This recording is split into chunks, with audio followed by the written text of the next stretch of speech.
should know. I have never really liked you at all.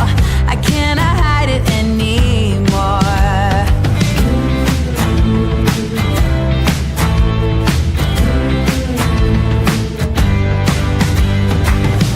I've been thinking about the future, trying to forget about the past. So many ways that I could change for the better.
This is a true crime discussions channel. We speculate. This is all just speculation. Because it's true crime, it's for mature audiences only. There will be no children allowed, no exceptions. Everything on this channel falls under fair use. Please remember to like, comment, subscribe, and share. It's free. Hey y'all, how are you doing this Monday fun day? It has been a Monday for me, oh my gosh. I hope y'all are having a good day today. I'm trying to, hold on, I'm doing something I should already have done. Hold on just a minute. Let me say hey to y'all. Good morning, Ava Sim, Native Girl, Southern Cats, Monica, Pisces, Loa's mom, Snarky Pants, good to see you. Abellis, good to see you. Edith, good to see you. He's turning that on. Dandy Lioness, good to see you. Eastern Girls Crafting Marie, good to see you. Nice to meet you. Stephanie Poston, nice to meet you or see you. Miss Sarah, good to see you. Thank you all for being here. Orly is here. Lori, good to see you. Hey, Cara, good to see you. Scrolling. Miss Scorpio Rising, good to see you. 8 years old. Who's 8 years old? One of the missing children? I believe it. Teresa, good to see you. Thank you for being here. The other Teresa, good to see you. Thank you for being here. Solistic Glow, hello. Good to see you. Michael Green Chili Chicken, good to see you. Cindy from sunny South Florida, good to see you. Jessica. It has been a Monday for me. I am stressed out. I'm glad y'all are here with me today. We've got a lot to talk about. Yeah, 30 seconds in and we got our first hold on. I should have been better prepared. All right, I've got so many tabs pulled up. Let's go. All right, we're going to start with Emmanuel. Manuel, I do believe that means Jesus. Jesus. Hold on. Let me write down my timestamp. Right, 9:21. I don't know if y'all have heard, but there's a lot of stuff going on in this case. And I'm real concerned about baby Emmanuel. So we're going to start here, and then I've got a bunch of like documents and timestamps to talk to y'all about. Dainty Dane said it means Christ with us. Thank you. Lord knows I need a Christ with me. Cara said one of the missing was 8 years old. There was a baby in there too, unfortunately. It's endearing. Not complaining, it's endearing. Oh. All right, so we're going to start with this article that tells us that the father of the missing California baby has a felony child cruelty conviction, and I do have those documents and some other ones that we can actually go over. I don't want to tell you why, I just want it to go away. Okay, it reads, as new details emerge in the case of an alleged kidnapped 7-month-old baby in San Bernardino County, authorities have reportedly taken the couple's 2-year-old. The 2-year-old has been removed, y'all. They searched the home with cadaver dogs, while an independent group devoted to finding missing kids has withdrawn its offered reward and suspended its search efforts. That means they don't think that the baby's still alive, if I had to speculate. On August 14th, Rebecca Haro, the boy's mother, initially told investigators that she left her husband, Jake Mitchell Haro, and their other 2 children at a local park where one of the boys was having football practice to go and purchase a mouth guard for him. Let me do it like her. Hold on. Here, we can look at the video real quick and see her, how she hyperventilates, and it looks so fake. 48 hours since anyone has seen the 7-month-old who was reported missing by his mother in San Bernardino County. And tonight, investigators saying they Oh my cannot God. rule out foul play in his disappearance. The boy's mother says that she was attacked Hey, Miss King. Thursday in the parking lot of a Big Five in Hey, Tom. Yucaipa, and that the attacker took off with her baby. Now, deputies say there are inconsistencies with her account of what happened. KTLA 5 Sarah Welsh joins us live in San Bernardino with the latest on this story. Hi. So there's already inconsistencies in what she said. I do want to point out, when we see the dad, he's wearing a hoodie, okay, in the middle of August, okay, in California. Okay, we were looking at his knuckles the other day, but that got me thinking maybe we should have been looking at his daggum arms. Why are you wearing a hoodie in the middle of freaking summer in freaking California? Can you please explain that to me? But let's watch her pretend to hyperventilate with no tears. Sarah. Hey, Clark, good evening. Investigators say when they confronted Rebecca Haro about inconsistencies within her initial statement that she refused to continue any questioning. And tonight, the grandmother has confirmed to us that the couple is no longer cooperating with investigators and has lawyered up just hours after they made that desperate public plea for their son's safe return. Grandma says they're no longer cooperating with police and they've lawyered up and they've lost their baby, their 2-year-old. Crap. I didn't mean to do that. Hold on. Let me get it back up. Dang it. Where is... There it is. Hold on just a minute. Dang it. I hate when that happens. Hold on, I'll pull it back up. I didn't mean to do that. Y'all, I'm stressed to the max right now. I'm sorry. I'm trying. If y'all work with me, I think we'll all be all right. I got to wait for this daggum advertisement. I know JoJo's Crime Stories is going to come in here hollering, "Get brave, browser." I got to do something. See, that's not even the right story. Oh my gosh. Okay, I'm going to continue reading while we wait for the... There it is. Okay, that advertisement's got to go by. I'm going to continue reading, though. On October 14th... Oh, we read that. On October 14th, Rebecca Haro, the boy's mother, initially told investigators she left her husband, Jake Mitchell Haro, and their other 2 children at a local park where one of the boys was having football practice to go purchase a mouth guard for him.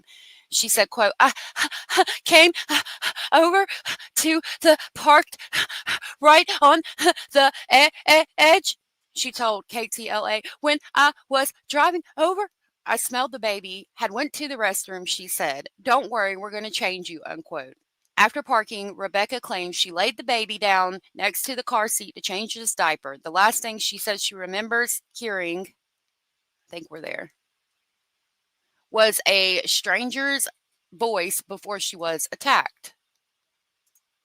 With her account of what happened. And that she refused to There we go. continue any questioning. And tonight, the grandmother has confirmed to us that the couple is no longer cooperating with investigators and has lawyered up just hours after they made that desperate public plea for their son's safe return. Hey, Thea. It's just a baby. Just give our son back, please. Where is 7-month-old Emmanuel? His parents, Jake and Rebecca Haro, say someone kidnapped their baby outside this Big Five in Yucaipa after assaulting Rebecca Haro and knocking her out cold. I was gonna get the diaper and somebody said hola, and I didn't see nothing since. I woke up right here on the floor, and I didn't see Emmanuel. Haro says she was parked in front of the store about to change her son's diaper when someone came up behind and assaulted her. She claims she was struck in the face but wasn't able to get a look at who did it before they took off with her son. But investigators say there are inconsistencies with Haro's initial statement. Why is he wearing a hoodie?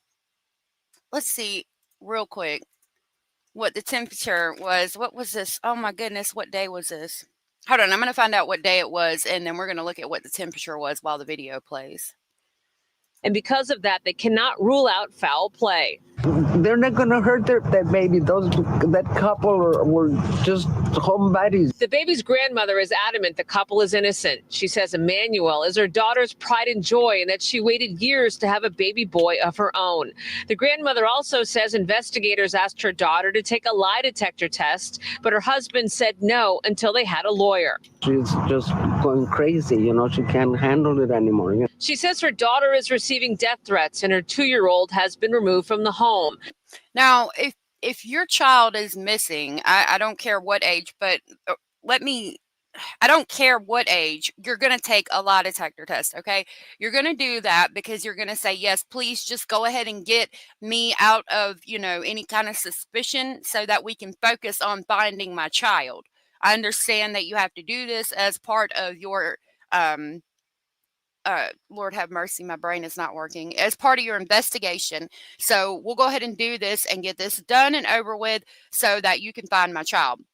Some people lawyer up because sometimes they get it wrong. I get it. But when we're talking about a baby specifically, like at that age, if somebody kidnaps your child, they're so young, they're not going to remember. They're not going to know that they were kidnapped. So it seems to me like you would be more about getting it done, and trying to hurry up and get your name, cleared.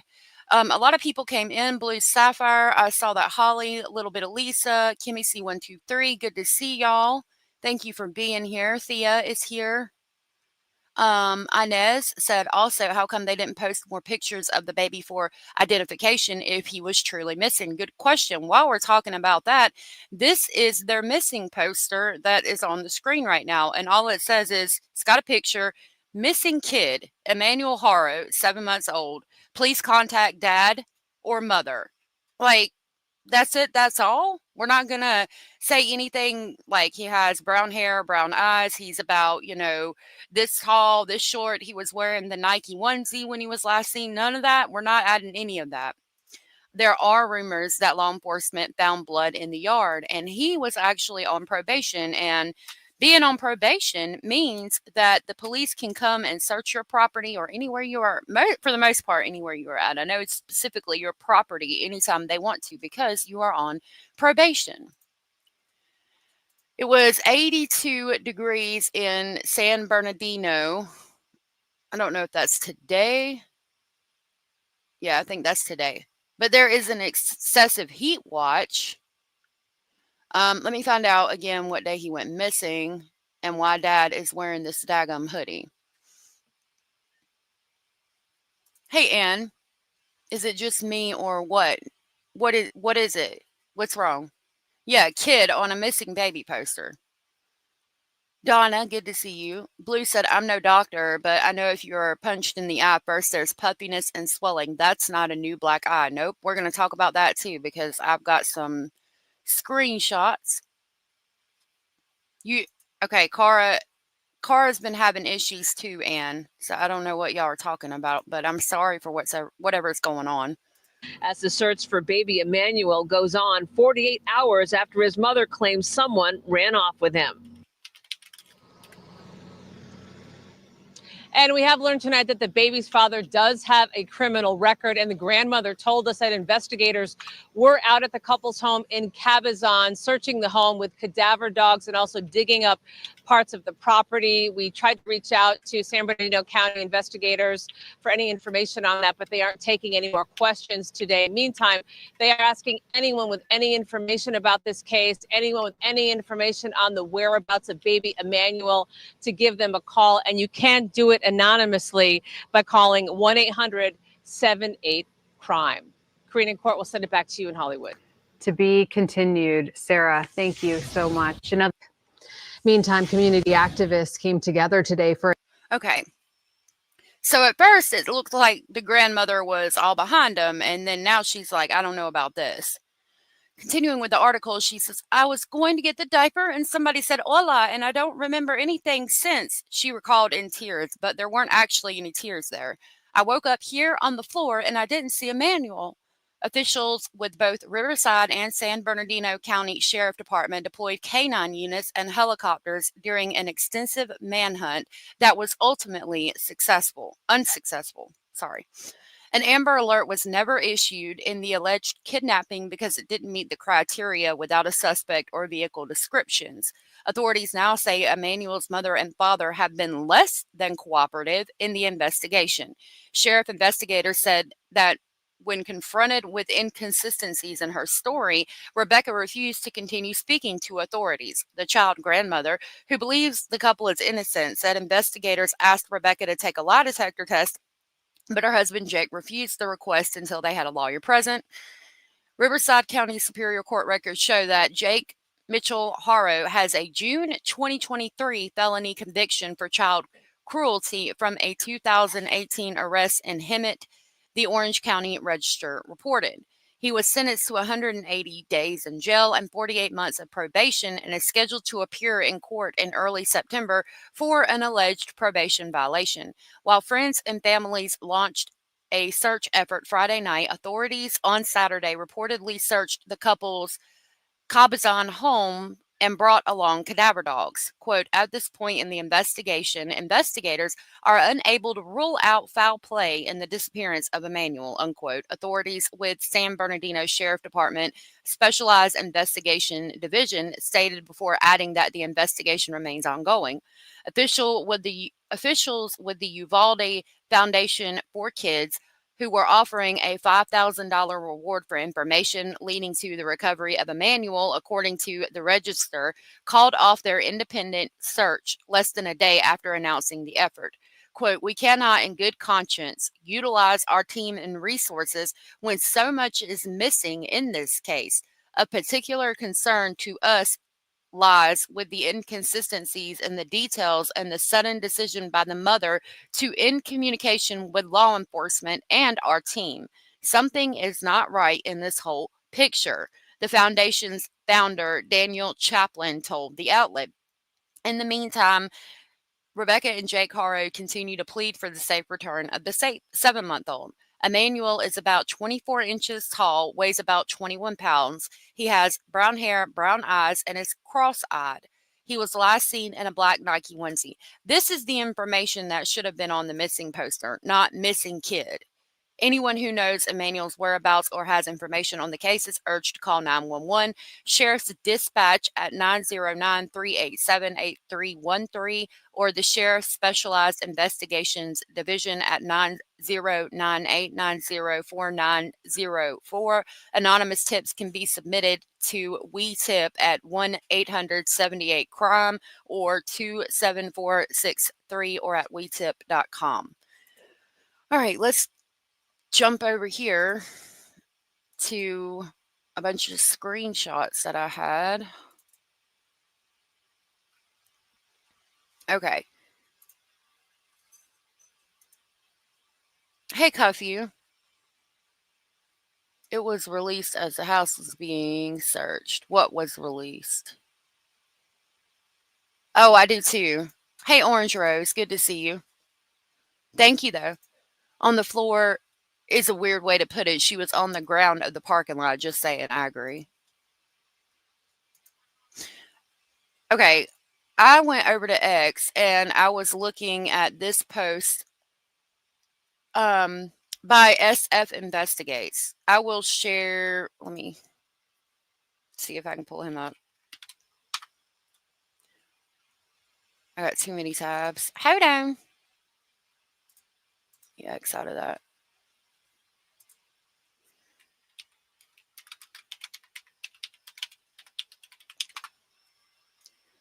Sorry, y'all. I'm just wanted to grab his link so I could share real quick. How do I share?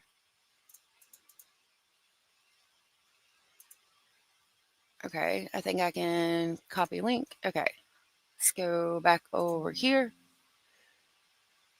No. Okay. Okay, that should be the link for SF Investigates on X. Now, SF Investigates said, I know Emmanuel Haro's mother has said it was unfortunate there was no video surveillance at the Big Five. However, with all the scrutiny, she will at least be able to prove she wasn't lying, if she wasn't lying, because the route from the park where the football practice was held to the Big Five is covered by license plate reader cameras. If her story is true, her vehicle will have been captured at multiple intersections along the short 1.7-mile drive she claims she took with Emmanuel. There is no way to reach Big Five without passing through license plate reader coverage, as the city of Yucaipa has aggressively installed them over the years. Let me remove the comment. Below are just 3 intersections along her 1.7-mile route where her vehicle would have been recorded traveling from the park to the Big Five on Yucaipa Boulevard. There's camera. Look at every single stoplight. There is a camera. those would have captured her driving, and Emmanuel. Oh, you heard the baby wasn't seen at the practice, but you don't think it's been verified. Interesting. Ava said, there are too many inconsistencies and odd things in this case already. As far as the hoodie, I totally agree. He's hiding scratches, bruises, etc.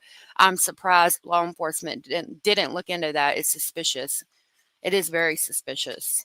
So there's one intersection with all the license plate reader cameras, and they should be able to see the baby in the car with the technology we have today. They saw Madeline Soto in Stefan's car, and I think he had tinted windows, if I'm not mistaken. And then here's another one. And again, there's a license plate reader camera at every stoplight. You can't see the stoplight over here, but there'd probably be one over here too, because the 3 stoplights we can see, there's one at each one. And then here's another one. I mean, again, camera everywhere. So if she's not lying, we should see her vehicle driving there and going to the Big Five. And again, they probably would be able to see if that baby was in the car. Then we have, these are some of the charges involving missing Emmanuel Haro's father, Jake Haro. Now, I've got like the actual 17-page document we'll look at in a minute, but this is what I had originally. It says he was convicted in 2023 of willful child cruelty and is currently awaiting trial on charges of felon in possession of a firearm stemming from a June 2024 arrest. Haro remains on probation for the 2023 conviction, which means law enforcement does not need a warrant to search his property or belongings. As a condition of his probation, he is subject to search at any time. So therefore, they couldn't tell law enforcement when they came to his house that they couldn't search because he's on probation. So let's look at this. I've got several documents too, because I went over to Strategic Eyes Patreon, and he had several documents that I grabbed, but I've got one 17-page document from somewhere else we're going to go over that put on my Patreon. He has it too, but it was one of mine. So the filing date for this is October 5th of 2021 at the Hernet Police Department, and it's a $35,000 bail. Violation date was October 12th of 2018. So this was filed in 2021 on a 2018 charge, and he was arrested October 12th of 2018, and he posted a $50,000 bond. Oh, sorry. This is felony complaint from the people of the state of California against Jake Mitchell Haro. It was filed October 5th of 2021. He was convicted June 8th of 2023. Guess that's another one. That's the case. This is complaints and petitions, and this was a charge felony complaint filed on October 5th of 2021. Arrest was willful child cruelty, charge willful child cruelty, count willful child cruelty. He had it here. It says he had no fines or fees. He had 180 days in county jail. His state prison sentence would have been 72 months, but it was suspended for 48 months of probation, and he got convicted. He's a convicted felon. This filing date was July 10th of 2024. The arrest date was June 27th of 2024, and the posted bail was $10,000. I think this was felon. Okay, yeah. So the arrest was convicted felon and narcotic addict owns or possesses a firearm. Convicted felon and narcotic addict owns or possesses a firearm. Count 2, prohibited person owns or possesses ammunition. But he was found not guilty on those. Let me go back to the other one. I think he was found guilty on those. Yeah, he was found guilty on that. Okay, let me see what y'all are saying. Dung beetles. Oh, we're going to talk about them black eyes.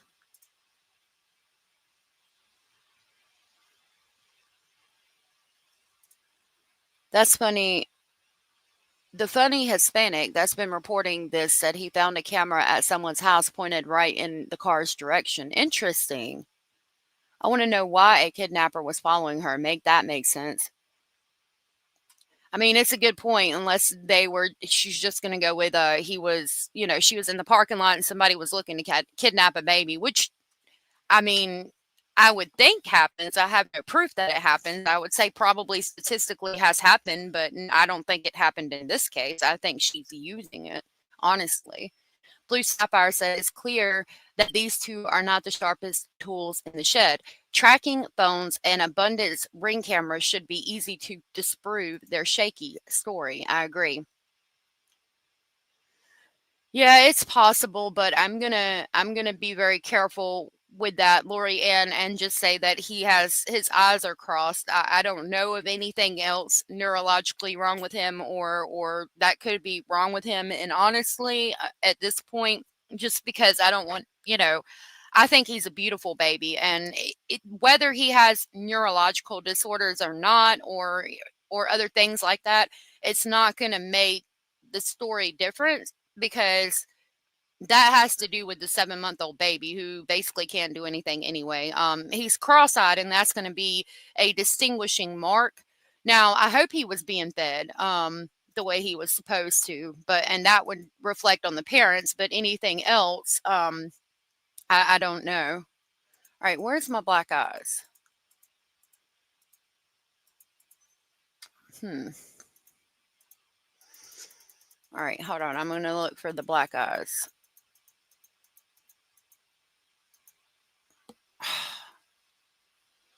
Hold on, let me go back to my email. This is the house that they searched, and somebody was pointing out all of those barrels in the backyard. What are them barrels doing there?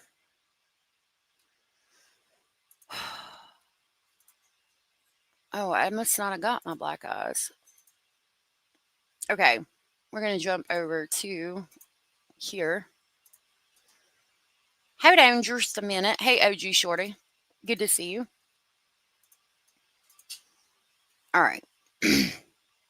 This is what I wanted. So this reads, even if Haro Emmanuel's mother is wearing makeup, the bruising appears to be breaking up and dissipating, more like you would expect to see in the 5+ day range post-injury. All right, so here is her eye, and then this is color stages of a bruise. Now, within 24 hours of an injury, it's going to be looking like that. And then after 1 to 2 days, you're going to have that black, dark, purple thing. And then 5 to 10 days, it's going to look like that. And then 10 to 14 days, you're going to have that like greenish, yellow, orange, right? And you guys can let me know what you think, but her bruise appears to be like 5 to 10 days to me. It's definitely not 1 to 2 days or a 24 hours. And if this is going to be a 5 to 10 day old bruise, could that be, if we're going to say allegedly speculating that something happened to the baby, do we think that that could have happened 5 to 10 days ago, and something, again, happened to the baby? She gets punched in the face while they're fighting, and then they do something with the baby, and that's where we're at now. Dainty Dane said more like 10 to 14 days. You think so? Miss King said, I agree, 5 to 10. It don't have that yellow when it's healing and been days. I agree. Her other eye looks bruised to me, in my opinion. I saw that, and I was wondering if it's bruised right there as well, because it did kind of look bruised a little bit.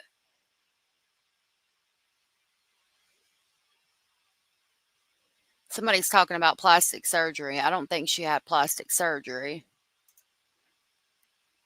Hey, Rachel. Looks like it's healing, right? She claimed the black eye happened during the abduction, so she's already caught in a lie. Right, because that's not a new black eye at all.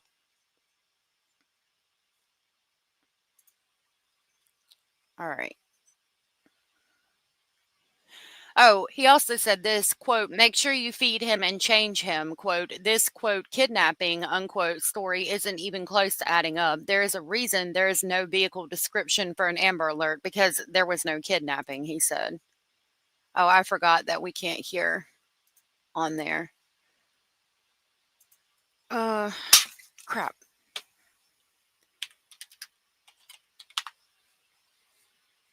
Here we go. Okay. Remember I was talking about the dad wearing a hoodie. Well, the temperature in San Bernardino County around August 14th, which would have been the day that Emmanuel went missing, and I went ahead and put in August 15th in case they were out there like the next day. And it would have been 95 degrees outside. Now, I've never been to California personally, but from what I understand, the air is like very dry. It's not humid like it is down here, sticky, how you can't breathe, but it's very dry. So why is this man wearing a daggum hoodie when it's 95 degrees outside? And then she's got a black eye that, as we just saw, appears to be 10 to 14 days old, in my opinion. What's going on here? Is that a bruise on her forehead? I'm not sure. I wonder if when she was hit, she did not hit her face on something in the car or the car seat. Maybe, but again, the bruise looks a lot older. I documented facial bruise on Old Granny Annie. Arnica cream deleted in 2 weeks. Okay. With her hubby, she's probably no stranger to black eyes. I hope that he's not hitting her like that. Hey, Sandra, I think he did something to the baby. She is a domestic case and scared, but that's no excuse. At what point do you tell the truth? I realize it's California and she's scared. No excuse. Yeah. Yeah, that's heat stroke weather, not hoodie weather. Exactly. Okay.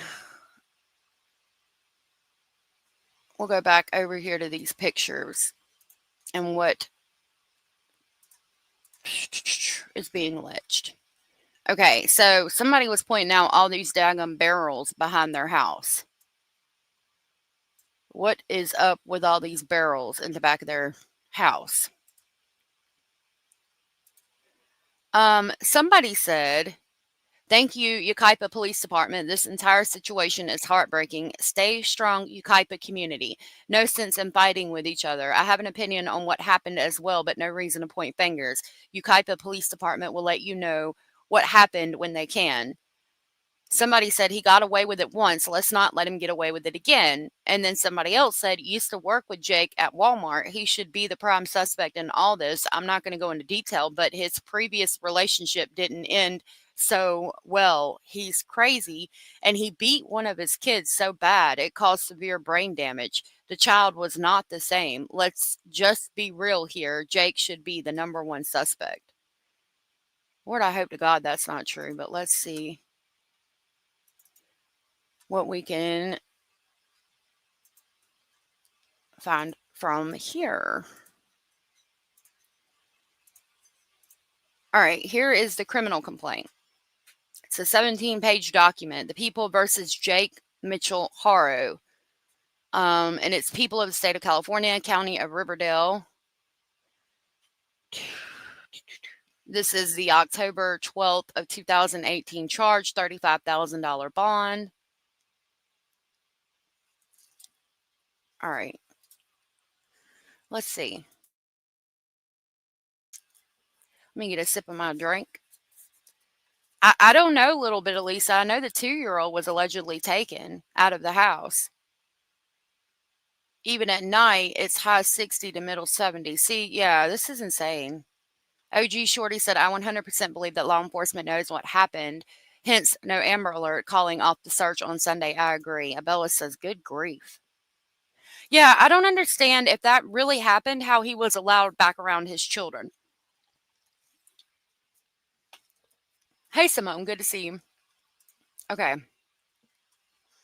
So, violation of probation arraignment hearing at 8:30 in Department bail bond continued. Violation of probation arraignment.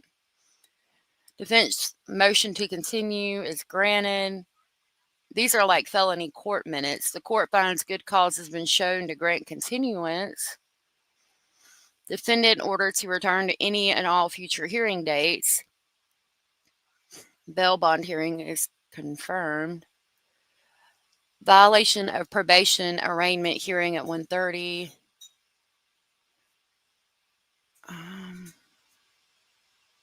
Good cause has shown to grant the continuance. I mean, this is just talking about continuances. Defense motion to continue. Again, this, you can see the dates, December 13th of 2024. Let's go to October. Violation of probation arraignment 2024. Request for continuance, hearing set, hearing on petition to violate, revoke, or modify or term probation pursuant. All right. So these are all on his violations of probation. Okay, here's June. Criminal protective order other than domestic violence filed, notice of termination of protective order filed, exoneration, felony plea form lifted, sentencing memorandum filed, notice of bail bond extension, exoneration filed, payment of $370 received, email notification from probation department as address changed, proof of enrollment in child batters program filed. So that tells us that he did hit a child. All right. And then this talks about the hearing. Sorry, I didn't mean to just like scroll down, but it talks about the hearing. It's not telling me anything except like matter not called in open court. Defendant is not present. Defendant represented by his attorney. Probation is continued on same terms and conditions. And then it goes into like anything entered. Okay, we're going to go down here and see. Whoa. Okay, that's a lot. It goes, I think it goes like, okay. Superior Court of California, mandatory settlement conference on June 8th of 2023. Court reporter none. The Honorable Judge Dwight Moore was presiding. Plea to the court. Defendant withdraws plea of not guilty as to count 1 and is rearranged. Defendant's counsel waives formal arrangement. Felony plea is incorporated herein to include the following advisements and waivers. He was advised of his constitutional right to a speedy public trial, right to confront and cross-examine witnesses, Defendant pleads guilty to count 1. Can I see what count 1 is? Court finds, based on inquiry and examination of defendant, that defendant has the ability to understand and does understand constitutional rights. Court finds defendant admission of guilt or admission of prior convictions. Hold on. Okay.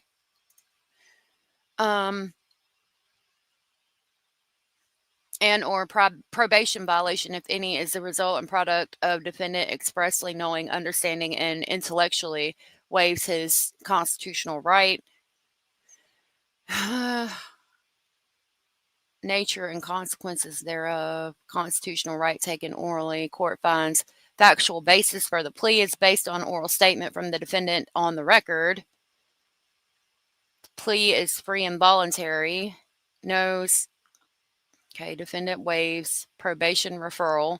Requests immediate sentence.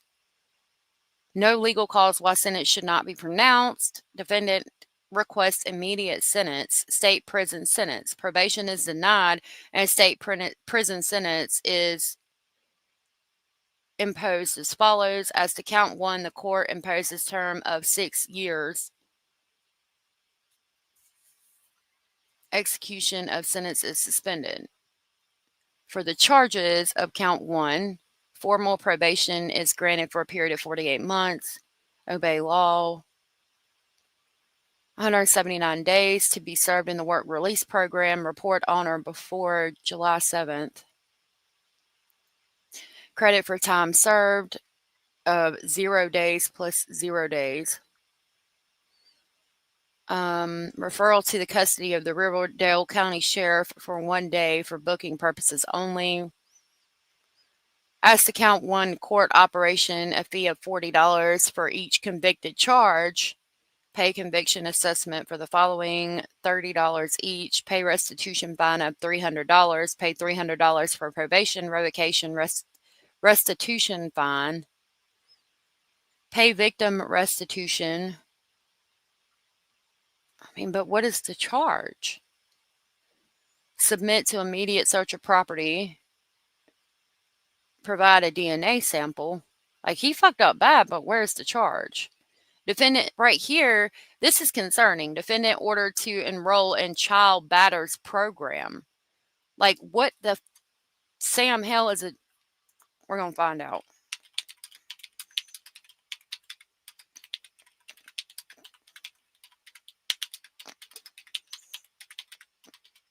And I'm going to see what y'all are saying. Monsters everywhere these days, I agree.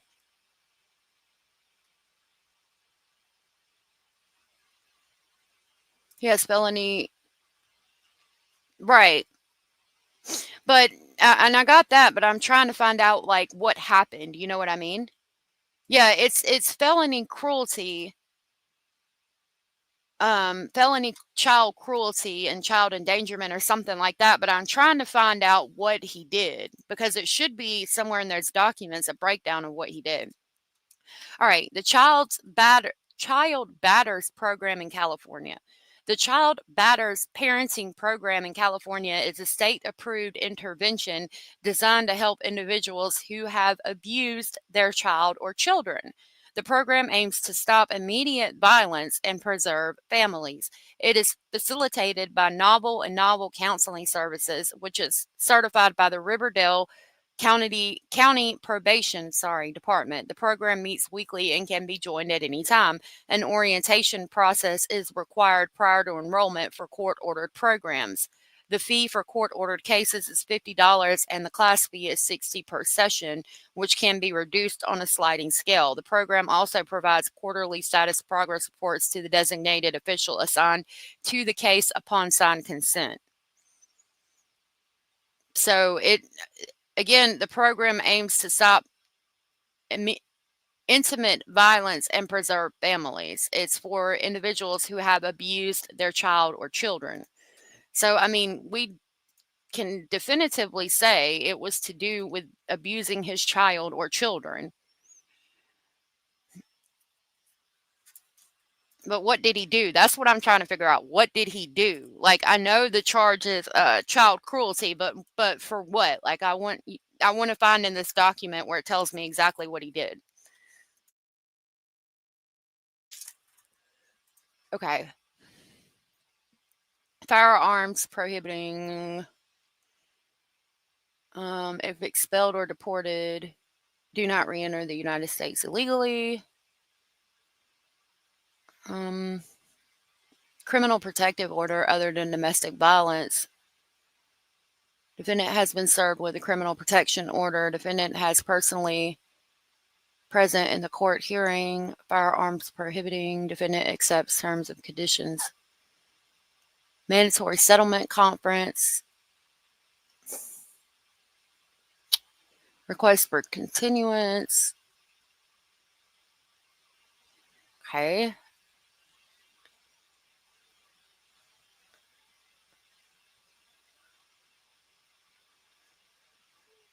He had felonies before then, because this is going back to 2022.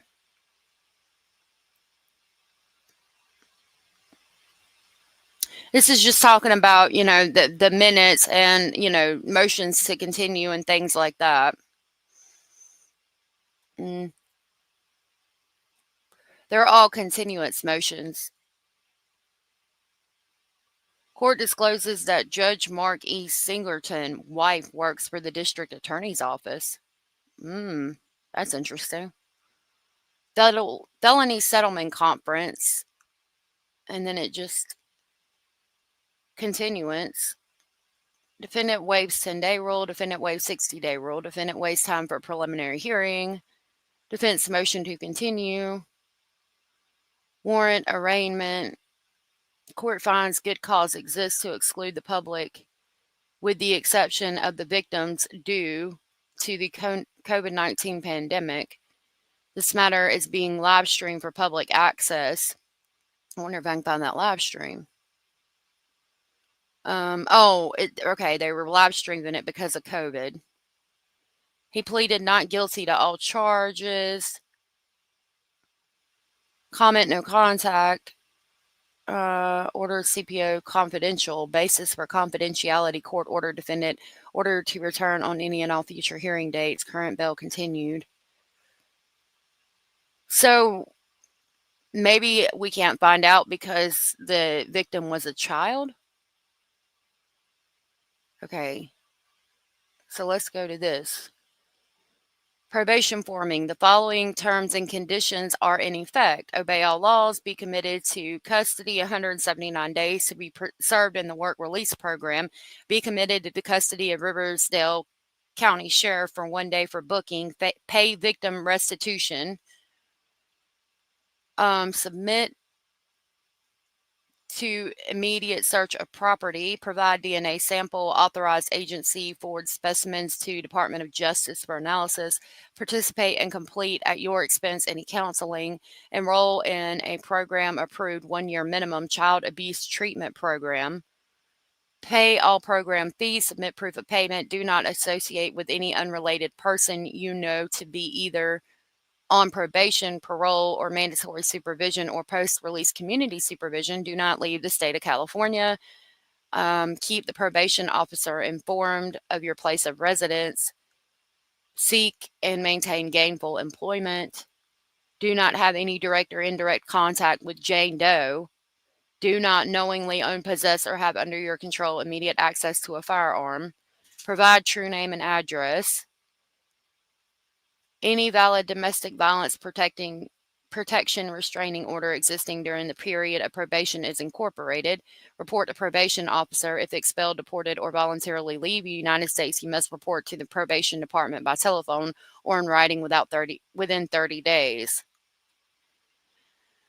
So it's not going to tell me because the person that he was against or and the child were both okay. The person that filed the charges against him was a Jane Doe, and then the child was underage. What am I looking?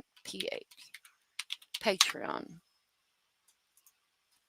I forgot to send myself the documents from Strategic Eyes, so we're gonna go over there and grab it real quick. And I'm gonna grab his link and drop it. No, I want my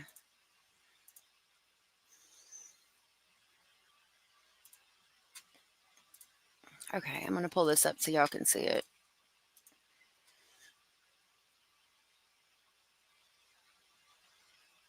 He said there's no evidence of digging at the property, but I don't know if I can just play the video. All right, these are the documents that he has. Now, one of them is going to be the 17-page document that I had. This is from True Crime with Strategic Eyes. I want to share. Okay, I'm going to drop his link to his Patreon, and I'm also going to drop his link to his YouTube channel. Hold on. Let me grab his link.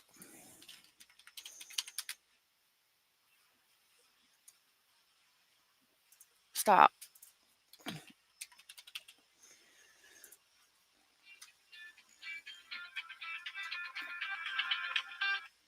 Okay. I got his page pulled up. I'm trying to share it with y'all.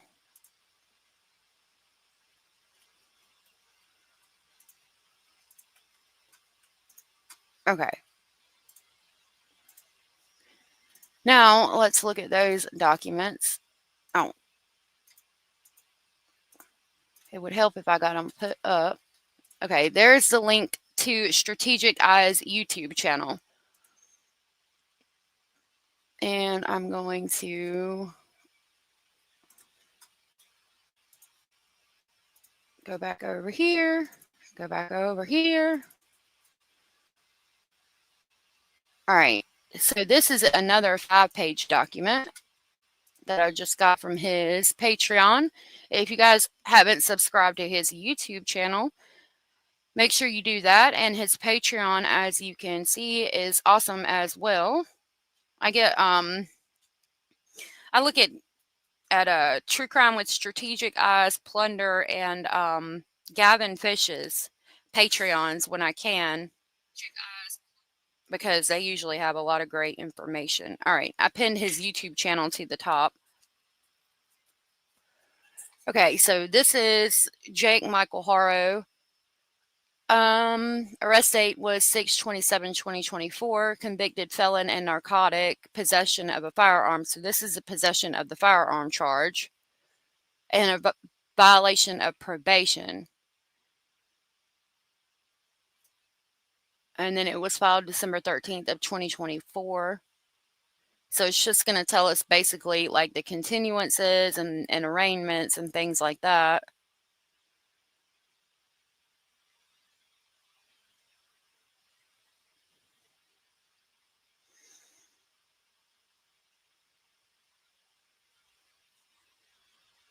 I think he's got court on this one in September. He's supposed to be in court, if I'm not mistaken. See, they got it ahead of time. July 2nd of 2026, bail bond is to be addressed, which is 2 years from effective date. So they're not doing anything with this until September 2nd of this year, and they're going to have a mandatory settlement conference at 8:30. But with the baby missing, I've got a feeling that they're going to have a lot of questions about that. You think the case will be wrapped? Oh, I'm sorry, Lorianne. You think that the case will be wrapped up in a short amount of time? I think they've already found some things that we haven't heard about yet. All right, we got this one from October 12th of 2018. Oh, that's the 17-page document I just went over with you guys. Okay. We got this one.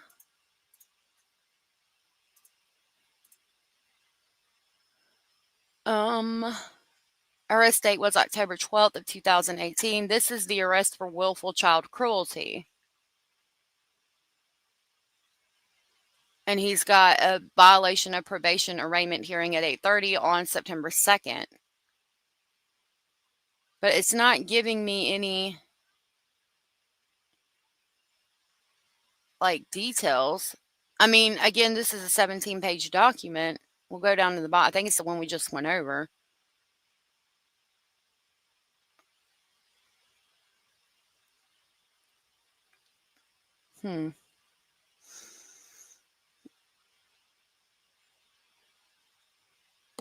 See, it's going to be back at the beginning when they first started it. Yeah, this is the one I just went over. Again, obey all laws, be committed to the custody of Riverdale.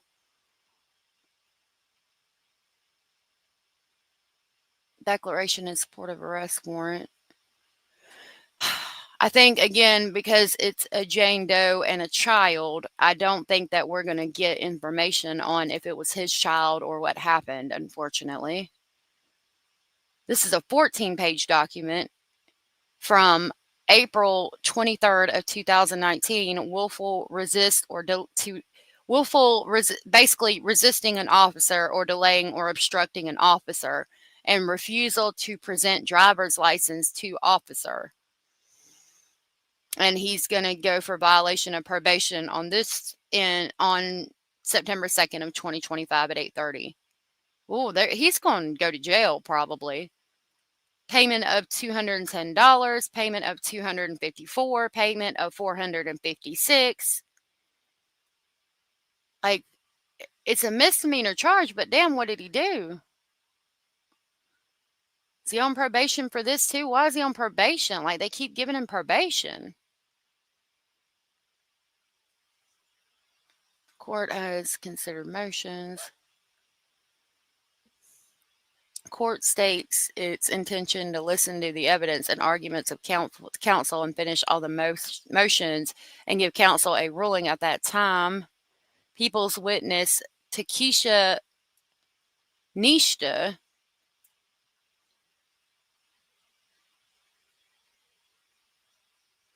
okay. Officer Nisha designated as investigating officer. So that's the officer.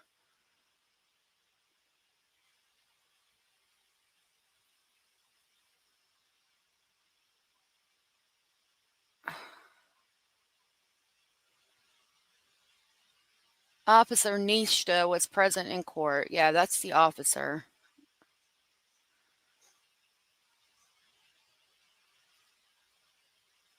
I'm not trying to just sit here and be quiet. I'm trying to figure out these documents. Oral motion by people, reamend complaint out of court. Counsel for defendant waives formal reading. 1,050 reason for continuance. He paid his bond. Warrant trial readiness conference. Defendant advised to the right to have matter heard before commissioner. Trial readiness conference. He took it to trial.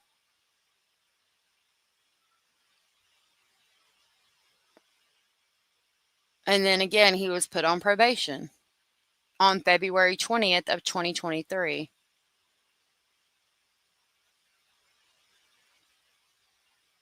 He pled not guilty to all charges and took it to trial, basically. And then the officer came to court and testified, and he was put on probation is basically the breakdown of that.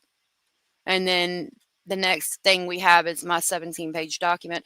I'm going to pull up his 17-page document real quick just to see if there's anything that we don't have, but I don't think there is.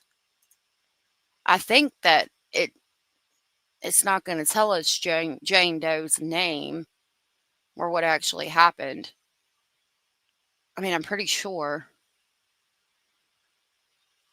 Hearing set, release of subpoena documents. Felony settlement conference, felony settlement conference, felony settlement conference, preliminary hearing. Honorable Judge, Courtroom Assistant, people represented by Deputy District Attorney Sam Tola. Defendant represented. 1,050 reason for continuance. Okay. Preliminary hearing. Again. Mandatory settlement conference. Court reporter was not present.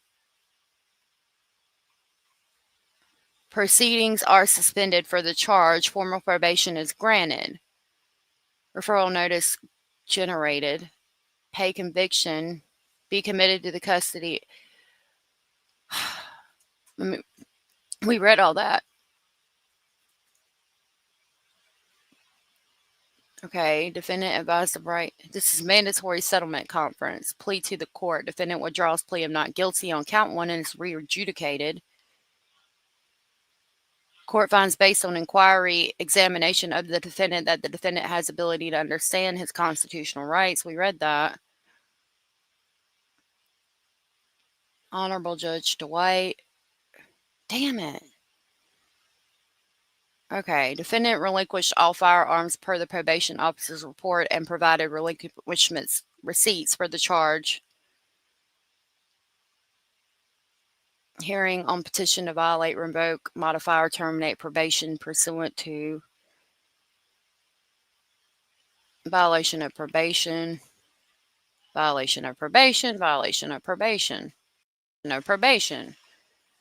Yeah, he's probably going to jail on September 2nd, regardless of whether little baby Emmanuel disappeared or not. Now, let's go back to these screenshots that I have because I want to talk to y'all because considering that it was a Jane Doe and a minor that were involved in that, I don't think we're going to get anything else on it other than what we saw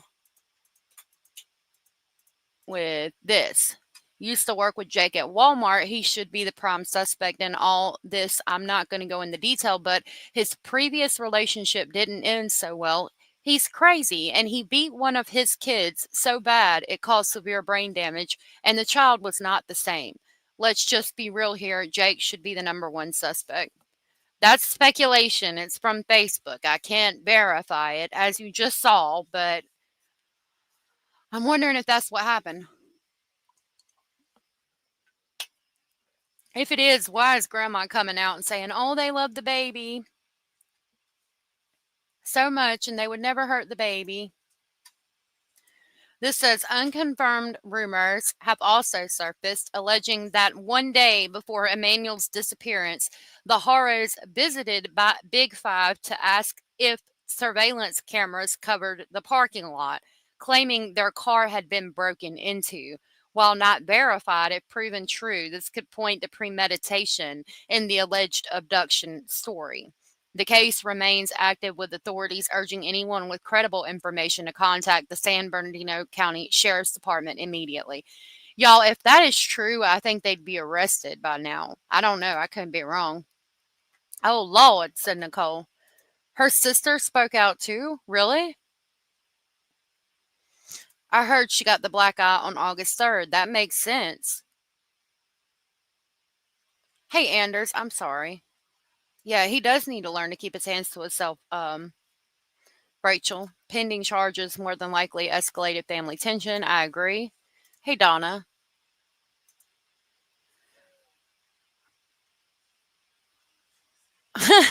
Dolly, good to see you. I think they're going to be arrested shortly, too.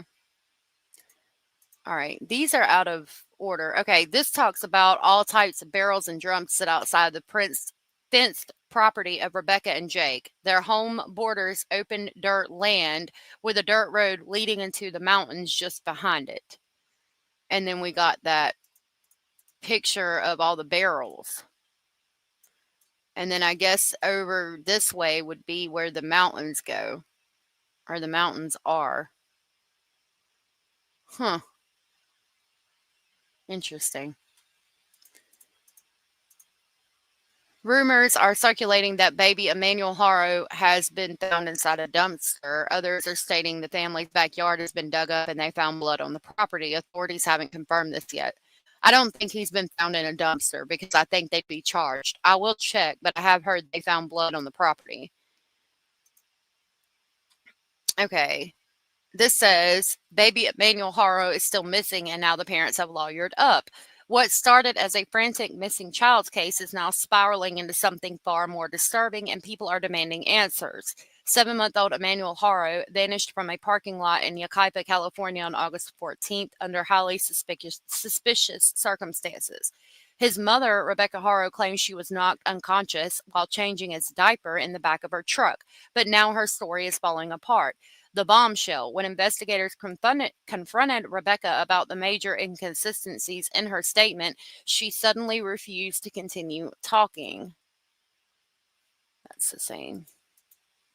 They asked her to take a lie detector test. Her response was to lawyer up. According to KTLA News, Jake Haro refused to, demanding an attorney. Now, both parents have gone silent, but that's not all.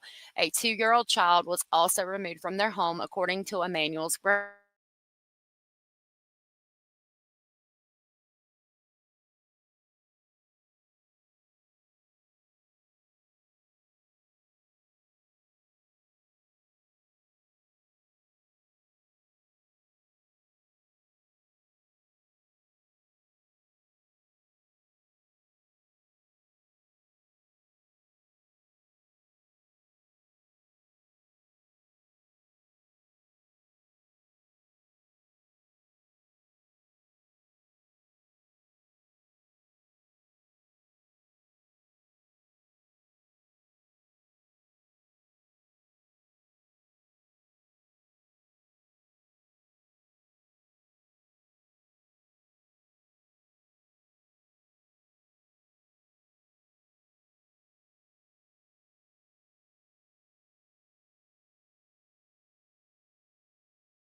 Y'all, I don't know what happened. The daggum internet just went off magically. The kids said it did that the other day, which was weird.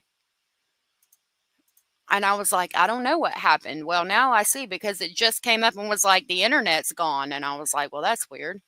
Okay. They said Rebecca would not submit to one until they obtained a lawyer. It's since been confirmed that the couple has, in fact, retained legal counsel. Late last night, search warrants were executed on the Haro residence. Cadaver dogs were brought in and reportedly detected blood inside the home. While the source of that blood has not yet been identified, the discovery is being taken seriously. Witnesses also report investigators began digging in the backyard, though no confirmed findings have been announced at this time. Adding to the gravity of the case, Emmanuel's 2-year-old sister has been removed from the home, confirmed by the children's grandmother. Meanwhile, law enforcement has called off broad search efforts for Emmanuel and has not requested additional outside assistance. This shift suggests investigators may have moved away from treating the case strictly as a missing child search and are now working to gather evidence that could support suspicions of foul play. Now, let me just say, if all of that's true, hey, Classy.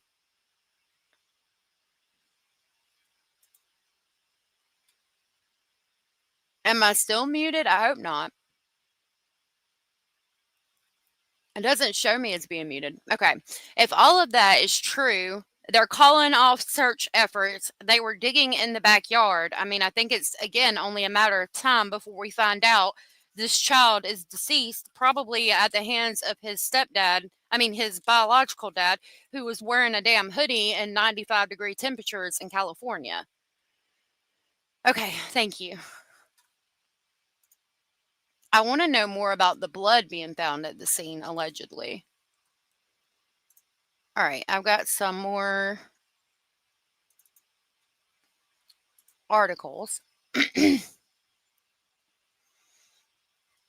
I'm going to kind of skim through them because if it tells us things we already know, we don't necessarily need to watch them or listen to them. It says basically that 7-month-old baby Emmanuel was reported missing. He went missing on Thursday night after his mom was reportedly assaulted. The child's parents, Rebecca and Jake, were distraught and went to the Big 5 parking lot where the alleged kidnapping took place to see if anyone knew anything that could help them narrow down the search for little Emmanuel.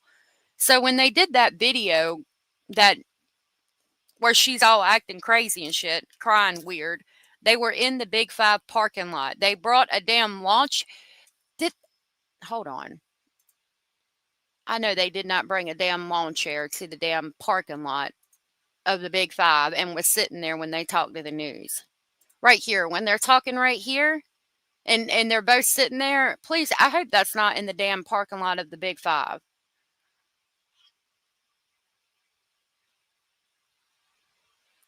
What is this? My sister-in-law and my brother, they were at my older nephew's football practice, and Can you hear he that? needed a new mouth guard. So instead of taking everybody, my sister-in-law opted to go, and she only took the baby, which is Emmanuel. And when she got there, she realized the baby had went to the bathroom in his diaper. She laid him down in the back. Her back was turned. She was about to change him. She was getting everything prepared, and she felt like a tap on her shoulder. She turned around, and all she heard was "Hola."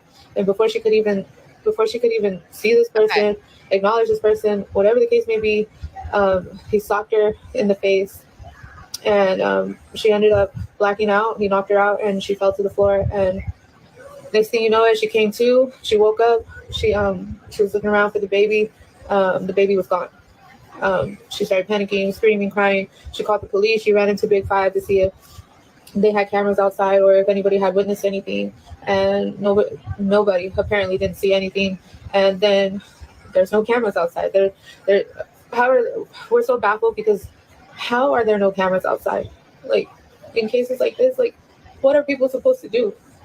After that, my brother told me that he had realized that his wife wasn't back because by that time it was already 8 o'clock and she had left around 7. And he said that he ended up calling her. My sister-in-law and my brother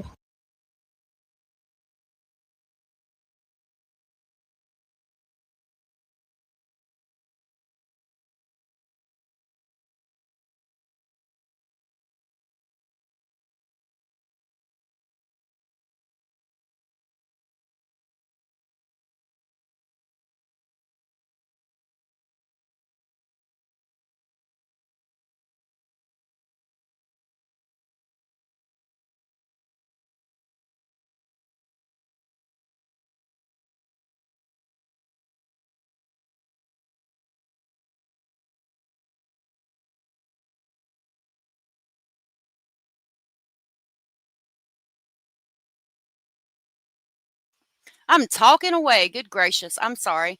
In the ditch, good to see you. Said, have the fun being the bottom rung. You too. I don't know if you got me confused, as some people do with somebody else on YouTube, but I'm not that person. I'm assuming you were talking about Rebecca and Jake here. And then Thea said, yeah, they know something, or police will warn the community there's been a child abduction, and to be aware of your surroundings. Just my honest opinion. I didn't know Jaden Spicer's dad had been charged. Hey, Ryan. It's a sporting goods store. They sell weapons there too. There should be outside cameras there. That's true. She looks like she has black eyes there. Choo Choo's mommy, good to see you. It makes zero sense that she's the one that went to get the mouth guard with the baby. If the dad was there, mom should have stayed with the kids and dad run to the store really quickly. I agree. Right, Ryan? Back in the day, we didn't have cameras everywhere. Everybody just acted right.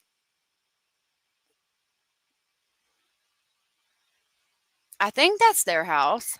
I'm not sure. And then somebody said that the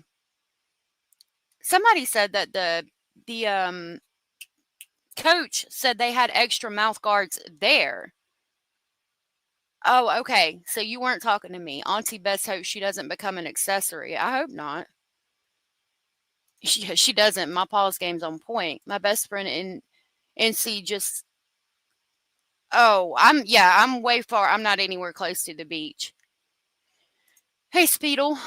People didn't act right. They just weren't caught being wrong as often. I agree with that too. Did anyone see the baby? The ex said she didn't. Is this verified? I've heard that. Kalisa, you should be able to hear me now. They could also check previous street cameras to see if she's gone into any stores in the past few days with black eyes before the missing report. Yeah, thank you for asking, and I hope everybody that's in the path of the storm is okay. Yeah. The baby's mom reminds me of Jen Soto every time I see her. I picture her rocking and breathing heavy at her mom's office the first night Maddie went missing. I agree. It does remind me of that. I think you had said that a minute ago, and I was like, it kind of does. We're learning they did in fact get a lawyer after declining to continue speaking. Cadaver dogs were brought in, and we are told blood was located. However, that's not been confirmed. And that they dug up the backyard. And the 2-year-old has been removed, and that's going to be that baby right there, I'm assuming. So are those the only 2 children they have? I remember.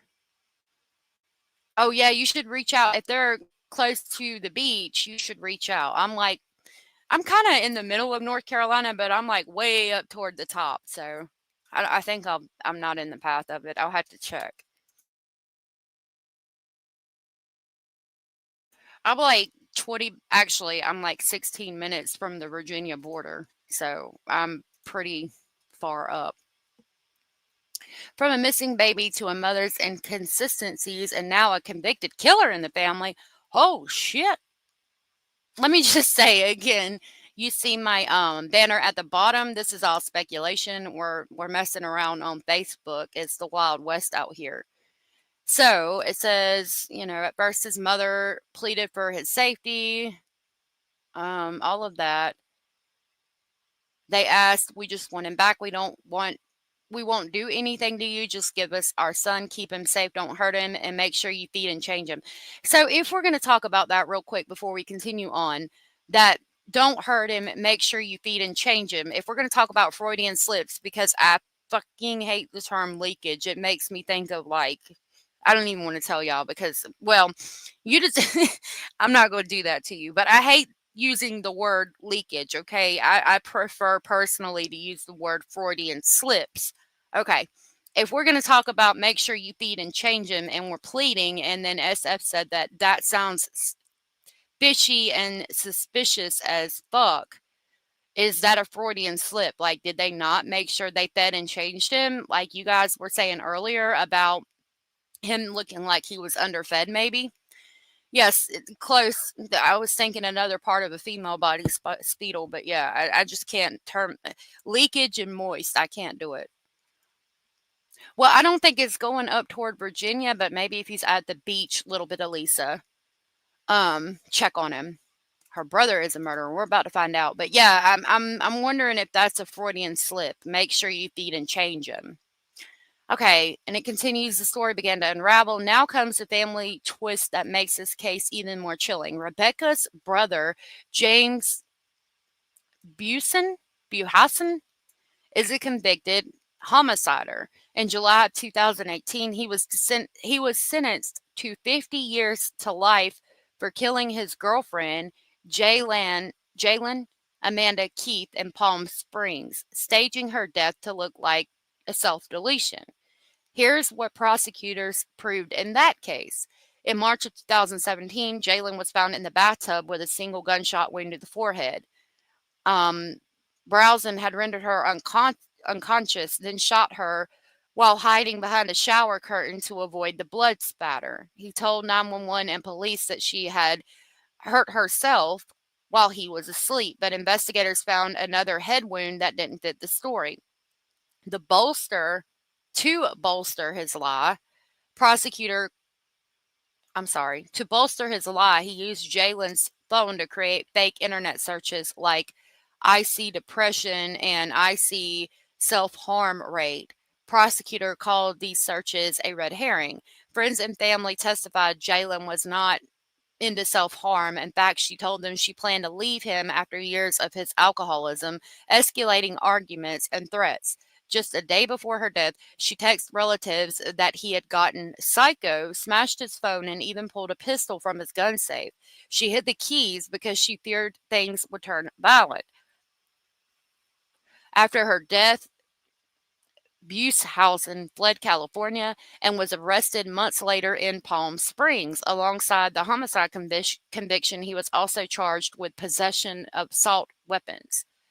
The parallels are hard to ignore. Staged scenes, inconsistencies, refusal to cooperate with investigators, and a family history of deception that ended in homicide. So now the questions are louder than ever. A baby boy is still missing. His mother's story is under a cloud of doubt, and her own brother has a documented history of faking a crime scene to cover up what he had done. Emmanuel is still missing. He's described as 21 pounds, 24 inches, with brown hair and brown eyes, and cross-eyed, last seen wearing a black Nike onesie. Please share Emmanuel's story. Keep him in your prayers. And if you have any information, call the San Bernardino County Sheriff's Dispatch at 909-387-8313 immediately. What do you think? Is Rebecca telling the truth, or are we watching history repeat itself in a horrifying way? And let's be clear, if Rebecca did take a page out of her brother's playbook, she should remember one thing. James didn't get away with it. He thought he could outsmart investigators, and he's now serving 50 years to life. If she's following in his footsteps, why would she think her ending would be any different? Interesting. Cuban Dolly said, "They did something to the baby. I expect this to continue going national, and it's getting crazy." It is. Hey, Ever Love Me. The sound hates me today. I never know when it's just me. When I don't hear anything, I'll go out and come back in. Hey, Jenny Jen, A1 since day one. Yeah, the whole clan is fucked up, said Tom. Sorry, I didn't mean to yell in y'all's ears. Oh. So there he is. God, she was so pretty. Lord, she looks like me when I was pretty. I know I shouldn't say that. Y'all are so sweet. Those of you that have seen me have told me I'm very beautiful, but I feel like I used to be prettier, and she looks like I do. So he's smiling there, appears a little bit chubby. Not chubby, but, he's got meat on his cheeks. Here, not so much. Cheeks sunken in. He looks a lot different there. That's going to be after, I guess when he's arrested, because his arms appear to be behind his back, like he's been arrested. That baby's so damn precious. I hope he's alive. I really do. And then that black eye.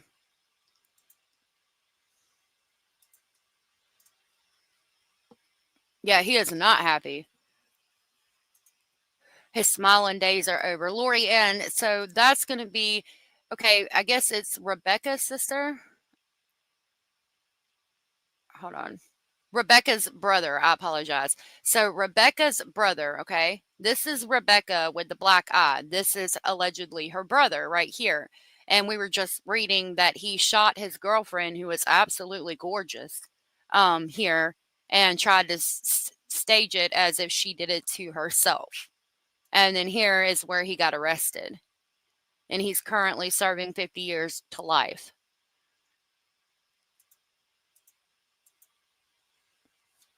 Are we sure it's not Jake's brother?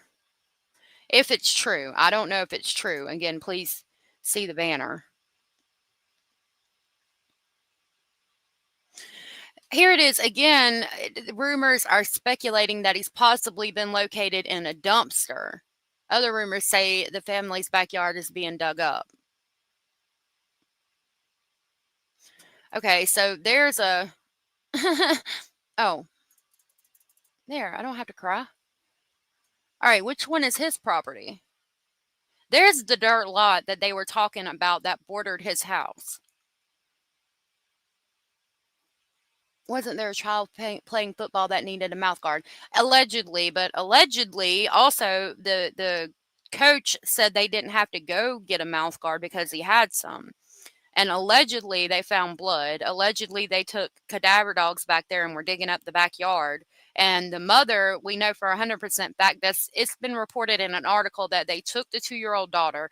The mother stopped cooperating with police. They've called off all search efforts. So that tells me they know something.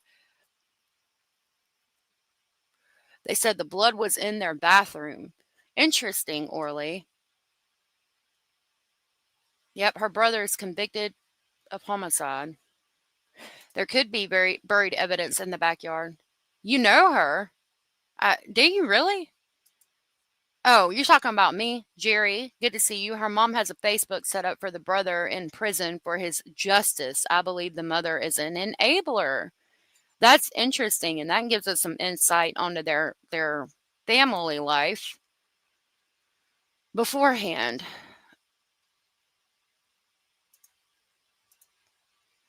There's the officers out there. I did have a video of that, but I'm not going to be able to get it to play. All right, let me see what I can... I've got several other articles to look at.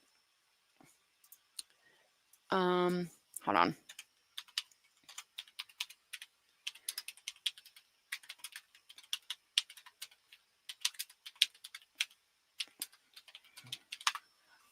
Trying to see if we can pull up any videos of that real quick.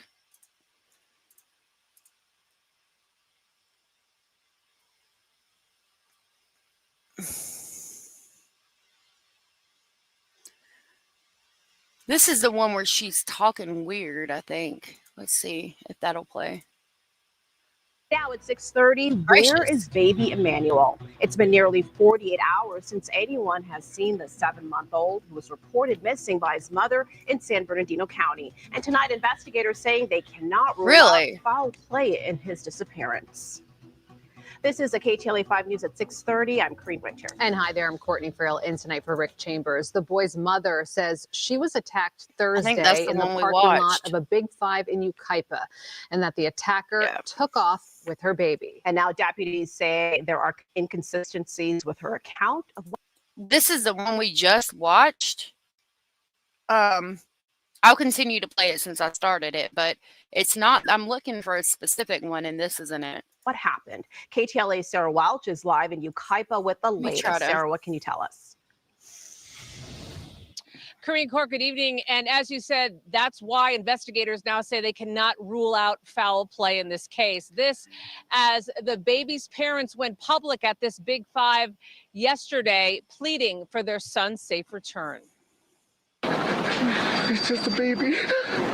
Just give our son back, please. Jacob and Rebecca Haro told media that someone kidnapped baby Emmanuel from the Big 5 parking lot in Yucaipa. Rebecca Haro says she came here with the baby Thursday evening to buy a mouth guard for her stepson. And before she went in the store, she claims she began changing her baby's diaper in the vehicle when someone came up behind her, said hola, and then knocked her out cold. And she said when she came to, She said her baby was gone. She also said she could not provide a description of who hit her. There are no obvious cameras here in front of the store pointing toward the parking space she was in, and investigators yesterday said they had no suspect or vehicle description of anyone driving away with the baby. Okay, I am uploading that one video where it shows the police out there, but I want to see them actually searching. And number two, the thing I was just thinking about, if it's true that she did go there and said somebody stole something out of their car and asked if they had cameras in the parking lot, I'm wondering if that's the inconsistencies the police hit her with. Hey, Sassy Goji, or Goji? The dad sounds like Stephen Stearns at his first interview. I agree. That's a good point, Cara. What attacker announces himself from behind? She said the parents are peaceful people, but the dad has a record for abusing his little one. Doesn't sound peaceful for me. Right. Yeah, I hate that picture that they did. Hey, Blue Jay. I say BS, what's that, her stepmother? Maybe. I'm not sure. These stories are not adding up. That's why the police got a warrant to check out their police. Yeah. I think it's the baby's real mother, Blue Jay. We spoke with the baby's grandmother last night. She told us the couple would never hurt their child and that her daughter has been trying for years to have her own baby boy. They're not going to hurt that baby. That couple were just homebodies. She's being.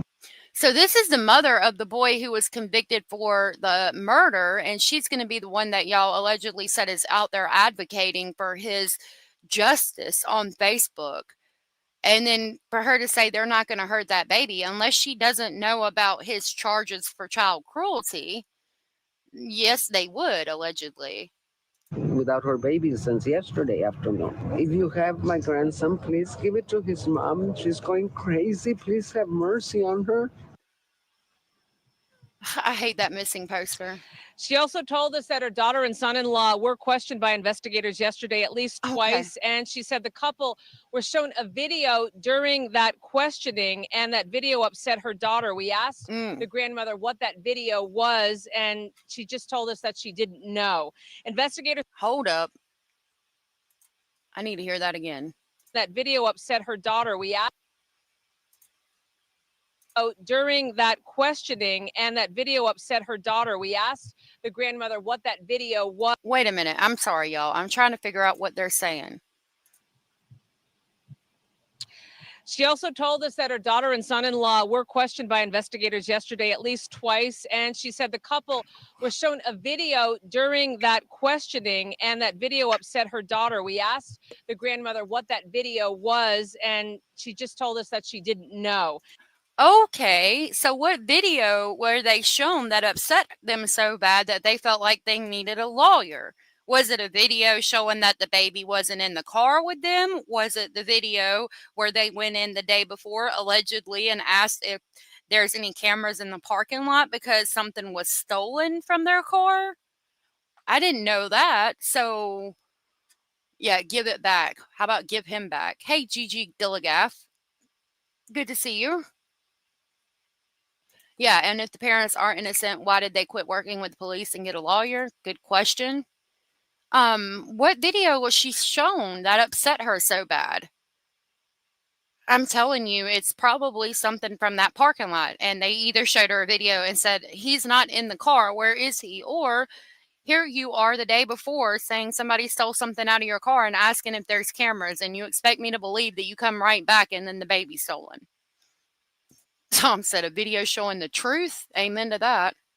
Investigators say after interviewing Rebecca Haro, she was confronted with inconsistencies in her initial statement and then declined, investigators say, to continue with the interview. Now, we did reach out to San Bernardino County investigators for clarification on this. At this point, they tell us they put out a simple statement and said they are not taking any further questions today. This as the search for baby Emmanuel continues. The investigators asking anyone who has any information about his whereabouts to get in touch with them. And Courtney and Corinne, you can bet there are so many prayers tonight in hopes that this baby will be found safe. We'll send it back to you. Yeah, we'll keep on top of all of those developments. Okay. Blue Sapphire agrees. Perhaps they showed them a video from the day before when they went inside to ask if there was cameras. Just because there's not cameras outside, there's almost always inside. And if they're selling firearms, they've definitely got them inside. Hello, Lover Not a Fighter. Lover Not a Fighter said there's cameras directly across from their home at the neighbors. Somebody asked, said she had that black eye at the game. The black eye, I'm telling you, appears to be several days old. So probably, I think she's had it for a long time. Like somebody said, could we look at video surveillance of how long she had had that black eye? Has she been to the store and the black eye was worse? And maybe they showed her a video of that. Hey, Obsidian. Oh, yeah, I was pulling his documents from Patreon. I hope that he's found okay and safe. Okay. Yeah, and they say that foul play has not been ruled out. All right, I've got a couple of more articles on this, and then we'll talk about the girl out of, there it is. That's what I've been looking for. I've got 3 Facebook links here. So grandmother speaks out in ongoing search for missing 7-month-old Emmanuel Haro. Yucaipa, California, August 17th of 2025, which was yesterday. The search for missing 7-month-old Emmanuel Haro continues as the family members and authorities work to piece together the circumstances surrounding the infant's disappearance. Amid the investigation, Emmanuel's grandmother, Mary Buhausen, and again, that's going to be allegedly the same grandmother whose son is doing 50 years to life for the homicide of his girlfriend, and online wanting justice for her son, saying that the girlfriend did it to herself. And then she's got the daughter who she just came out and said that her daughter wanted a son for so long and they'd never hurt the baby, even though Jake has the child cruelty charge. So that's the grandmother we're talking about. Yeah, them black eyes are definitely old. And 2, you wouldn't get a black eye from being hit in the back of the head. Yeah, she said she turned around and they hit her in the eye. But yeah, it's definitely a couple of days old. Jenny Jen, good to see you. We pulled up a thing that showed the stages of healing, and it looked like it was like about 10 to 15 days old. Baby Emmanuel was with them at the park, allegedly, Carolina. This case is too close to home. I have to nanny now to 2 grandsons. Okay, I'll see you later, sweetheart. Definitely protect your peace. Okay, let's go. Where is it? Here. Okay. So Emmanuel's grandmother, Mary Buhausen, has publicly defended the child's parents, highlighting the complexities and tensions in the case. Mary Buhausen, who was seen at, it says Mary, I think it's Rebecca. Again, this is all going to be allegedly. I can't verify this, but it's alleged, okay? Who was seen at the Big Five store in Yucaipa, California, told reporters that the couple, Rebecca and Jake, okay, so I'm sorry, I had it mixed up. So Mary is the grandmother. The grandmother told reporters that Rebecca and Jake loved their son, quote, loved their son and wouldn't do anything to hurt him, unquote. She acknowledged the ongoing investigation, but emphasized her belief in the parents' care and intentions, investigation, and family concerns. Authorities have reportedly asked Rebecca Haro to submit to a lie detector test, while Jake Haro initially refused. Pending legal counsel, court records indicate that Jake Haro has a criminal record, though the specifics of his previous offenses remain unclear. At present, an Amber Alert has not been issued, as authorities say the case does not meet the criteria without a confirmed suspect or vehicle description. Friends, family, and community members began search efforts Friday night, scouring the area in hopes of locating Emmanuel. Background on parents. Jake Haro, the father of Emmanuel, is currently on felony probation for willful child cruelty. He has a probation violation arraignment scheduled for September 2nd of 2025. Report indicates that he has bruises on his knuckles, raising further questions about recent events. I haven't seen the bruises on his knuckles, but we did just look at all of his charges, and he was actually on probation for what appears to me to be a number of things, and all of those probation violation court dates are September 2nd. And if he is on probation for like 3 or 4 charges, and then he's going for a probation violation on September 2nd of 2025, that makes me think they were probably going to sentence him to go do his time that he's on probation for.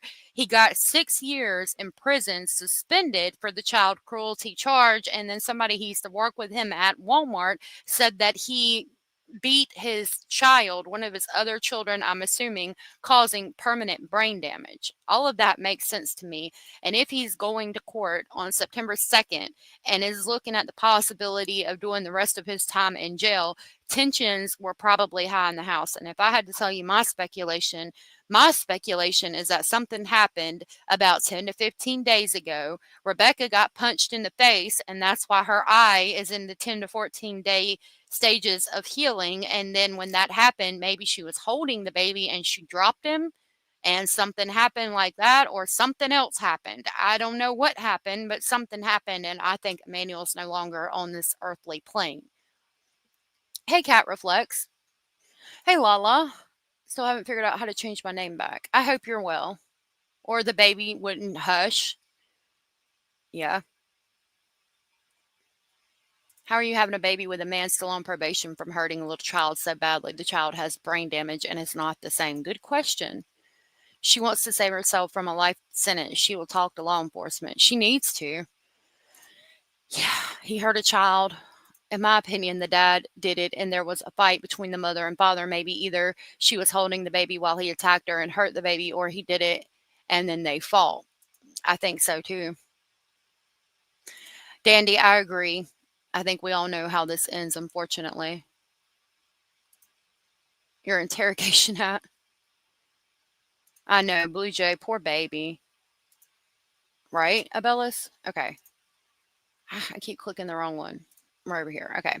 Rebecca Haro, mother of Emmanuel, reportedly has a black eye. Some observers have drawn attention to possible patterns in the family, noting similarities to her brother, James Buhausen, who is serving 50 years in prison for the homicide of his girlfriend and staging the crime scene. Some law enforcement sources have suggested there may be concerns regarding staged scenarios in Emmanuel's disappearance, though this has not been confirmed. Ongoing search and community response. Authorities continue to investigate, working to locate Emmanuel and understand the circumstances of his disappearance. Law enforcement officials are asking anyone with information to come forward. The community remains on high alert as neighbors, family members, and volunteers continue to search the Yucaipa area.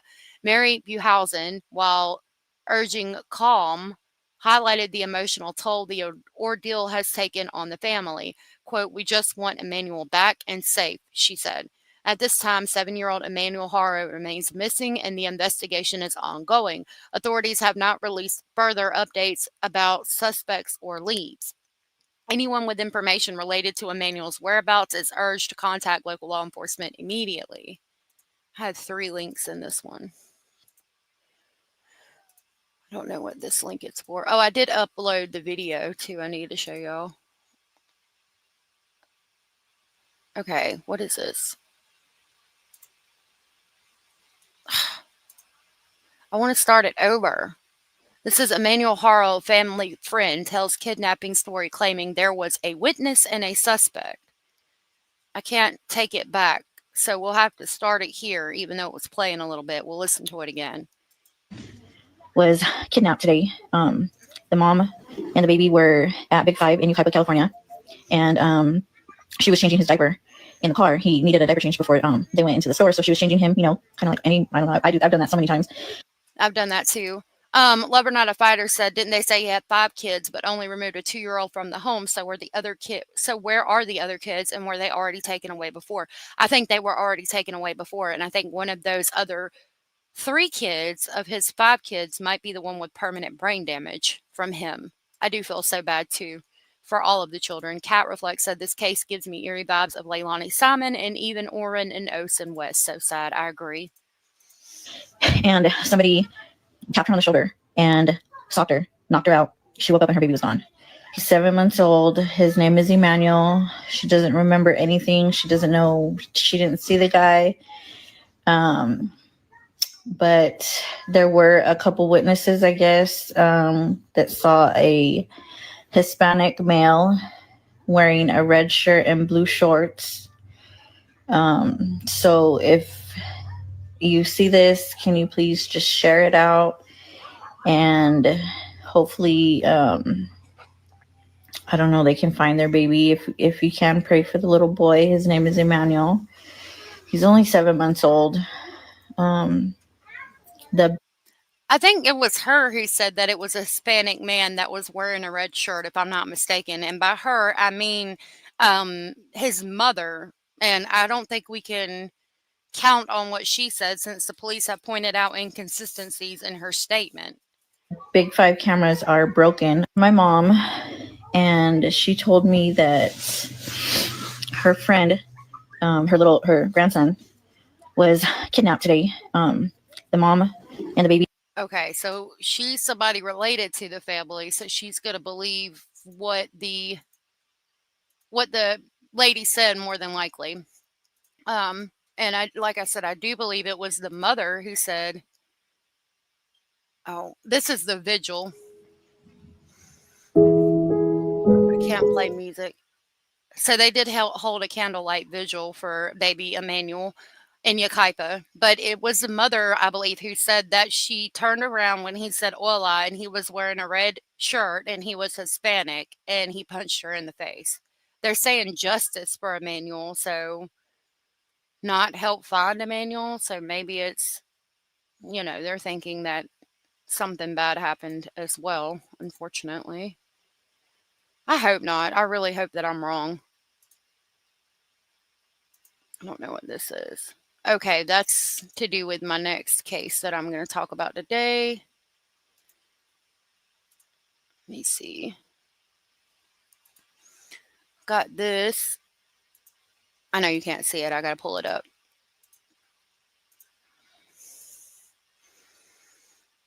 Her story has inconsistencies. We do have a video after this ad that we can play. And it says officials have not ruled out foul play in the disappearance of a 7-month-old baby after his mother said he was kidnapped outside a store in California.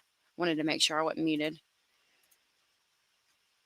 For a 7-month-old baby who's missing out of Yucaipa, the child's family saying he was kidnapped. Here's a picture of the infant. His mother says his name is Emmanuel. He was last seen wearing a black Nike onesie. Deputies responded to a report of a missing child at a strip mall on Yucaipa Boulevard and 6th Street last night. His mother says she was assaulted and had her baby taken. Vocal with this on my face. I didn't see anything. Hey, Miss North. I said I woke up on the floor and my son was gone. If you hear anything, please come forward. I'm begging you. Please don't harm my son. Just please protect him and bring him forward. I'm begging you. She's not crying. San Bernardino Sheriff's Department Specialized Investigations Division is leading the search to find the baby. Scent tracking dogs were brought in to assist in the search. The infant has not been found. Anyone with information on the missing baby is asked to call 911. She is such a bad actor. Cool. All right. Well, thanks, everyone. You're welcome. Okay. According to a release from the San Bernardino County Sheriff's Department on August 14th before 8 p.m., Rebecca Haro said her infant was kidnapped outside a retail store on Yucaipa Boulevard in Yucaipa, California, 10 miles east of San Bernardino. We know all that. During those interviews, Rebecca was confronted with inconsistencies in her initial statement and declined to continue with the interview. We know all that. She was there for another child's football practice. That actually tells me that he might be still involved in the other children, because I'm going to assume that it's not the 2-year-old who had football practice, right? And the baby definitely is not having football practice. So maybe they were there for one of his other children's football practice. Emmanuel was last seen wearing a black Nike onesie. I'm thinking, and I think she said she was there for her stepson's football practice. So that could be the children from the other relationship where he allegedly hurt one of them so bad that the child is going to have brain damage for the rest of his life. All right.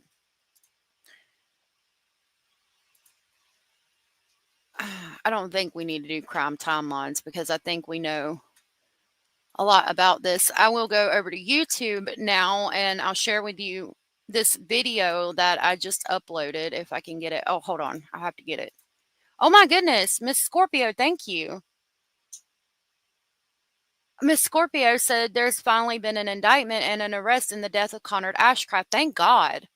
Now the owner of Poppy's Playhouse needs to be indicted. I was going to send you info last night. Thank you for the super chat, and thank you for that, Miss Scorpio Rose. And I'm so glad that they arrested somebody. Conrad Ashcraft was a child at a daycare, and they allegedly laid on him to make him go to sleep and held him down. And then they went back.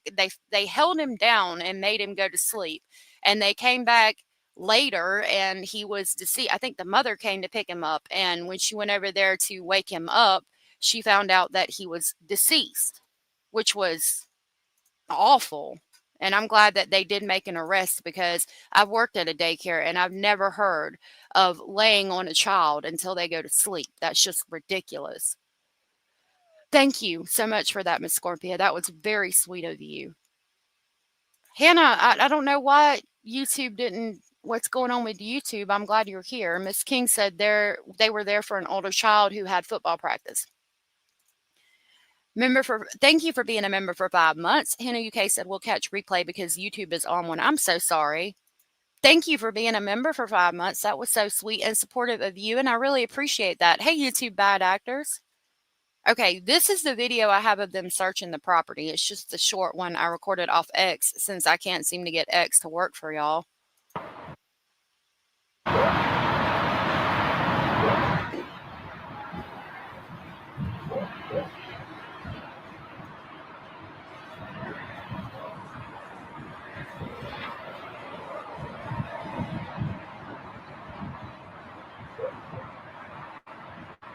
I think it just shows them on, at the property. There they are talking to him.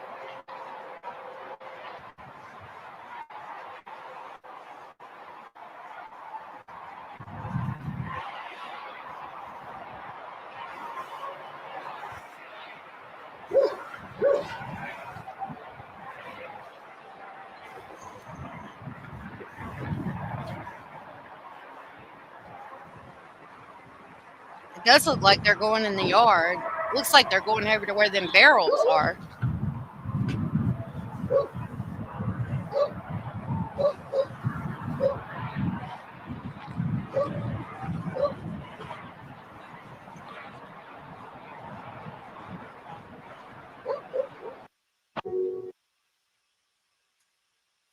Okay. It did look like they went over to where those barrels were. When I hear her say the floor, I definitely think it happened at home. Probably. That makes sense because it is weird to say you woke up on the floor when you're talking about a parking lot. Could be a Freudian slip. That makes sense. I did have a couple of videos on him, and then we're going to talk about the other girl. Oh my goodness, Cara, thank you for gifting 10 memberships. I really appreciate that. That was so sweet and supportive of you. How amazing. Thank you. Those went to Lisa Lynn, Carol Johnson, Trees, Jump AZ, April N, Little Nichols, Gina Stevens, Beth Pauley, and Eileen Discroll.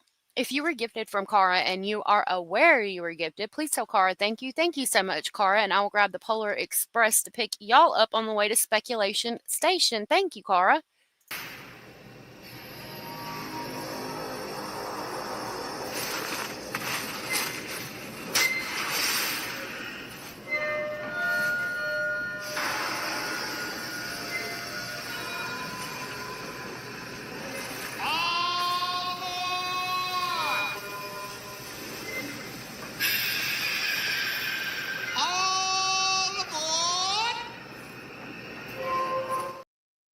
Thank you, Cara. I appreciate that.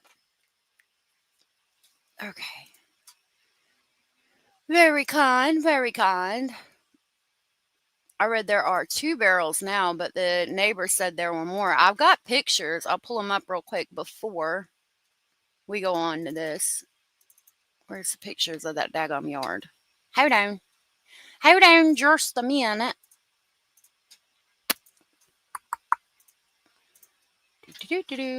Okay. There's again where she said used to work with Jake at Walmart. He should be the prime suspect in all this. I'm not going to go into detail, but his previous relationship didn't end so well. He's crazy. He beat one of his kids so bad it caused severe brain damage, and the child was not the same. Let's be real here. Jake should be the number one suspect. Here's the barrels. Like they're all lined up against the back wall. There's one right there. There's one right there. And down here it shows a bunch right there. I wish I knew what all that was about. Abellis, I hope that he calls soon, sweetheart, and I hope you feel better. Hey, hunters. Moon, it's good to see you, love. Yeah, I don't know what the barrel situation is all about. It's a lot of daggum barrels.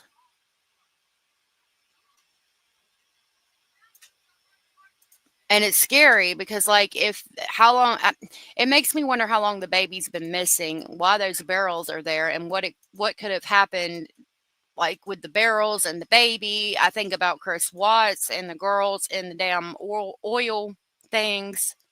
Like, what did you put in the barrels? What's in the barrels? Is it something that can decompose a small child very quickly? I'm just wondering. Okay, I've got a couple of videos on him, and then we'll talk about the next pregnant teen missing after sending a chilling message. And I think it was like help or something. We're going to talk about that next. Okay.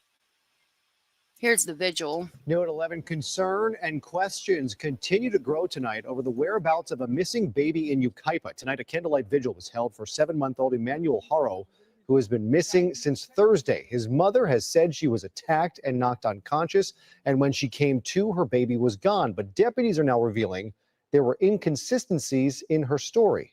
Yeah, the Eyewitness News reporter Tim Caputo now joins us with this investigation as it continues to unfold. Tim. Sophie Jura, you know, in investigations, deputies typically don't release a lot of information and when it's an active investigation, but they have said a little bit this weekend. They say when the mother's story didn't match up with the first version she originally told them, investigators called her out on it. And the mother of that missing 7-month-old then stopped talking to investigators. But tonight, the community is coming together. They're talking, and it's not in support of those parents. 72 hours after little Emmanuel Haro was reportedly kidnapped from a Yucaipa parking lot, this evening police were spotted at the Cabazon home belonging to the 7-month-old's parents. Why they were there tonight or if there are any breaks in this case remains unknown. As investigators asked for the community's patience in this still very active case, God Almighty, we pray in this moment. Dozens showed up for a vigil, praying for the infant's safe return. I got a baby at home. I'm gonna go home and hug when I get home. I'm extra tighter because it's just that baby's innocent. Those who showed up to this candlelight vigil focusing on the baby boy and not the growing rumors around town about what might have happened to him. We could be the voice that he's not here to have, and we can speak and be supportive for him. Just give him back to me again, please. Don't harm my son. We first spoke with Emmanuel's parents Friday morning, less than a day after reporting their 7-month-old missing. The boy's mother, Rebecca Haro, told us she was changing her son's diaper in the Big 5 parking lot Thursday night just before 8 p.m. when she was assaulted from behind and knocked out. She's got a black eye and told ABC7 she never saw the suspect, and when she came to, Emmanuel was gone. Okay, I'm gonna back that up. Yeah, she said she was attacked from behind, but she turned around, and that black eye we just saw, that's definitely been there a couple of days, and it's definitely healing. You can see where it was a lot darker. So allegedly he came up behind her and said hola, and then she turned around and was punched in the eye. Yeah, get her some cheese to go with that one, right? Cara said, okay, Amber Heard, sit down. No one believes your story either. All right. Yeah, that's definitely not fresh, in my opinion. I mean, and even if it was, that's not enough to knock you unconscious. I'm sorry, but it's not. There is zero swelling, right? Yeah, she allegedly, he walked up and said, "Hola." She turned and then he punched her in the face. But that's, I mean, the biggest giveaway is there's zero swelling, and that's not enough to knock you unconscious. I'm sorry, but it's not. Like, that's maybe when it happened, if it's like really old. And she does look like there's a mark there on that side, and there could have been some like darkness over here as well, which again makes me think that he punched her in the face and she could have dropped the baby on the floor. No tears. Allegedly, she got knocked out, Blue Jay, and woke up and the baby was gone. KK said, I say she'd have it. She's had it a couple of weeks, probably. Right. Probably. Not at all. It's just not, right? Hey, glitter is forever. Another Amber, yeah. I heard hola and got hit in the back of the head, but now there was a tap on and an hola and she turned around. What? Yeah. Oh, Lord Dandy. Never saw the suspect, and when she came to, Emmanuel was gone. I got him out of the car seat and I laid him down and so I could get his diapers ready. And somebody said, hola, and that's all I remember. And I saw white. And a hearing sound, I fell on the floor. And I said, as I got up, I couldn't find my son. I checked around my truck. But this weekend, the San Bernardino Sheriff's Department says the story Rebecca Haro told detectives had inconsistencies. And when confronted about it, she ended the interview with investigators. The Sheriff's Department then said they're unable to rule out foul play in the disappearance of Emmanuel. They searched with canines, they've conducted multiple interviews, and they say they remain committed to finding him. Those at tonight's vigil fear the worst, but are holding out hope investigators get to the bottom of this and find Emmanuel alive. I don't either. They'll find out, and it'll be soon, I'm sure, and everybody will have their answer, and we're hoping that it's not what we all assume, but we have to wait. So this alleged kidnapping happened in that business parking lot of the Big Five. We don't know if there were security cameras facing the parking lot that captured what happened, captured anything at all. But at this point, deputies have not released a description of a suspect or a potential suspect vehicle. They're still obviously searching for any more information. From what I understand, they called off the search, and it looks like the community is not supporting either. YouTube bad actor said, poor little guy. I know. So sad. All right, this is search continues. 11 starts with breaking news. It's only a minute. I got two that are less than a minute. I mean, a little over a minute, sorry. Right now at 11, an Inland Empire community. God almighty. Justice in the case of a 7-month-old now missing for 3 days. This as detectives sweep the home of the child's parents today. And tonight, investigators are still looking for 7-month-old Emmanuel Haro. I want to thank you for joining us. I'm Jonathan Gonzalez. I'm Kathy Vara. Tonight, we are following breaking news in the investigation as the San Bernardino County Sheriff's Office tells NBC4 that Emmanuel's 2-year-old sister is now in the custody of Child Protective Services. New video shows detectives at the home of Rebecca and Jake Haro in Yucaipa just after 7 o'clock this evening, Rebecca initially told police that she was knocked unconscious in a parking lot on Thursday, and when she woke up, her baby was gone. Since that time, the sheriff's office says her story has been in. This right here, and like I've said several times, it pisses me off. Like, when have we seen a missing child poster like this? It literally says, missing kid, Emmanuel Haro, 7 months old. Please contact dad. Mother. Dad/Jake gives his phone number. Mother ... Rebecca, and gives her phone number. Like, you're not giving any description. Missing baby would stand out more, unfortunately. When there's a missing child or missing person in general, we should always look. But if you put missing baby, it would stand out more. You're not saying that he's 21 pounds, 48 inches, I think they said. Brown hair, brown eyes, wearing a black Nike onesie, last seen in the parking lot of the Big Five. Like, that's all information we need to have. There's so much in this that's pointing to foul play, in my opinion. Simone said she must have been abused by her husband. The baby looks like he has been abused, and mama knows what happened. Allegedly, could be true.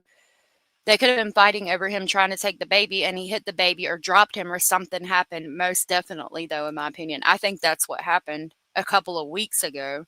I can't believe she is with the man that beats her child to brain damage and has another baby to have him be taken. I don't think so. Blue Jay, I think the one where he beat the child, he allegedly beat the child to where the child had brain damage, was from a previous relationship. I think they just have the 2-year-old and then baby Emmanuel. But then, I mean, being with him after that, it's astonishing. Not the sharpest knives in the drawer, said Lorianne, and I agree. Still can't get over the hola thing. Is she saying they said hola because she thinks ICE is going to protect her? I don't know. I don't know.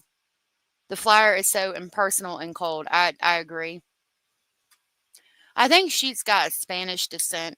If we're going to talk about being that way, I mean, I guess because she's thinking statistically there's a probability that somebody might do it, and so she's trying to think, well, who would be most likely to kidnap a child, which is fucked up way to think. But if I had to guess, I would say maybe that's why she said it. I don't know. There's no plea for his return. I agree. Yeah, he was holding the little girl. That's the 2-year-old that's been removed. The filler said it all. Distancing language, past tense usage, no tears, just 15 to 20 seconds. I can sense and see the fakeness. Story makes no sense. Right. And there was no, they used past tense. They talked about how he was this and was that. Consistent and has not ruled out foul play. Now, as that investigation continues, neighbors are demanding justice. Dozens showing up to a vigil held in Emmanuel's honor tonight. We want to show you his photo once again. Emmanuel has brown hair, brown eyes, and was last seen wearing a Nike onesie. Anyone with any information is being urged to call 911. I fell on the floor, and I said as I got up, I couldn't find my son. A 7-month-old baby boy was reportedly kidnapped right out of this Big 5 parking lot. This is 7-month-old Emmanuel Haro. And they didn't put on the poster that he's cross-eyed either. That's a very identifiable mark. Gigi Dillagaff, it's his kids from a previous marriage or previous relationship, because she said that her stepson was playing football and she left to go to Big 5 to get a mouth guard. But allegedly also the coaches said they had mouth guards. There was no reason for her to go do that. Hey, oh, look, a squirrel. Am I really just bad, or do moms actually change diapers in the car when there is a conditioned store with a cool bathroom a few feet away? Now, I agree. I have changed my baby in the car. But I mean, I don't know. I would think, because to me, I would do it when we had just shut the car off and the car was pretty cool. If the car is like hot as Satan's asshole, no, I'm not going to change the baby in there. She might not have wanted to take him in stinking. I mean, I've done it, so I don't know. Yeah, it kind of depends. Kay said it kind of depends on if they have a restroom you can use. And for me, it would depend on if I thought the car was better because they have nasty bathroom or something. Right. I'm going to say I've done it with mine. Hey, Wendy. Wonder if investigators will go through their trash to see how many baby diapers are in the trash from the last week. That's a good idea and a good question. More info from Hispanic reporter. Hey, love to hunt. I heard them say the funny Hispanic was reporting on this or something. Yeah, Satan's booty hole. They would have impounded her vehicle, and the car can be looked at CSI time. Good point. One of 5 children in this family from Cabazon reportedly kidnapped last night in Yucaipa. Good question. Now, his mom told me that they were here last night at a nearby football stadium in Yucaipa with the other kids playing youth football, and she had to run down here to Big 5 to buy some equipment for her stepson, specifically a mouth guard.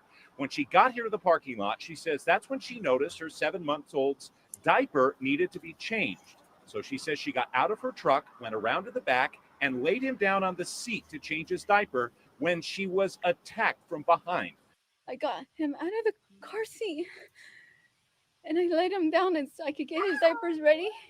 And somebody said, "Hola," and that's all I remember. And I saw white.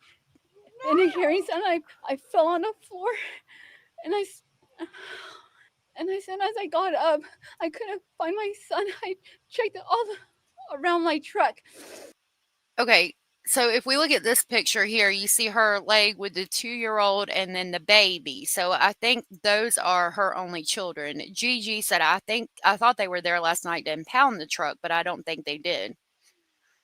Interesting. Oh, Snarky Pants also said no eye contact. Yep. Yeah, I really think that these two are her children and the baby's missing. They've taken the 2-year-old because those were the children living in the house with Rebecca and Jake.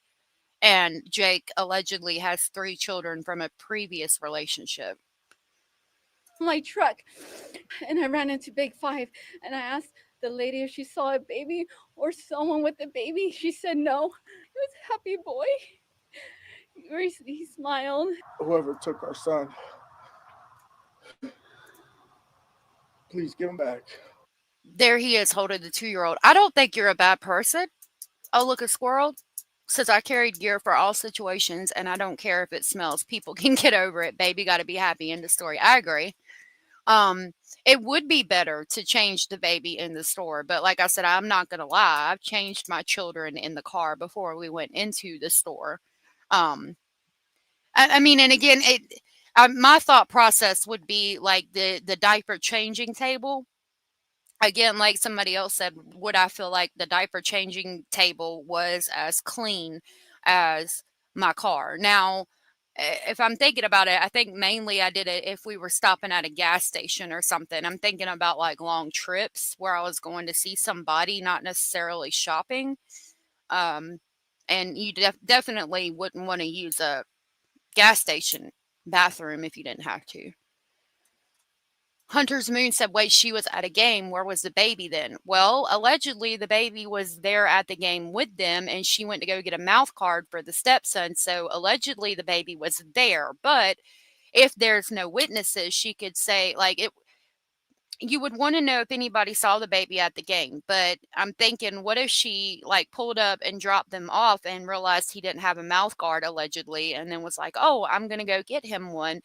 Then they would have just seen dad walk up with the stepson and the 2-year-old little girl, and they wouldn't have seen the baby, but they wouldn't have seen her either because allegedly she realized he didn't have the mouth guard and went to the store to get it. Maybe that's the story they're going with. Zan. Oh, Zan. Good to see you. I always carried a changing pad. Yep. I'd rather change in a car as opposed to any table. Mama's statement doesn't sit well with me either. It's just way too convenient, and she happened to change the baby's diaper in the car, and the baby wasn't at the kids' game. It is very convenient.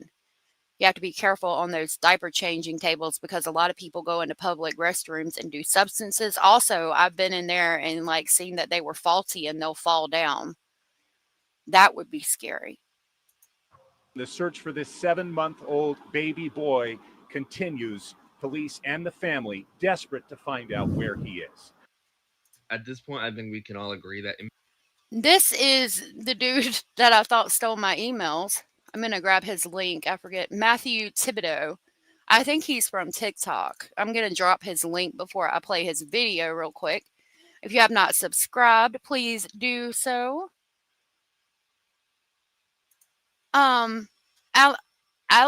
Allison Crossgrove, good to see you, said, okay, don't come for me. I'm a nurse with neonatal and pediatric experience. Has there been anything said with the congenital issue with the baby? I'm noticing his blank stare and low set of ears. We talked about that in the previous live, and it did start an argument. I don't know, but what I'm going to say is what I said earlier. At the end of the day, like, I don't know. You know, I'm definitely not a nurse or not a doctor, okay? But I don't think it correlates with the fact that he's missing. You know what I mean? So I'm choosing to stay away from it and kind of tiptoe backwards, kind of cautiously, because I don't want to start another fallout in the chat section. I'm just going to say I don't think it correlates with the fact that he's missing and leave it there. Gigi Dillagaff, thank you so much for the super sticker. That was so very sweet and supportive of you. I really appreciate that. Thank you so much. I'm going to try to see what it was, if I can unlock my phone while I'm talking. Yay. Oh, it says boss. That's so cute. Thank you. Thank you so much. I really appreciate that. Okay, I'm gonna play. As a mom, I'd say he wasn't getting proper health care. Well, where he says, please make sure you feed him and change his diaper, I wonder if that's a Freudian slip. I wonder if, like, they didn't feed and change his diaper like they were supposed to. Because it makes me think about that case where they found the baby in the swing that was deceased, and like the diaper was so bad there had maggots in it and stuff, where they were high on substances and weren't changing the diaper, and the baby had died because it starved in the swing. And a horrible case. Hey, Maddie's mama, can't hear anything again. Oh, I think you have to go out because I'll type it in chat. All right, we're going to watch this from Matt Thibodeau, and I dropped his link in chat. Please subscribe if you haven't. I'll try to pin it. Emmanuel Haro's mom, Rebecca, and his father, Jake, know exactly what happened to him. We've seen all I the red agree. flags. We've heard all the inconsistencies. Authorities do not just go to a couple's home when their child was kidnapped from somewhere else and bring cadaver dogs in to track the scent of human remains. They don't bring excavators in to start digging up areas of a couple's property if their child is believed to be kidnapped. They don't administer lie detector tests to parents if they believe a child was kidnapped. Now, I want you guys to take a look at this video. Pay close attention to Rebecca, Emmanuel's mom's face as she looks at Jake, the father. Okay, and you also don't put out statements out here in the public stating from the police department that there's been inconsistencies in her story. All right, so this is kind of just them standing there as the news reporter is talking to her mic. She's just trying to cover the story while they're standing there. And then someone comes over and Maybe actually orange. brings a box with Emmanuel's missing flyers inside. Now, look at the way that Jake opens it. He looks at them, and look at the way that Rebecca's looking at him. She's trying to get his response to the flyer, see if there's any emotion there. She looks at them. She sees them. She looks up at Jake, looks up at him again, tries to see if there's going to be some sort of emotional response. She looks at him several times, and then you can see on her face, she's looking at his photo and then gets visibly upset. In my opinion, this right here is the face of guilt. It's the face of knowledge, whether she is guilty because she actually did something or whether she's guilty because she feels like she couldn't do enough. I've never noticed that, and I've never seen that clip. I'm going to try to make it as big as we can. Okay. Let's see. I'm going to take that back and look at that again because I've never seen that clip. So we're watching Rebecca's face, the way, evidently this is a box of flyers, and we're going to watch her face as she looks at her husband, Jake. Again, this is Matt Thibodeau. I've pinned his link. Subscribe if you haven't. He has good information. It's speculation, but interesting nonetheless. So this is kind of just them standing there as the news reporter is talking to her mic. She's just trying to cover the story while they're standing there. And then someone comes over and actually brings a box with Emmanuel's missing flyers inside. Now look at the way that Jake opens it. He looks at them, and look at the way that Rebecca's looking at him. She's trying to get his response to the flyer, see if there's any emotion there. She looks at them. She sees them. She looks up at Jake, looks up at him again, tries to see if there's going to be some sort of emotion. And he's shaking his head no. Watch his head right here. He shakes his head no. She looks up at Jake, looks Now we're up at looking him at again, Jake. tries See? to see if there's going to be He's some saying sort no. of emotional response. She looks at him several times, and then you can see on her face. I'm wondering if that's a Freudian slip. Like, no, there's no need for this because we're not going to find him. Stand by your psychotic man. His face is swollen in the second picture. He does look chubbier there in the second picture than he does in the first one. I'm wondering if it's because he's older in the second picture, and I don't know how old he was in this first picture. Because, you know, the babies get those adorable little chubby cheeks after a while.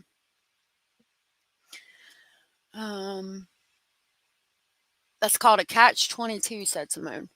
She's looking at his photo and then gets visibly upset. In my opinion, this right here is the face of guilt. It's the face of knowledge, whether she is guilty because she actually did something or whether she's guilty because she feels like she couldn't do enough.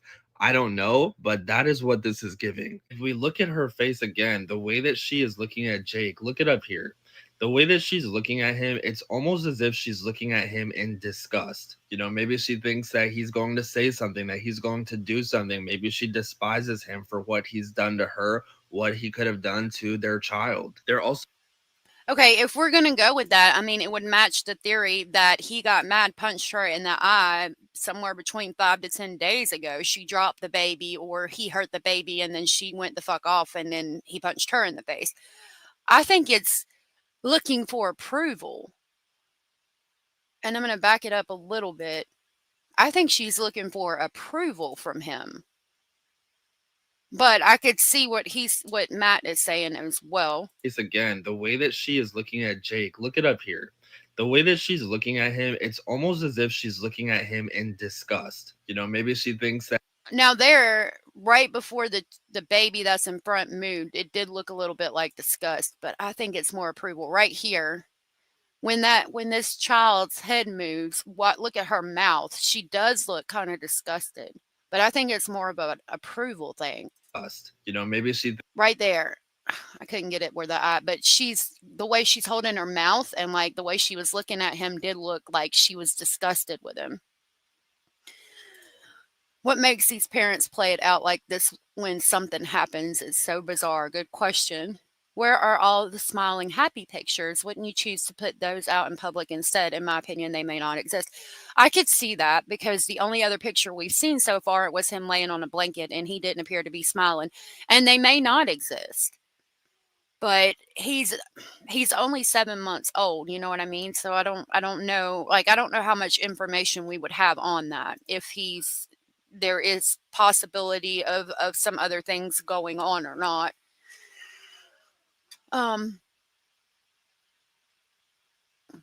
We always say that congenital anomalies come in threes, the low set ears though. Where's Honeybee? Miss Honeybee, nice to see you. She said she fell on the floor, not a ground. A floor is inside, the ground is outside. Right, we've been talking about that. I think that something may have happened at the house, and that could be why the police went out there. Thinks that he's going to say something, that he's going to do something. Maybe she despises him for what he's done to her, what he could have done to their child. They're also upset over the fact that the flyers say missing on them and not kidnapped or abducted or Amber Alert. Listen. Why did they put missing? With the flyer saying missing instead of Amber Alert or kidnapped or abducted, that kind of ruins the couple's narrative that the child was taken. I'm going to back that up because it was kind of fast. That the flyers say missing on them and not kidnapped or abducted or Amber Alert. Listen. Why did they put missing? With the all I heard was the very end of that said they put missing. Looks like the dad had a lot of bruises and Haracha? Ex-wife told police Emmanuel was not at the game. Rumor. Interesting, Dandy. In the ditch, they didn't put the police department phone number on the flyers. They sure didn't. I don't think either of them have low ears, actually. I mean, I don't know. If I'm feeling my ears right now, I don't know. They kind of line up with my nose across my face. I don't know, y'all. Flyers saying missing instead of Amber Alert or kidnapped or abducted, that kind of ruins the couple's narrative that the child was taken. And you can kind of see the fear and confusion in their face when they realize that a lot of the people around them may not actually believe that Emmanuel was kidnapped. If the witness who came out last night and stated that she believes she saw Rebecca as well as the couple's 2-year-old daughter at a park in Banning, California, is credible, that is going to explain a lot.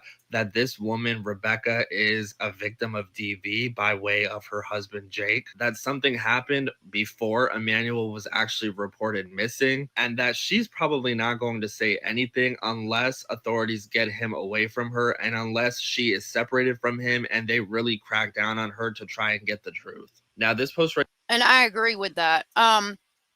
I am Jessica. I don't know if you thought I was somebody else, but I'm just letting you know. Good to see you, sweet Melissa. Oh, you're good, Allison. I actually get confused a lot with that person. In the ditch said, how long before their defenders go around pulling the flyers down? Good question. Snarky said the grandmother said that mom really wanted a boy, and that is why they wouldn't have hurt him, but maybe they were disappointed. No, I mean, I know what you mean. I hope not, and I don't think so. And I know you have to be careful because it can be taken the wrong way when you say that. But because I think he's a beautiful child and a perfect child. If we're talking about the parents' mindset, though, the question would be, did they see him that way? But I think, judging by the way she looked at the posters and started crying, I think that, like he said, it's either guilt over what happened or just being upset in general. If something like that was going on, I would think when she looked at the pictures of him, she would see disgust. Not here. Hey, cat for animals, floor versus ground. Really, not everyone speaks with proper words. And you're right. She could have used those two words interchangeably. What makes me question that is that her bruising is a couple of weeks old. Okay, if the bruising was current, I think that I would be more on board with using those words interchangeably. But the fact that the bruising is older makes me think that it was a Freudian slip and said floor, because I'm thinking that it's possible, or allegedly something could have happened at the house and he punched her in the eye at that point 5 to 10 days earlier, and then maybe she dropped the baby and he hit the floor. And so she says floor referencing ground, but it's a Freudian slip because in all actuality, the baby could have possibly hit the floor. But you are correct. People do use floor and ground interchangeably. I've actually said that myself talking to the kids. I told them to pick their trash up off the ground, and I've said floor. It more so correlates with the fact that the black eye appears to be older. Oh my goodness, I'm sorry, Simone. Mom's initial statement seemed sketch to me. She changed it, and the police pointed out that there was inconsistency. Sweet Melissa said, I don't believe the baby was ever there. I don't either. Hey, Sharon. She needs to be a proper mother and at last and tell the truth. No more crocodile tears. Well, she didn't even have that. Hey, Angelina. Cadaver dogs would have picked up a scent in the car if the baby was deceased in the car. Baby was not there. And I'm wondering, would they have picked the scent up in the house if the baby had been deceased in the house several weeks beforehand? Didn't we just have a case like that? Yes, Jaden Spicer. I don't think the cadaver dogs picked up anything in his house. And it's alleged that they just talked to him. Somebody else in the family talked to him July 3rd, so we don't know exactly when he died. But remember, cadaver dogs searched this Felicia Gross's house for Jaden Spicer out of Kentucky, and the cadaver dogs didn't pick up a scent. So maybe the cadaver dogs aren't picking up a scent because the baby has been deceased for 5 to 10 days, as long as the black eyes have been there. I think the black eyes do correlate with the baby. But that was a good point, Angelina, and nice to meet you. I have before, but it's more so like the black eyes. Yeah, Danny said the ex-wife told police baby was not at the game, allegedly. Here has been circulating online. It says allegedly the parents went into the Big Five store a day prior to Emmanuel Haro's disappearance. The parents asked the cashier if there are CCTV cameras outside in the parking lot because someone had broke into their car the week before and they're looking for CCTV footage. Now, there's no confirmation that this is actually true, but if it is, This would indicate a lot and would showcase that Emmanuel was missing longer than he was reported missing, and that the couple actually went out of their way to try and stage what they are now claiming is an abduction. What do you guys? So he's going to ask you, what do you think? I'm going to make sure to give a thumbs up. And that goes back to what we were just talking about with the grandmother, saying that a video police showed her upset her and she stopped talking to them. And again, I'm wondering if they showed her the video where she went in the day before and was like, I can't find my baby. And not that, I apologize, where she went in the day before and was like, somebody stole something out of my car. I need to know if you have cameras in the parking lot, because if they showed her that video and were like, look, you were here the day before, you knew they didn't have cameras, and then you come right back. I mean, this looks suspicious as hell, and I just, Orange Rose said, just like all these cases, we can dissect them till the cows come home. Floor versus ground, changing diaper and car versus store. Bottom line is these little red flags all add up for detectives. Amen to that. Yes, Kalisa, when people speak more than one language, it is common to translate words and use them interchangeably. And she speaks English and Spanish from what I can tell. You didn't know she did what? Oh, yeah, we just heard that the grandmother said that she got upset when they showed her a video specifically and stopped talking. Hey, Nita, nice to meet you. Sharon, if you look at her properly, she's got 2 black eyes. Yes, she does. We'll go over here. Hold on, I know you can't see it yet, but I want to talk to y'all about that. So here, from SF Investigates, you can see where he put the chart up. Now here she does, I mean, that appears to be a black eye to me as well. It looks like she had 2 black eyes. And again, talking about the floor versus ground, I think that there was some kind of argument. This is just my speculation, underlined speculation, like it says at the bottom. I think there was some kind of argument. He punched her in both eyes. The one on what would be her left, our left, her right, was a little bit worse, and maybe she dropped the baby. Or they were fighting because something happened to the baby and they were freaking out, and he punched her in the eye. I don't know. Allison said, just to clarify, these things I point out aren't due to something that happened to him. It would be something he was born with and he would be diagnosed with, and the police and parents would know. Correct. And I get that. I just don't know like how it would specifically correlate. I'm going to hope that the parents wouldn't be like, I don't want a special needs child. God, heaven forbid, Jesus. I would hope that if they felt that way, they would put him up for adoption.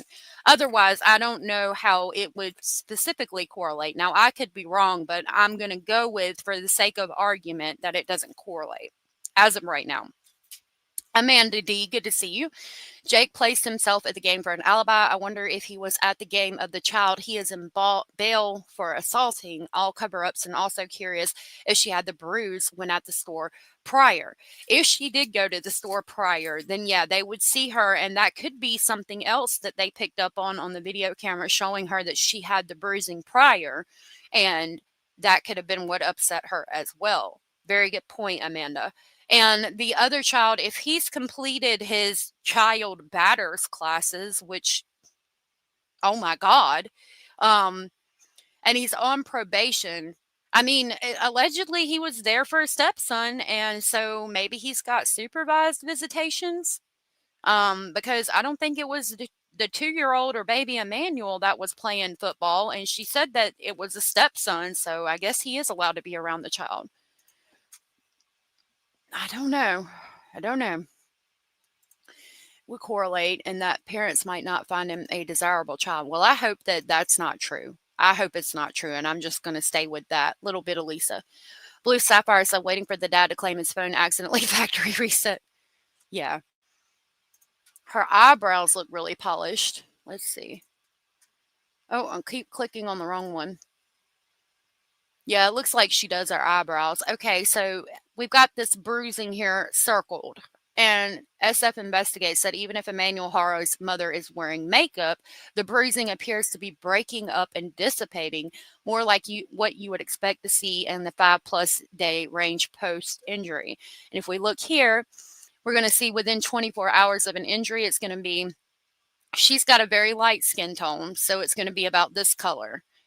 And then after 1 to 2 days, it's going to be real dark with some purple and blue around the edges of the initial wound and almost black in the middle.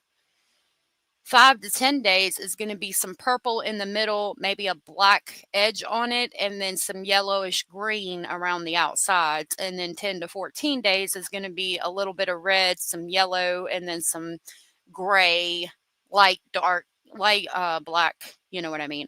So it looks to me, and you guys can let me know if I'm wrong, but it looks to me to be within the 5 to 10 day range.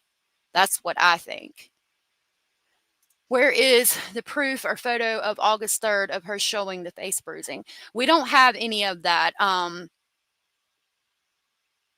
So Sharpie, I'm sorry, I got distracted. Are you saying she used a Sharpie on her face or did the eyebrows? I don't think so. I don't know. So allegedly she went in the store and was like, oh, somebody tried to break into my car. Do you have a camera?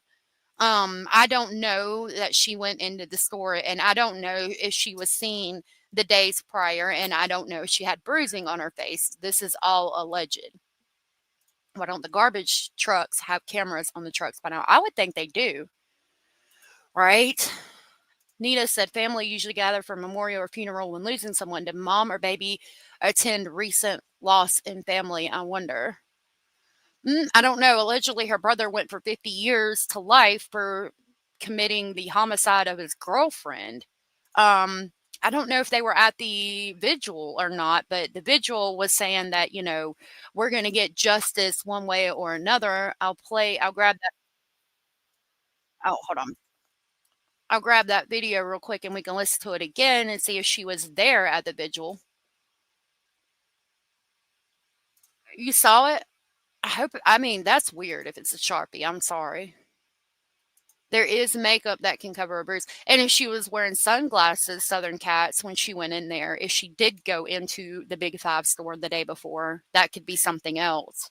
But the cops would be able to pick up on that because I'm sorry, if you're stupid enough to go into a store the day beforehand and be like, oh, something was stolen out of my car. Do you have cameras in the parking lot? And then you come back the very next day to the same exact store and you're like, oh, somebody kidnapped my child. If you're that dull, to put it nicely, I don't know that you would be smart enough to cover it up good enough to where cops couldn't see or tell that there was some kind of bruising there in a camera. And it's not swollen. Good point. All right. Yep, and they did, Angelina. They refer to the baby in past tense a lot. All right, here's the vigil. Continue to grow tonight over the whereabouts of a missing baby in Yucaipa. Tonight, a candlelight vigil was held for 7-month-old Emmanuel Haro, who has been missing since Thursday. His mother has said she was attacked and knocked unconscious, and when she came to, her baby was gone. But deputies are now revealing there were inconsistencies in her story. Yeah, the Eyewitness News reporter Tim Caputo now joins us with this investigation as it continues to unfold. Tim. Sophie Jura, you know in investigations, deputies typically don't release a lot of information and when it's an active investigation, but they have said a little bit this weekend. They say when the mother's story didn't match up with the first version she originally told them, investigators called her out on it.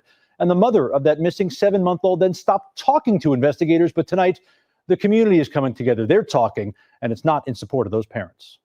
72 hours after little Emmanuel Haro was reportedly kidnapped from a Yucaipa parking lot, this evening police were spotted at the Cabazon home belonging to the 7-month-old's parents. Why they were there tonight or if there are any breaks in this case remains unknown. As investigators asked for the community's patience in this still very active case, God Almighty, we pray in this moment and we dozens showed up for a vigil, praying for the infant's safe return. I got a baby at home. I'm gonna go home and hug when I get home. You know, extra tighter because it's just that baby's innocent. Those who showed up to this candlelight. Oh, goodness. Sorry. I sneezed. I'm going to bring it right back.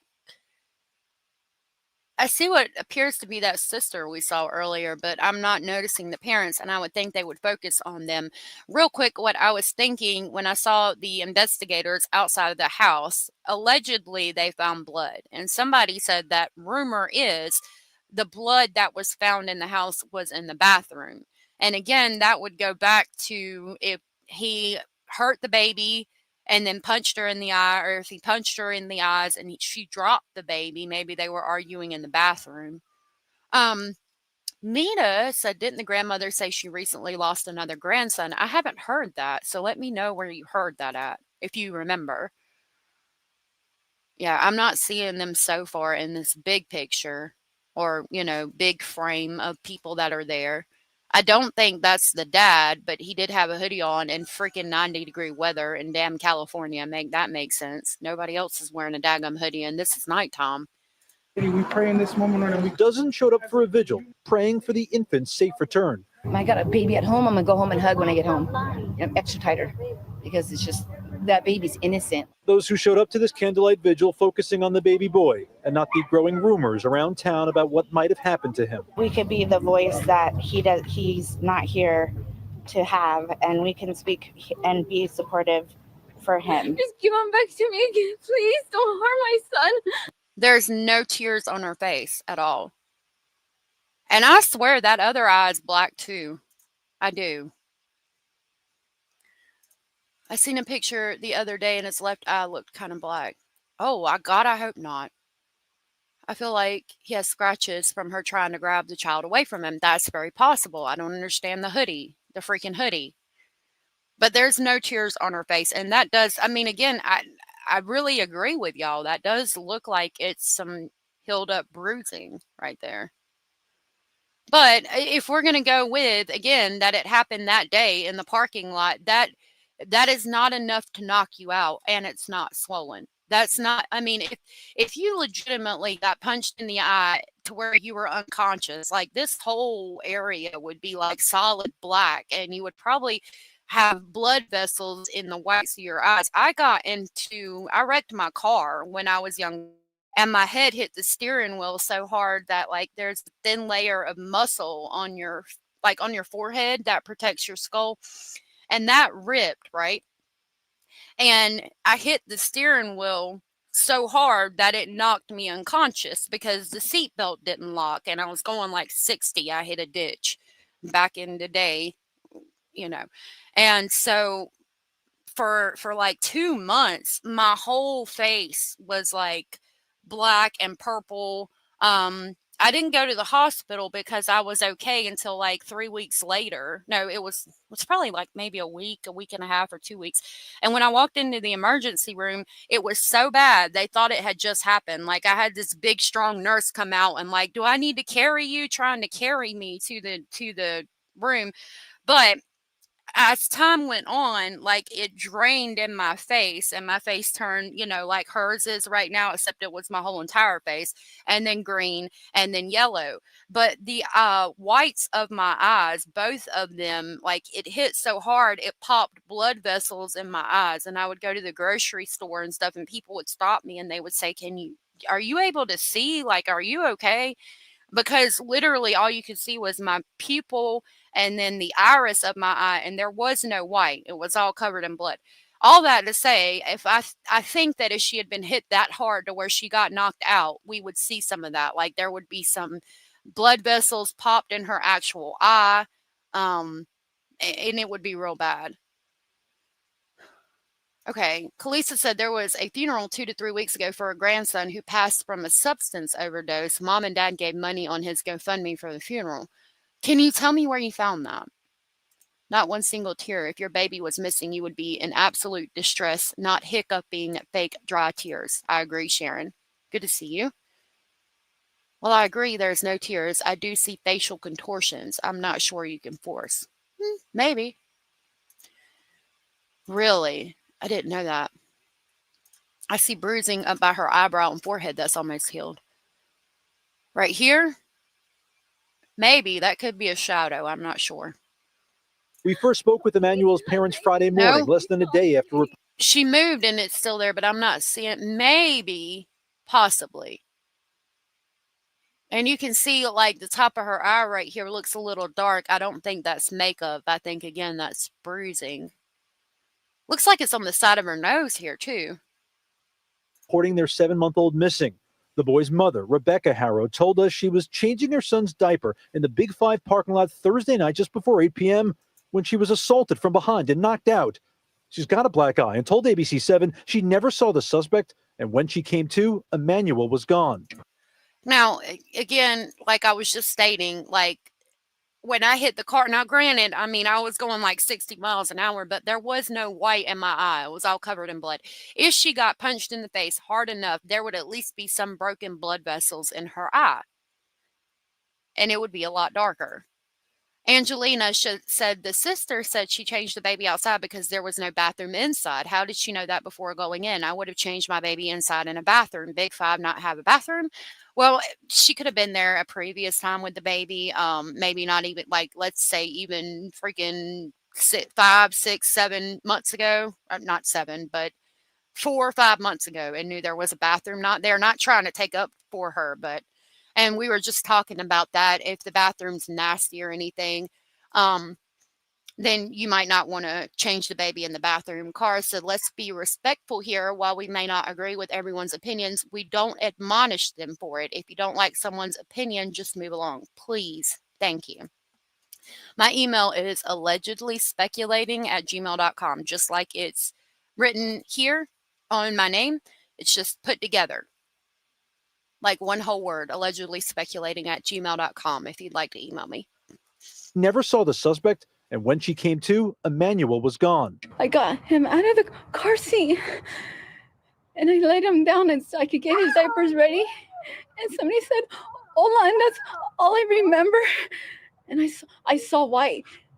And a hearing sound, I fell on the floor. And I said, as I got up, I couldn't find my son. I checked all around my truck.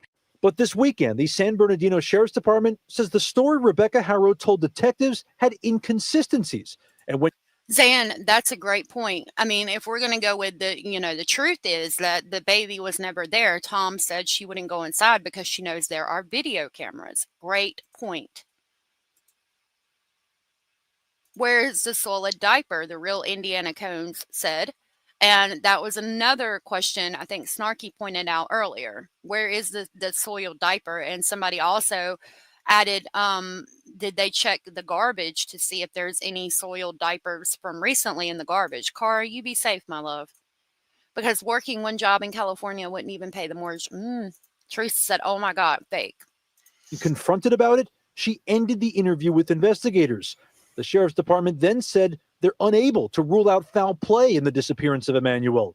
They searched with canines, they've conducted multiple interviews, and they say they remain committed to finding him. Those at tonight. Little bit of Lisa said mom never removed that diaper according to her story, and that actually is correct because allegedly she laid him down and then turned around when the guy said hola and punched her in the face. So yeah, technically the diaper would not have been removed yet. Great point, little bit of Lisa. Sharon says she saw white because her husband is wearing a white sweater in crazy hot weather. I don't think I've seen any, Allison. Not of him sitting up. Simone said the soiled diaper is not in evidence, so it's probably in the barrel of lies. It's vigil, fear the worst, but are holding out hope investigators get to the bottom of this and find Emmanuel alive. So I'm not seeing the family there. They'll find out, and it'll be soon, I'm sure, and everybody will have their answer, and we're hoping that it's not what we all assume.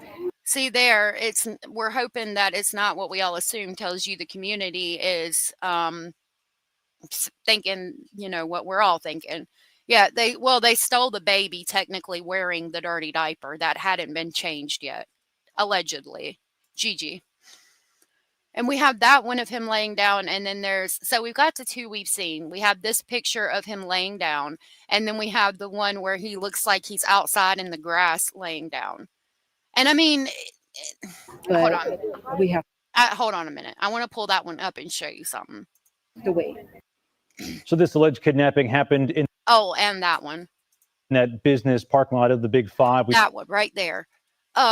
That's the one where he's laying in the grass, right? And then this appears to be some kind of pillow or something. And I mean, he's laying on a blanket. He's covered up. So that tells me, at least in this photo, I can tell the baby was taken care of. I mean, it looked like somebody cared for the baby to put him down, to make sure the baby had a little pillow and it's laying on the blanket, covered up, all of that. Don't know if there were security cameras facing the parking lot that captured what happened, captured anything at all. But at this point, deputies have not released a description of a suspect or a potential suspect vehicle. They're still obviously searching for any more information. And there seems to be quite a few pictures of him. I mean, I think that he was cared for. All right, I'm going to see if we have any updates. 4 hours ago, search warrants were issued and their home was searched. Cadaver dogs were brought in and we were told blood was located. However, that's not been confirmed. Excuse me. My colleagues at Law and Crime reached out to the Uvalde Foundation for Kids about why they suspended their search for 7-month-old Emmanuel Haro in California. Here's what they said. All right. We saw that. We looked at that just a second ago, but it said, quote, this is the Uvalde Foundation, okay? Allegedly, they were offering a $5,000 reward for the safe return of Emmanuel, but they have since retracted that reward, and they had people going out and searching, but they since brought those people back. Hold on. No, you're fine, Jennifer. What did you ask? Hey, Natasha. The mother said they didn't attend the vigil as they were called in for more questioning. Thank you, Natasha. I appreciate that. Hit the like so YouTube pushes this out. Oh, yeah, please hit the thumbs up. Okay, it can be. Babies usually sit up by 6 months. My grandbaby is lazy. Oh. Jake's sister said he's a bit behind but healthy and just has a lazy eye. Okay. Okay, so sorry, I got sidetracked. Back to the Uvalde situation. Allegedly, they pulled all of their searchers and the $5,000 reward. Law and Crime asked why, and they said, quote, we are receiving information that Emmanuel was not even reported to have been seen at the football game. Stop calling me. The mother allegedly, okay, we're receiving information that Emmanuel was not even reported to have been seen at the football game. The mother alleged that they were all at, as an eyewitness report, that the mother's apparent bruise acquired during the attack at the Big Five was in fact acquired previous to the incident. We are awaiting further confirmation from law enforcement. All of these, coupled with our previous notes, have led to our decision. Wow, that's interesting. So the baby wasn't even at the football game, and the bruise happened before the attack at the Big Five, the alleged attack. I think Jake's brother died last month from an overdose. Was it last month, Angelina? A lot of people are saying the grandmother had just lost a grandson. Thank you for that. Yeah, they were asking if they had cameras outside, allegedly saying that someone broke into their car. And if the grandmother said that they showed the mother footage of a video, and it was at that point that she stopped talking to them and requested a lawyer or whatever it is that she did. So we were wondering if they showed the picture of her or camera footage of her going into the store saying our car was broken into. Do you have cameras like the day before? This was put out allegedly by Law and Crime or the Uvalde Foundation, and for them to say that the baby was not even at the football game and that the bruise was acquired before or previous to the incident, that's really telling. I don't think we're going to find this baby alive, y'all, and I'm sad. It's from Chris Stewart. So, I mean, I don't know. That's interesting. And I mean, if the bruise was acquired beforehand, again, that would make me think that the dad did something and she dropped the baby, or he did something and then she argued with him and he punched her in the eye, because that bruise is old. Wow, I can't believe the Uvalde Foundation said that. Hey, Kelly. I think the grandma saw the video and pics of Rebecca's full-blown swollen eye before it turned black. Possibly. The store said no and asked why. The couple said their car was broken into and needed possible proof for insurance claims. If they did that, I think that's the video they showed him. Her, that made her stop talking. Nita said so many cameras everywhere. Surely the mom is seen in stores either with or without the tot. Speaking of that, let's go back over here to SF Investigates. And he put out, where is it? Oh, Lordy. Now it's not here. I'll have to go to my, all right, hold on. Let me go to my files because I did screenshot that one. I didn't have the black eye. All right. Hold on just a minute. You're going to see my mouse move because I have to open up a separate window. Okay. I know Emmanuel Haro's mother has said it was unfortunate there was no video surveillance at the Big Five. However, with all the scrutiny, she will at least be able to prove she wasn't lying if she wasn't lying. Because the route from the park where the football practice was held to the Big Five is colored by license plate reader cameras or LPR cameras. If her story is true, her vehicle will have been captured at multiple intersections along the short 1.7-mile drive she claims she took with Emmanuel. There is no way to reach Big Five without passing through license plate reader camera coverage, as the city of Yucaipa has aggressively installed them over the years. Below are just 3 intersections along her 1.7-mile route where her vehicle would have been recorded traveling from the park to the Big Five. And here you can see there's one at every stoplight. So this is part of the route she would have had to take. Dang it, I didn't mean to do that. Trying to make it bigger for y'all. There you go. And then here's another one. And you can see, I mean, they're literally on every light pole. Oh, I guess there would be one here. Okay, that's the 4th one. They don't have one there, but they've got 3. This is another intersection she would have had to take. And then here's another one. And this one, you can't see the 4th one, but I'm going to assume there was one on the 4th pole. Now, if we go back to Stephen Stearns, remember the video footage that we went over most recently involving that case was the license plate reader cameras. And we saw how many times he was picked up driving around with Maddie and then coming back, placing her body where it was, all of the things that he allegedly did. They didn't get him on camera moving her body, or that hasn't been released yet from the car to the trunk. They did get him on camera, it just hasn't been released. But going back to that particular story, with his car having tinted windows, which I'm like 99% positive Plunder said that he did when she was going over that footage, and they were still able to detect that Madeline was in the front seat, deceased, hunched over with her mouth agape of the middle console, then they're going to have picked up baby Emmanuel in the vehicle where she was driving along the pathway and all of that to the store. So I would think that one of these cameras or all of these cameras would have been able to tell if the baby was there. But if we're going to talk about the black eye being from previous days, I mean, I'm going to think that there is no footage of him there because he wasn't there. Jennifer said, why would she go to the store for the mouth guard a few minutes before the game ended, especially when you have to boil the mouth guard to form to the player's mouth, right? Actually, yeah, you do. I do believe my children didn't do sports like that. I think you do. And I thought it was like at the beginning of the game, because my thought was that they pulled up at the game and then they're going to say allegedly they realized that he didn't have a mouth guard.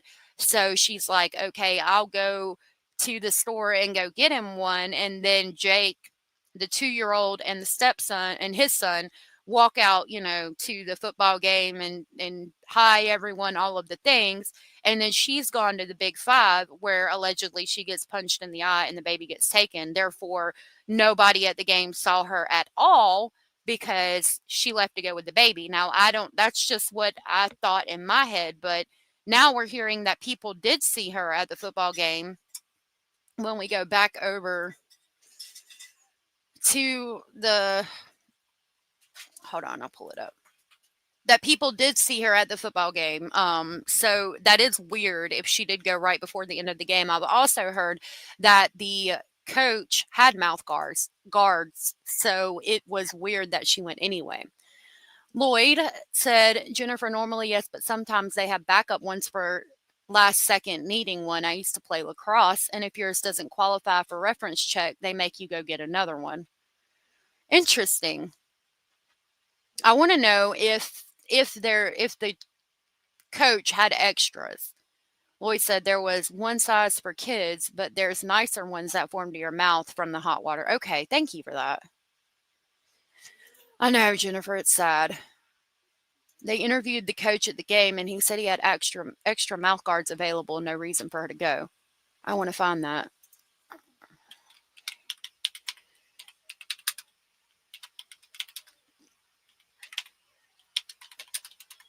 Do you know where you saw that?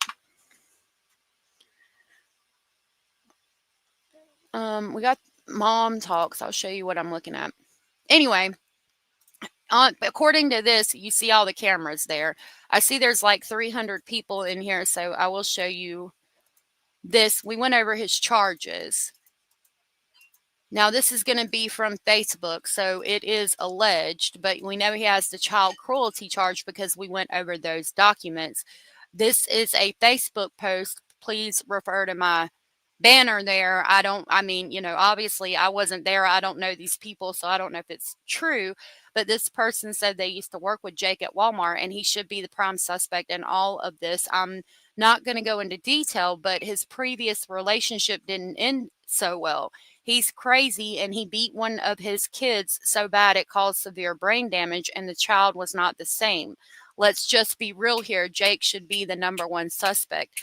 And if we talk about the report that we just went over, it was a Jane Doe and a child that were allegedly involved in that charge. So we're not going to be able to tell who it was, if it was one of his children, all of that, because the child was a minor and the female, it said Jane Doe.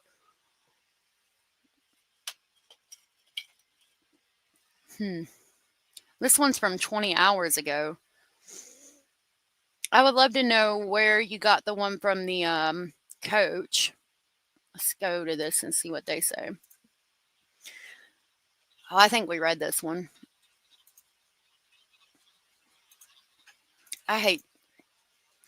Stop it. Officials have not ruled out foul play in the disappearance of 7-month-old baby after his mother said he was kidnapped outside a store in California. According to a release from the San Bernardino County Sheriff's Department on August 14th before 8 p.m. local time, Rebecca Haro said her infant was kidnapped.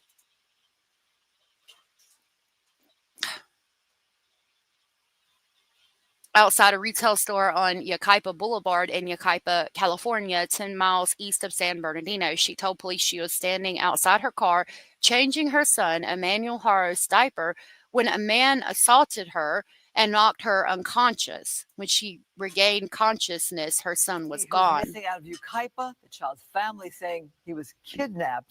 Here's a picture of the infant. His mother says his name is Emmanuel. He was last seen wearing a black Nike onesie. Deputies responded to a report of a missing child at a strip mall on Yucaipa Boulevard and 6th Street last night. His mother says she was assaulted and had her baby taken. I woke up with this on my face. I didn't see anything. Like you said, I woke up on the floor and my son was gone. If you hear anything, please come forward. I'm begging you. Please don't harm my son. Just please protect him and bring him forward. I'm begging you. San Bernardino Sheriff's Department Specialized Investigations Division is leading the search to find the baby. Scent tracking dogs were brought in to assist in the search. The infant has not been found. Anyone with information on the missing baby is asked to call 911. Okay. You said you saw it on Vinnie Politan's channel. Do you know the name of his channel? I've got Court TV pulled up, but I'm not seeing a video on Emmanuel here. They did do the video we went over a few days ago, Brian Koberger, and the hearing for Sean Steins.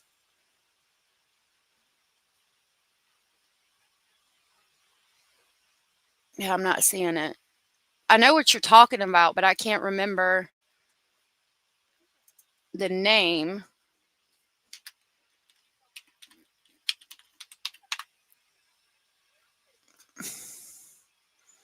Oh, maybe this one. Let's see.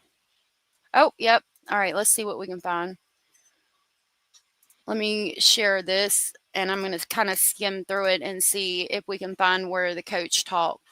Allison said, I could see a parent not wanting to use a mouth guard. I don't think, I think that she would want the baby to use, I mean, not the baby, the child to use a mouth guard. But I don't understand why they wouldn't use one the coach had if he was there. This is a video of something. It might be the area where It's they were here at. at the Big Five in Ukaipa. So this is the parking lot. So it should be parked somewhere in the parking lot. So you can see you're not in the middle of a big city, right? You're not in the middle of a big city. Right. This is Vinnie Politan's channel. I pinned his link at the top. This is not my content. If you have not subscribed to Vinnie Politan, please do so. Snarky Pants, thank you so much for this sticker. You wrote good luck. Thank you so much. I'm gonna need it. Or it's a sticker of a little fox saying good luck. Thank you for that. That is adorable. And that was so very sweet of you. I really appreciate that so very much. Thank you. I really appreciate that. Thank you, Snarky. Nita said, Dad shouldn't have been in home of any kids with that kind of conviction. I agree. And I'm wondering how he was allowed to do that. Kelly, good to see you. She's a horrible actress. Sequoia, the bruise is in second thirds healed. I agree. Good to see you. In my opinion, good to see you, love. Someone is saying that they have evidence that she had the black eye on the 3rd of August. I think I read that or saw that somewhere. Yep. It's definitely in a couple of days of healing. All right. So we can see the parking lot there is, not a real busy area. But it's just a normal kind of strip mall, right? Yeah. I'll zoom back around here so you can get a better idea of what the parking lot looks like. This is the scene. You've got a big lots there as well. Now up here you do have the lights. I don't know. I don't think there's surveillance video on the lights. It's a vigil. And there's another store, a couple stores over here, and then I guess the big lots is a little bit further down in the other part of the strip mall. So you can see the type of what it's like in Ukaipa, right? It's not a dense. Okay. I skipped ahead. I was trying to see. It looks like it's videos that we've seen. If anybody has a timestamp for where he talks about what the coach said, let me know, and I'll definitely play that. But we'll watch some of this. Whatever this is, a summary. On Thursday, August 14th, 2025 at 7:47, deputies in Ukaipa were dispatched to a retail business after Rebecca Haro reported that while she stood outside her vehicle changing her child's diaper, she was physically assaulted by an unknown male and rendered unconscious. When she awoke, her 7-month-old infant, Emmanuel Haro, was gone. Deputies and canine units from San Bernardino and Riverside counties responded and began an extensive search. Emmanuel was not located. Based on the circumstances, Sheriff's Specialized Investigation Division responded and assisted with the investigation. Investigators interviewed multiple individuals, including Emmanuel's parents, Jake and Rebecca Haro. During those interviews, Rebecca was confronted with inconsistencies in her initial statement and declined to continue with the interview. At this point in the investigation, investigators are unable to rule out foul play in the disappearance of Emmanuel. And how often have we heard them say specifically, you're unable to rule out how foul play? Like most of the time, they say all options are open. Even like Summer Wells and Sebastian Rogers, they'll say they haven't ruled out anything. All possibilities are on the table, basically. But I've never heard them say we're unable to rule out foul play specifically. I think that tells me anyway that they think there's a possibility of foul play specifically, because they said foul play specifically instead of saying all options are on the table. We aren't able to rule out anything at this point. Do you understand what I'm saying? You pick up what I'm laying down. Marcia, good to see you. Did anyone catch her day, chair, and floor? maybe she's telling some truth to what really happened. Black eye was seen on August 3rd, I heard on Facebook. Right. We were talking about that. Allegedly, there was blood found, and allegedly, it was in the bathroom.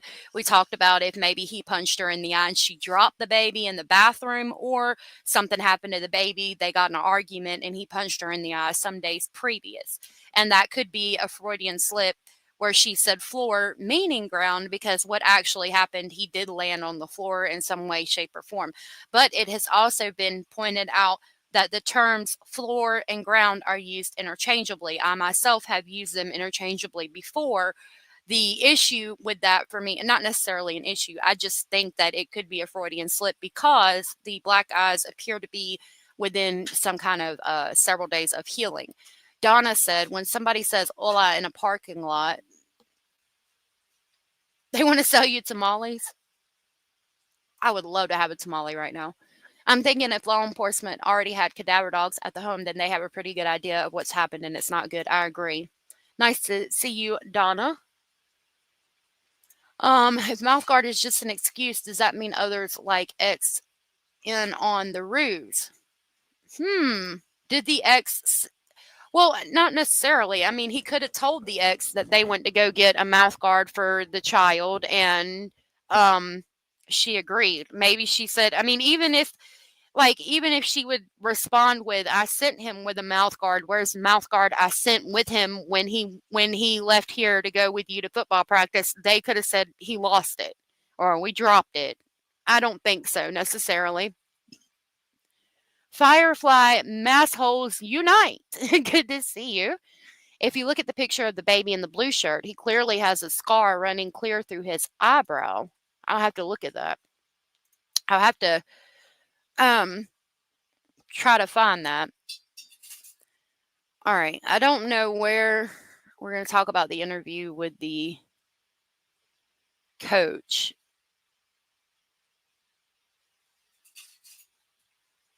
We'll go to, I'm not seeing an interview with the coach.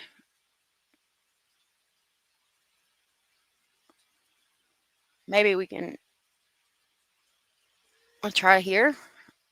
I got him out of the car. Oh my gosh, can't hear it. Who says he was happy? Was it the dad? Hey, yes, maybe no. This one. Okay, second one. Yes, maybe no. Thank you for being here. Yes, maybe no. Gifted 5 speculation station memberships. Thank you so much for that. I really appreciate that. Those went to Multi-Brad, ADBA Acid with Elder, Christy, Gigi, Lynn and God's Angels, and okay. Christy, Gigi, Lynn and God's Angels, Heather F, and Multi-Brad 777. If you were gifted from Yes Maybe No and you are where you're gifted, please tell Yes Maybe No thank you. Thank you so much, Yes Maybe No. It's good to see you. I will grab the crazy train to pick y'all up on the way to Speculation Station.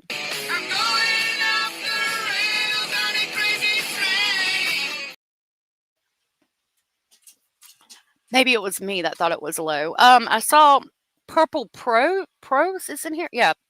Nice to meet you. I noticed the scar too. Let me see if I can find a picture of him specifically with the blue shirt. Oh, right there. Is that what you're talking about? I think we were talking about that yesterday. Yeah. I think there's something written there, maybe like a watermark or something, but yeah, that does look like a scar right there.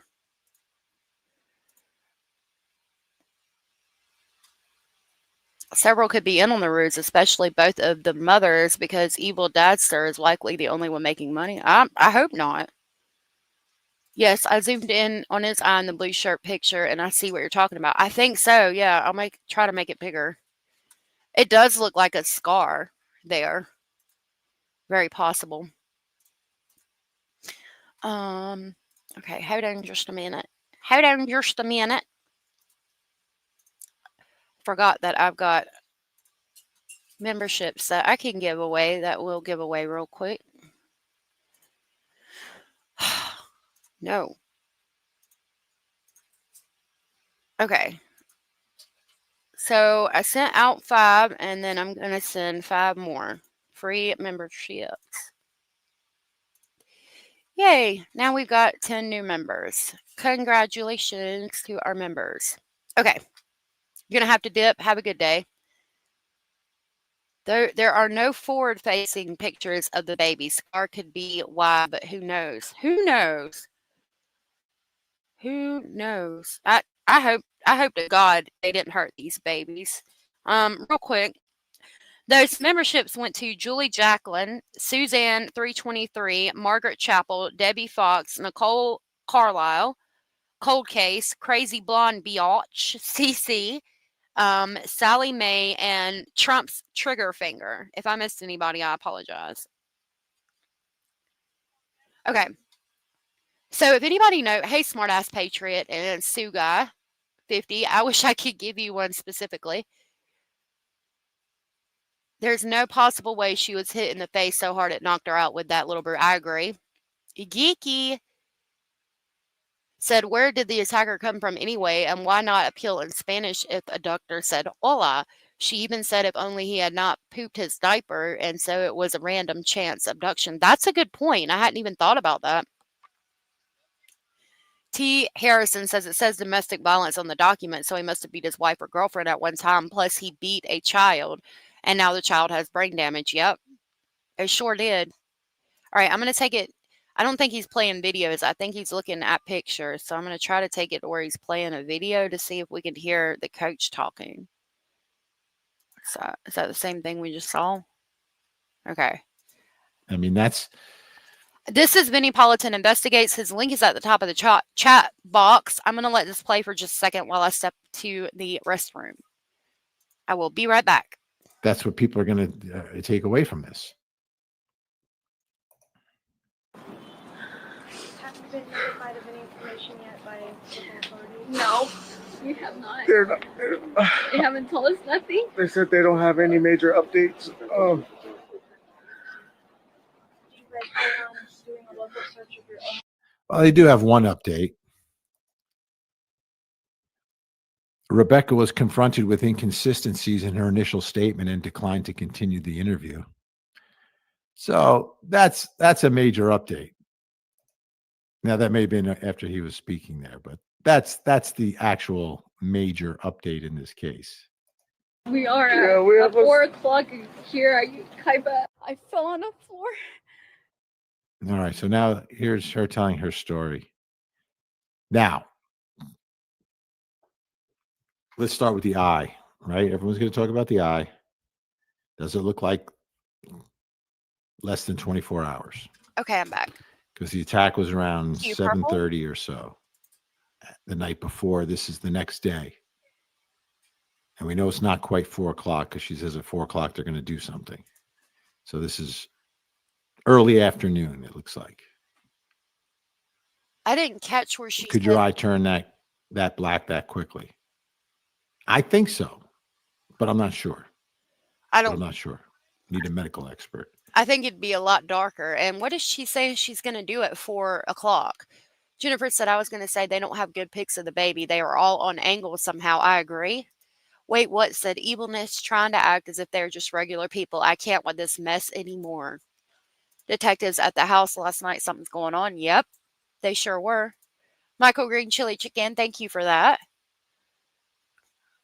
Oh, I went to Massachusetts when I was 17. I lived on Waite Street in Mission Hill. I could see down into the stadium. We would sit at the top of that hill. It was like a huge hill, like freaking weird. And there was this park up there, and we would sit and we could see down into the baseball stadium. That's crazy for me coming from the South, going up to a big city like that. How do you not have any pictures of your babies? I have a stupid amount of pictures of all my nieces and nephews. Yep. It's a good question. I mean, I don't know. Maybe they were trying to cover up. I don't know. And here we see Emmanuel. Emmanuel is cross-eyed. That's one of the part of the description of him. Cute little guy who's cross-eyed.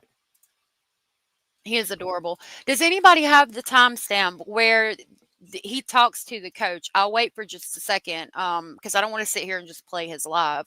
So let me know if y'all have a timestamp for that. Sharon said, I'm sorry, but if you're innocent, you would do everything possible to get your baby back, not lawyer up and go against the police. Oh my God. And I agree. I agree. I think that you would do whatever was necessary to rule yourself out so that they would continue to search. Teresa said, also, most parents that have actually had their children volunteer to have a lie detector test. Yep. The Jersey lady, good to see you. There was no interview with a coach that I know of. It was somebody saying that the coach said he had extra mouth guards. I'm trying to think, maybe it was his ex who said that about the coach. Do you know where that's at? The Jersey lady. I'll check Facebook too. Patricia cannot watch the flashing lights. I'm sorry. I'm sorry, sweetheart. Hey, Karen, good to see you. The guy shouldn't even be walking free with all those convictions, hurting a kid so hard that he is now brain damaged. That's bull crap, and he's still able to create kids. Great point, and I couldn't agree more, Jennifer. And then as I got up, I couldn't find my son. I got him out of the car seat. And I laid him down so I could get his diapers ready. It's all lies. And somebody said, "Hola," and that's all I remember. Okay. See,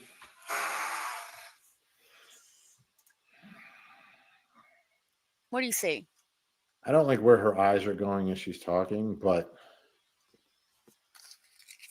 I heard someone say hola, and that's all that I remembered. When I got knocked out, I have no idea what happened just before. I just remember like feeling a boom, and that was it. I think before it, I was going for a rebound. So I may have been jumping up, and the elbow was coming down when I got knocked out for just a moment. It wasn't minutes, it was seconds. Yeah, it is. When I got in the wreck, I didn't remember how it happened for a long time. It took several months for me to remember. Like, it finally came back to me seeing like my head, like looking, the way your eyes would go if your head was being pushed forward and looking, seeing the steering wheel where my head hit. Kelly said, I don't even know this lady, but I already know that she is always a victim in every situation in life. You think so? She couldn't find her son, as if he got up and walked off. Okay. Let's see. Wonder what he says about the dad. The search for this. Hold on. Please give him back. Let me take it back a little bit. Fall on the ground. Again, I don't want to pick on her use of language. But I would say I fell on the ground. I wouldn't say I fell on the floor. I would say I fell on the floor if I got hit when I was inside, which could have happened also.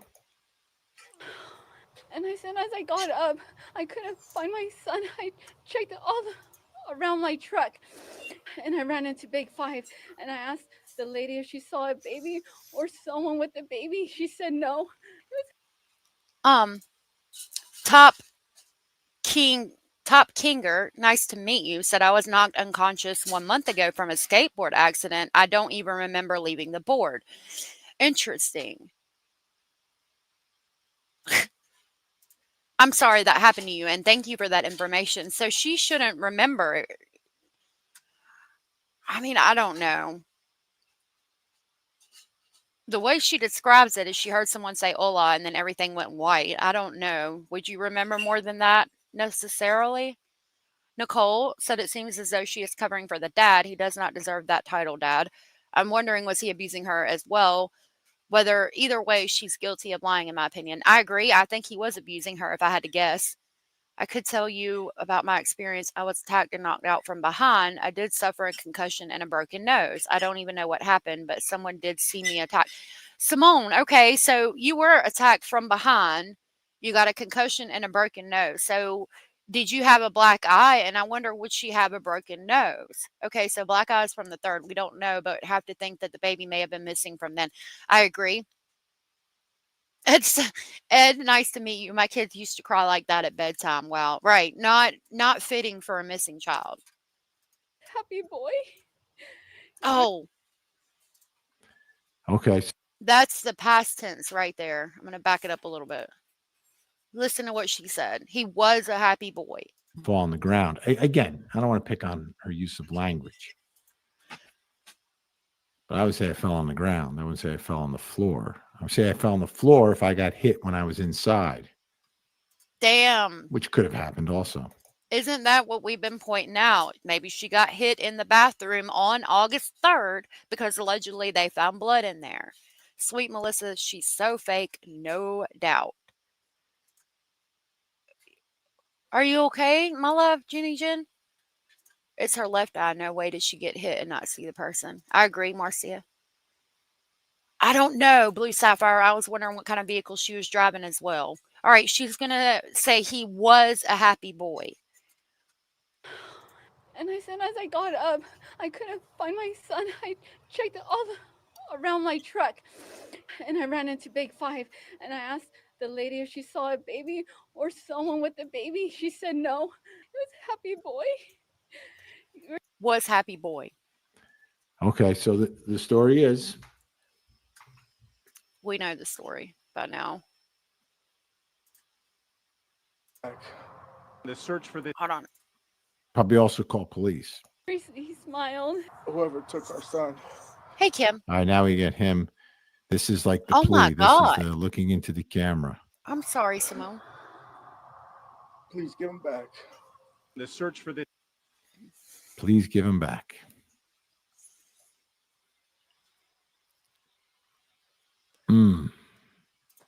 That look. He just looks mean. Wearing a damn hoodie when it was 95 degrees in San Bernardino that day. The 14th and the 15th. The baby went missing on the 14th, but this interview could have been the next day, the 15th, wearing a hoodie. So I think they've got at least 2 other children. And one that was playing football. I think that's a stepson. There's another picture of her with the babies right here. So if there's one playing football, Hey, Dees. he would be older than this. And I think it was a boy. Okay. So Oh, wow. they've got at least 3. I think the football player was a stepson. Natasha says she's a battered wife. Her husband committed homicide on the baby. She cannot tell the truth because he has her threatened. She needs to be separated from her husband and taken to a safe place and then interviewed. I agree. I do. I think that they would get a lot if they went in on her, but she lawyered up when they started going in on her. So does he got her so mind warped that she's like going to cover for him until the end? That would be the hard thing to determine. If you got her away from that and convinced her or told her, hey, you don't deserve to be in that type of relationship, would she eventually admit what was going on, or would she take it to the grave, basically? She has a weird demeanor when someone brings the missing kids flowers. She does. We were just going over that video. I can pull it up again. Okay. Close your eyes and listen to the daddy. Sounds exactly like whining stepping stones. It's creepy. I hope not. I know his look then spooks me. Yep. And that's what she looks like without the black eye. I have pictures of her. I'll send them. Yeah, and I'm sure investigators are talking to everyone who was at the practice. I'm sure they're scouring for every surveillance video anywhere in the area to see if you could get an image of her or an image of the car with or without an empty child seat, right? And them license plate reader cameras that we just talked about are going to be able to pick that up. I want to know if the baby was in the car. Let me download this picture real quick. And we got a different picture of her from Facebook. All right. Let's pull that up. Because at one point, they do appear to be... Dang, I got to pull it up first. They do appear to be pretty happy per Facebook. There. No. Don't do that. All right. So this is the mother of 7-month-old Emmanuel Haro. Looks noticeably different compared to how she did years ago. So here she is years ago with makeup, but her eyes are closed in this photo. This one up here, I think, is definitely a filter, but she's with grandma. Wondering, can we like turn it? Whoa, what the crap happened?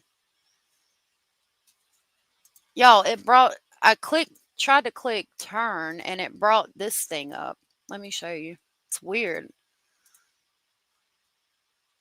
I guess it's searching for her.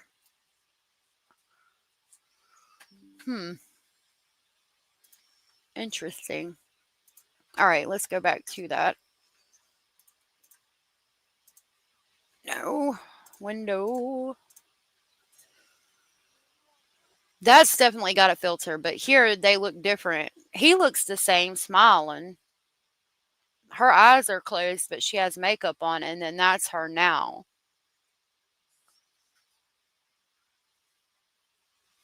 I think she looks a lot different.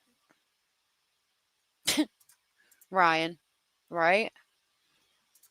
Jennifer said he might have her convinced if he goes down for this, she's going down too, so maybe she's scared she will be charged no matter what. I agree. Really, Firefly? What makes you think that? Hey, Justice Jane. It does. I got a lot more gray hair after I had my children, stressing and worrying. My oldest daughter, I wouldn't even let her play on like wooden playground equipment because I was scared to death she was going to get a splinter. It's funny now because then it's like your first one, you're scared to death, but like my sons, my two boys, I would it was a lot more lax with them. Like I let them play on, wooden playground equipment and stuff. I was still protective, but like her, I wouldn't even go to the playgrounds where the wooden play equipment was because I was just worried she was going to get a splinter.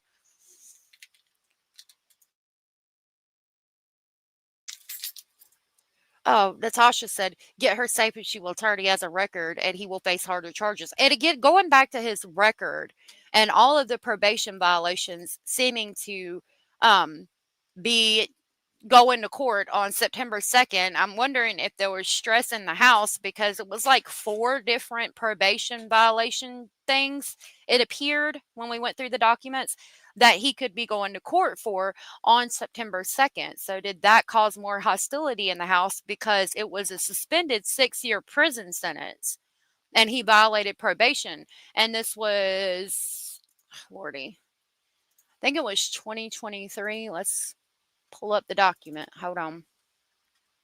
I'm going to pull up Strategic Eyes real quick. Yeah, this is it. See, there's every single document that I got from Strategic, and then I've got one on my Patreon as well. This one, the 17-page documents on my Patreon without the watermarks. But this one, September 2nd, he's going for violation of probation.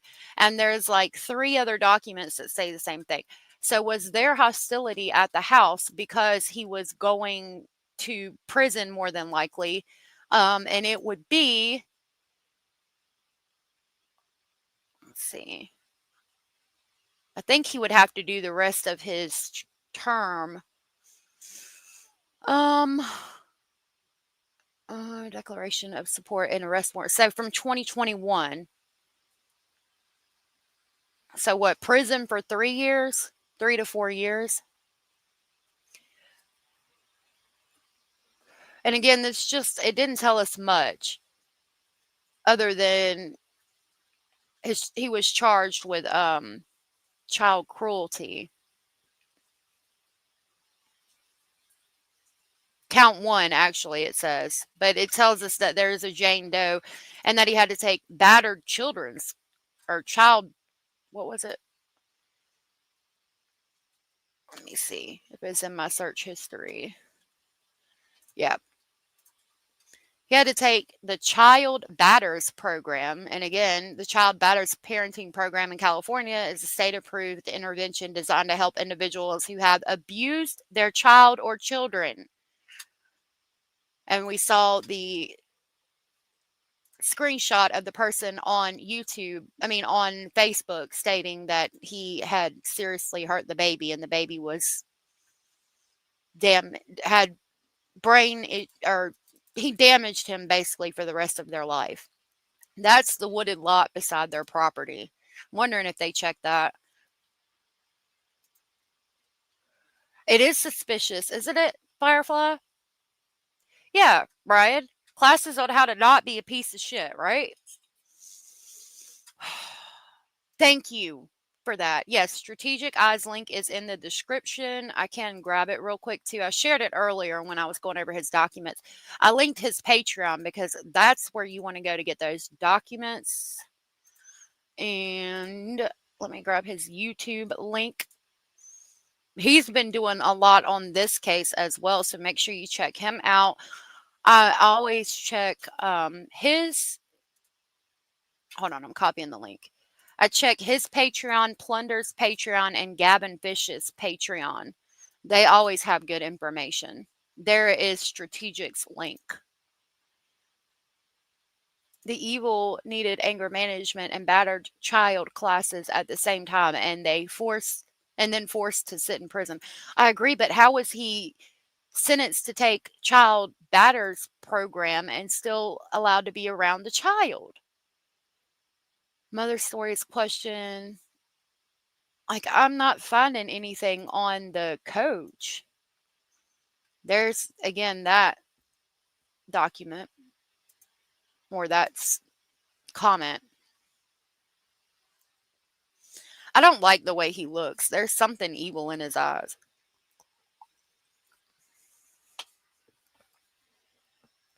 Thank God the baby, the little girl there doesn't seem fearful.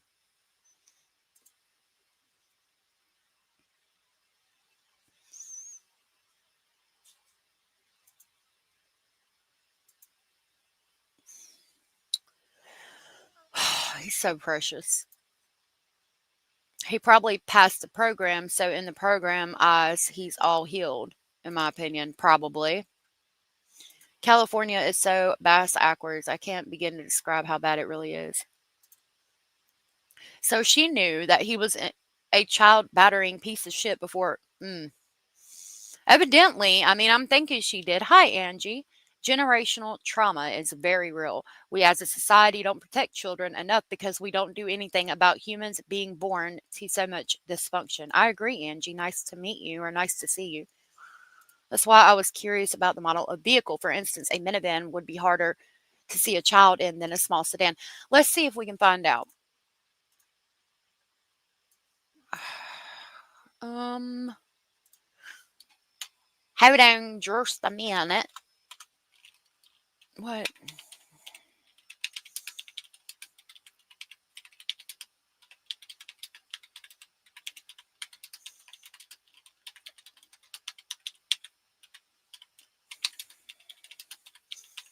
I know you can't see it.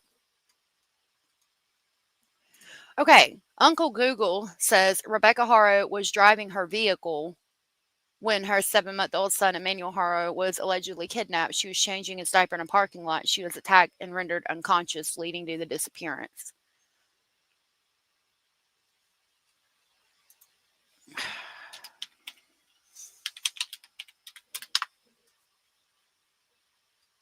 It just says her vehicle. I wonder if we can go back over here and see where the police are in the parking lot. Actually, let me go back to that little screen recording I had because I can't get the audio to share from X, and we'll look at that because that seemed to show the vehicles in the yard a little bit, maybe. Okay. We can see. Turn it down a little bit. That's going to be their vehicles. The white truck, I do believe.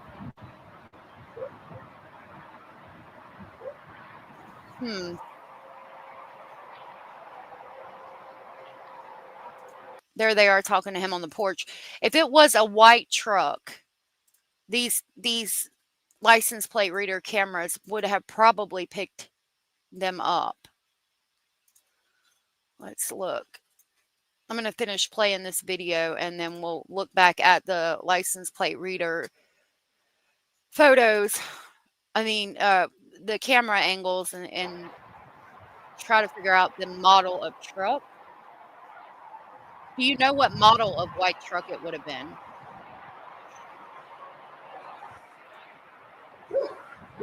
She had to know. He's on probation, right, Cuban Dolly?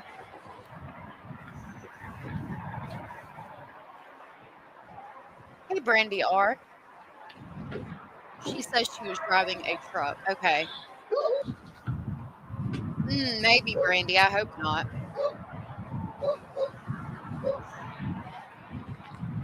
That truck has a regular California license plate, but considering that the tail lights are on, I don't know. I would think that's the investigators' vehicles, but they're pulled up in the yard, like they're further up than these in the back. So maybe these are the vehicles. And that's a Chevrolet white pickup truck. This is some type of SUV, but I don't know if those would belong to the investigators. I don't think they were expecting this to blow up in the media the way it did. I don't think they were ready for the news cameras. I agree.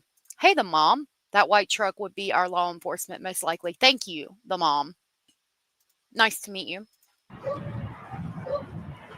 I'm thinking because the tail lights are on, it would be their vehicle.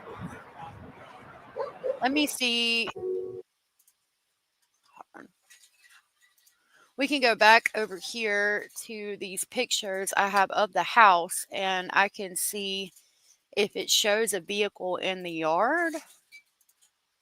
We can also look at the cameras. So here is the cameras. Let me make it big. That Essa pointed out. And those would read. I mean, here's a truck. So these cameras would see. And like I've taught, I mean, that one's got tinted windows. Like we talked about with Stephen Stearns and Madeline Soto, they were able to see Madeline in the vehicle with the window tint. So they would be able to see if a baby was in the car seat. Dang. No, there's no cars in these photos with the barrels that are sus as fuck and make me think of Chris Watts.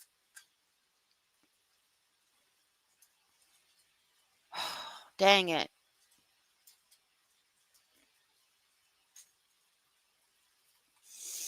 They were talking about bruising on his knuckles. His knuckles look a little dark there, but it's also too grainy for me to tell.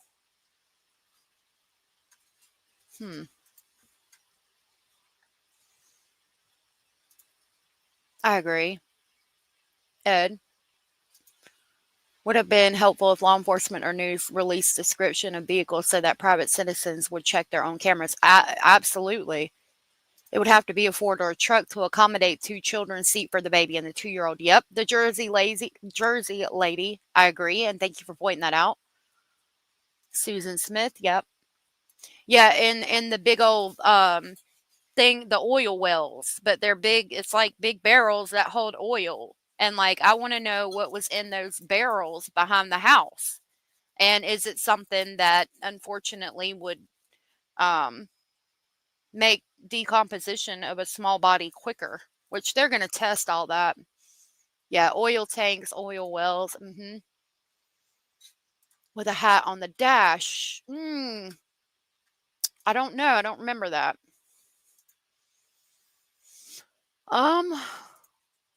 Let's see. I might have to go to X.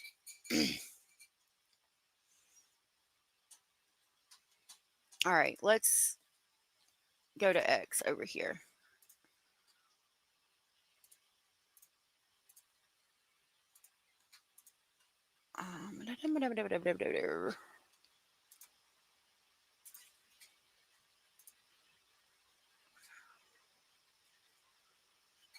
Reporter Ahmad on TikTok says Rebecca, the mom of missing baby Emmanuel, had bruises on her eye over a week ago. The father of the missing baby Jake Haro reportedly has a history of cruelty towards children and entered the USA illegally from Mexico. Let's see what he's saying. New developments on the Tira here from Cabazon, where investigators are now leaving the property of the family here looking for let me little know if y'all can Emmanuel. hear that. And that Shiner, August 3rd, she was very, very distraught. It's the same. We have video footage. Can y'all hear what he's saying? I know sometimes it doesn't work. T. Harrison, thank you for being here. There's no description of car or van. The mother claims she didn't see anything. Right. We're trying to figure out what she was driving. I paused it now, but if y'all weren't able to hear that, let me know and I will tell you what he's saying. Maybe check the mall for their car or truck. Yeah. But I don't have footage from that day. It is Blue Jay. She said specifically her telling of what happened that she checked all around her truck from being knocked out, so it definitely was a truck. Thank you. Okay, so y'all were able to hear him talking this time? How amazing is that? Because yesterday I couldn't get my ex to work. New developments on the Tira here from Cabazon, where you're good. investigators are now leaving the property of the family here looking for little Emmanuel. And that Shiner, August 3rd, she was very, very distraught. It's the same. We have video footage that black guy was from August 3rd or the day before. So that tells me that little Emmanuel has been gone since at least the 3rd, homie. Hey, I'm not gonna be the one to break bad news, homie, but it just saddens me to have to report this here. You can see the family home now. Investigators have since left, and in fact, we do have footage on the Tira that her black eye happened on the 3rd or before, and little Emmanuel has been gone since then, homie. So if it happened on the 3rd and he had been gone since then, again, that makes me question the alleged blood on the bathroom floor. Spence on the Tira in Cabazon, California, and we don't have any further information as of yet if in fact they did find anything, but we are here in 1080, homie.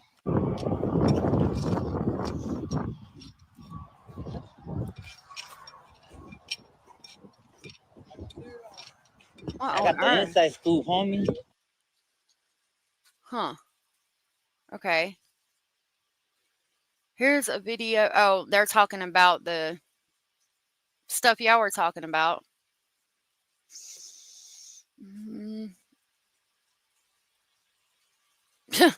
Aaron said, we're all in agreement that the man committed homicide on his baby and the wife is covering for him, right? Investigative update from 20 hours. He was reportedly kidnapped. Information will be released as soon as it becomes available. The parents of Emmanuel Haro have something to do with his disappearance. I can feel it. I'm praying they get what they deserve. Rot in hell, Rebecca. Haro is what that one says. Hey, Sunflower May. Yeah, he is pretty funny. I know. I heard that, Hannah. I need to look it up. A random abductor who just happened to be at a store location saw it's a 1 in a trillion opportunity to abduct the baby, not buying the story. It's so bizarre. I agree. You could hear it? That's amazing because I couldn't get X to play the other day. I agree, Jenny Jen. It is strange behavior. All right. This says, I don't give a fuck what anyone says. The parents did something. Either the dad did something and the mom is covering it up, or they both did something because they couldn't handle a special needs kid. That baby deserves justice. I'm praying for the best circumstances, but either way, they both need to be in prison. You can tell dad beats her, and having previous child abuse charges against him, they did it. That's the other document showing that it was child cruelty, willful child cruelty. Looks like there was 2 counts, but when we looked at the document, it said charge 1. So maybe there was 2. They're comparing the baby. So what y'all were talking about before. That's the video that I uploaded because we weren't able to hear on X the other day. So that's the one that I just played for y'all. There's about the brother who shot his girlfriend and tried to make it look like she did it to herself, and is doing 50 years in prison, 50 years to life, and that's Rebecca's brother. She does look a lot different than she did here. Like, she's dressed up and got makeup on, but I mean, that's a stark difference. That's probably using a filter. I mean, her hair, it looks like her hair is dyed and she's got makeup on. Here, her hair is dyed. Like, and then we've got this one where her hair, like, the roots are showing the gray and everything. It is a lot different. Somebody posted this talking about a nose job, right? Like the bruising of the eyes after like a nose job. But I really don't think, looking at her nose, that she just had a recent nose job or something. She does look older, but like a lot. That's alleged, Blue Jay, that he has special needs. I don't know for a fact. Hey, Southern Gal, I want to know where the 2-year-old girl was when they were at the park. So I think that she was with the dad, and then the dad and the stepson. Okay, Jake is the dad, right? And his son from a previous relationship was who was playing football, and I think the 2-year-old little girl was with him when she allegedly went to the store with the baby to get the mouth guard, and all of this nonsense, in my opinion, started happening. Oh goodness.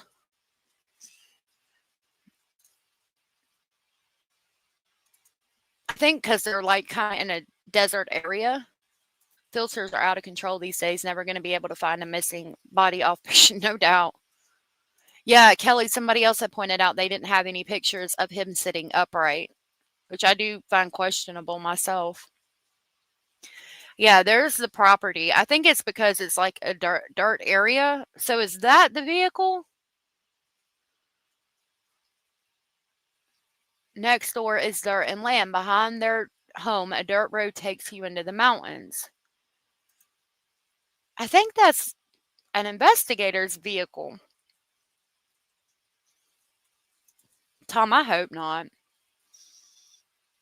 Sweet Melissa, I don't wear makeup, but I also don't come on camera because of that. If I come on camera, when I come on camera for you guys, I'll have makeup on. Carrie Potet, good to see you.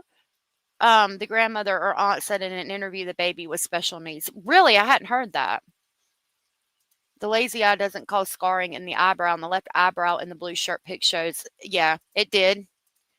The blood could be from the wife when she got punched in the face by her husband. That's possible too.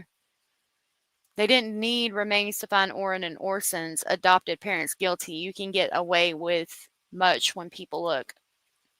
I was thinking that he looked like it in his eyes, but that could have happened to him being abused, like trauma. And it could be, considering the previous charges that Jake has, maybe. Was that a map? Oh, what's this?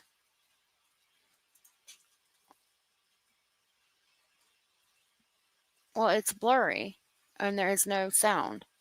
I guess they're talking about the cameras there. It's not blurry now. Oh, they're talking about the cameras where we saw. Yeah, allegedly what I've heard is that he was cross-eyed. But that's all I've heard.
Lord, I was muted. I don't know why I was muted.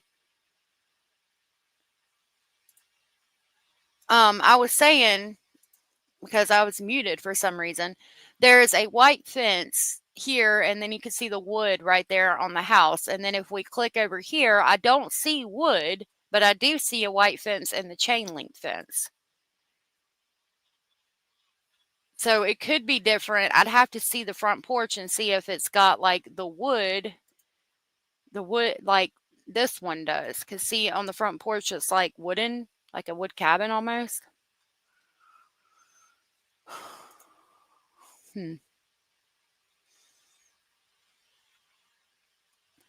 Okay. I think the aunt needs to be interviewed. She knows the baby is dead. I noticed she speaks of Emmanuel in past tense, calls him that baby. That baby was more beautiful than anyone I knew. What he looked like. Oh no. More beautiful that made him more beautiful than anybody I knew. It didn't matter what he looked like. That made him more beautiful than anybody I knew. It didn't matter what he looked like. She does say, she doesn't say was, she just says that baby more beautiful than anybody I ever knew, and then it didn't matter what he looked like. But she did say looked, past tense. Yeah, we've got that comment.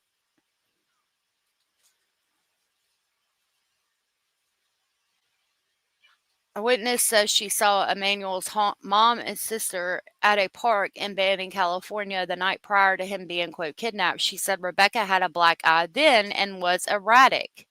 We are also learning that Emmanuel's sister was taken from the Haro home. Investigators said they've not been able to rule out foul play. Yeah, this is from the people who were searching. We are receiving information that Emmanuel was not even reported to have been seen at the football game. The mother alleged they were all at, as an eyewitness report that the mother's apparent bruise acquired during the attack at the Big Five was in fact acquired previous to the incident. That was from the Uvalde Foundation, who called off their search. What is this? The family of Emmanuel has a history of covering/lying for one another. Emmanuel's mom, for example, had a brother who was convicted of killing his girlfriend, yet the family to this day is claiming he's innocent and fighting for justice for him. Is that her right there? That's the mother, and I guess that's the brother.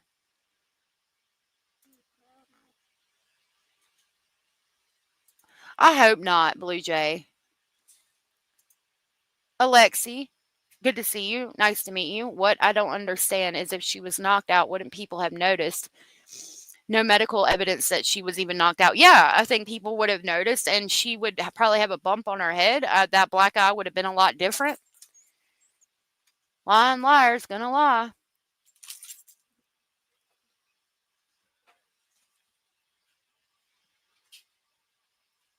Past tense is a red flag. I know. Hey, Sweetly. Meanwhile, she's shaking her head the whole time. Was she? We'll look at one more interview of her, and then I'm going to have to talk about Kylee. Or I'm going to talk about Kylee. Oh, let's see what he's saying. California.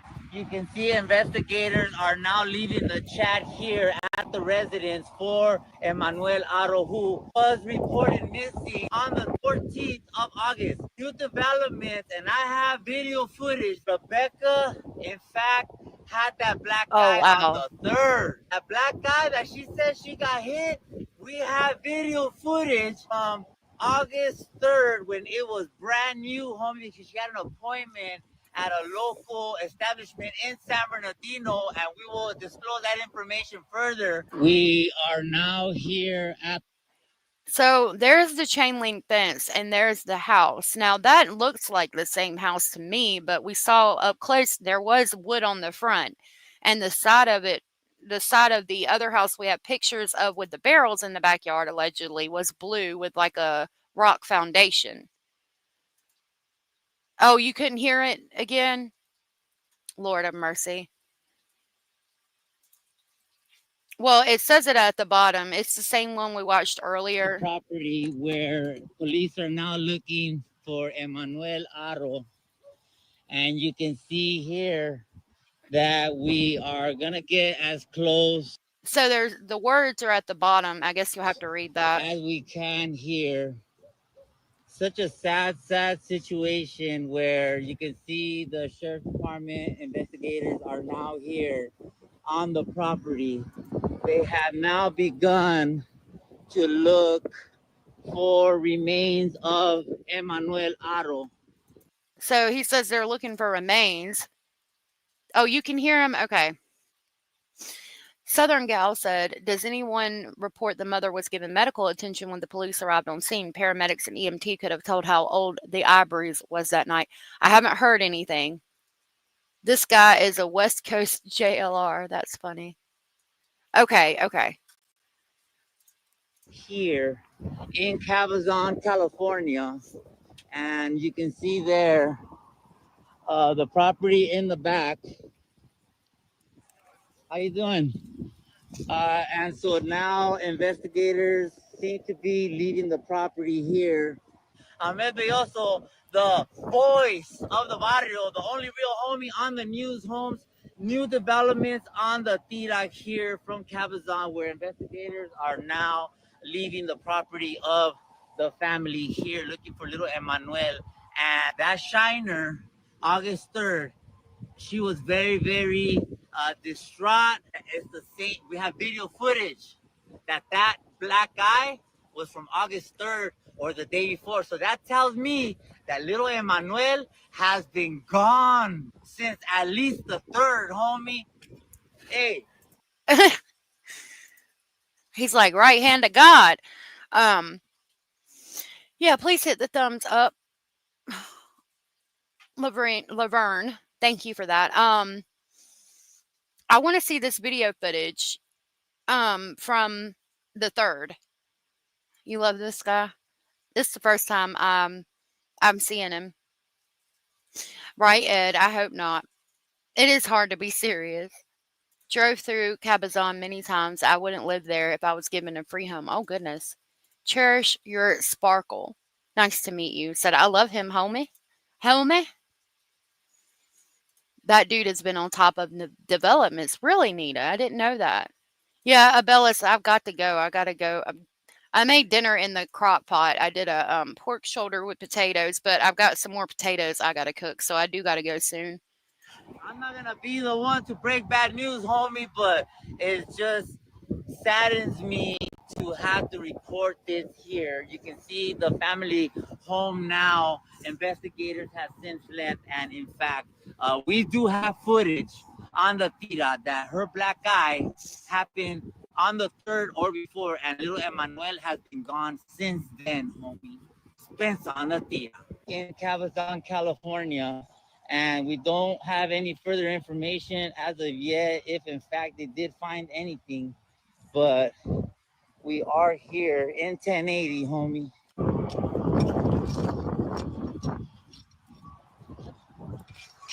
I guess that's the little open area beside the home. I got the inside scoop, homie. Where are we pointing at? Oh yeah, his knuckles. But I don't know if that's necessarily bruising. It could be just where his skin is a little darker in that area. Oh, I got a leg cramp. I wonder if he actually asked the cop questions. That would be good to know. Rumors are the detective showed the mother a video of her having a black eye the day before the baby went missing, and that's why she got upset and asked for a lawyer. I believe that something probably along those lines is exactly what happened. All right, y'all. Hola. Hola. I'm gonna check one more time to see if there's anything new. 7-month-old is still missing. Rebecca, the brother's convicted of homicide. Their backyard has suspicious barrels. Something feels off. Canine scent tracking dogs. No. There aren't any witnesses to the attack. Yeah, K9 scent tracking dogs were deployed, but the child was not located. No suspect information is available at this time. We appreciate the community's understanding as we work around the clock to locate the victim, they added. Okay.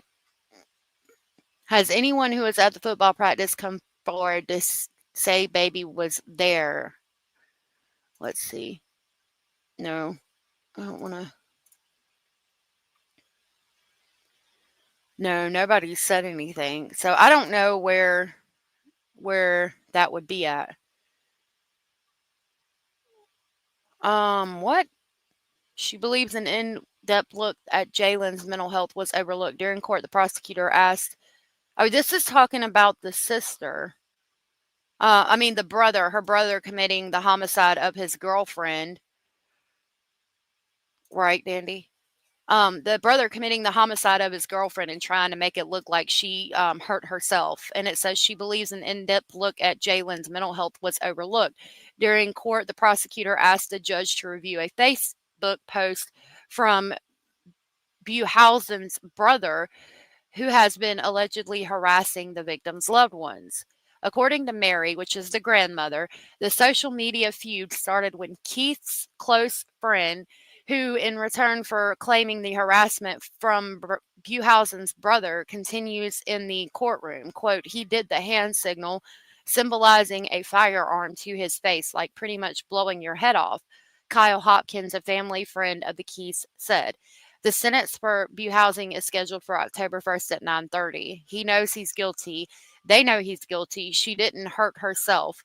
It's been a proven fact, said Lynn Hemphill, a mother figure to Jalen. Mary Buhausen remains determined to prove her son's innocence.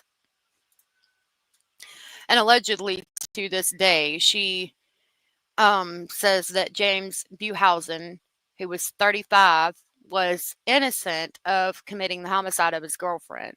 He says he was convicted in July of first-degree homicide in the March 15, 2017 of Jalen Amanda Keith, 27. Keith was found with a single gunshot wound to the center of her forehead in the bathtub of the Belardo Road apartment the couple shared. Check the backyard, remove the other 5 children. Okay. I think that's about it.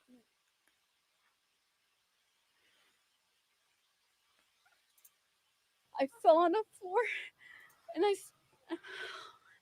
said as I got up, I haven't couldn't heard, find my Marcy. son. I got him out of the car seat and I laid him down and so I could get his diapers ready. And somebody said, "Hola," and that's all I remember. And I saw white. And a hearing sound, I fell on the floor. And I said, as I got up, I couldn't find my son. I checked around my truck. And I ran into Big 5. And I asked the lady if she saw a baby or someone with a baby. She said no. It was a happy boy. He smiled. Whoever took our son. I do have an update, but not on that. Not about the baby. Back.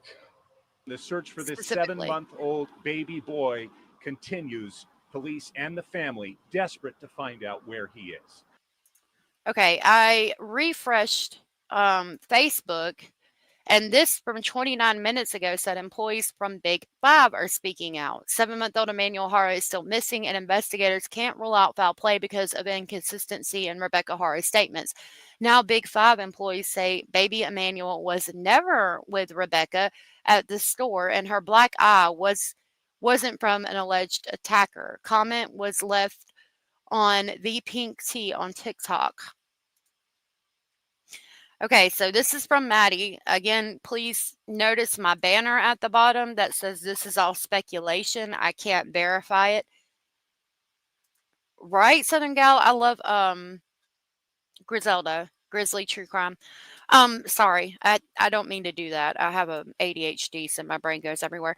I can't prove that this is true as I am not a Big 5 employee, so I don't know for sure that this is true or not, but allegedly this person, Maddie, is a Big 5 employee, and it says she, with the clapping hands, did not have a baby on the day of the alleged abduction. I was there.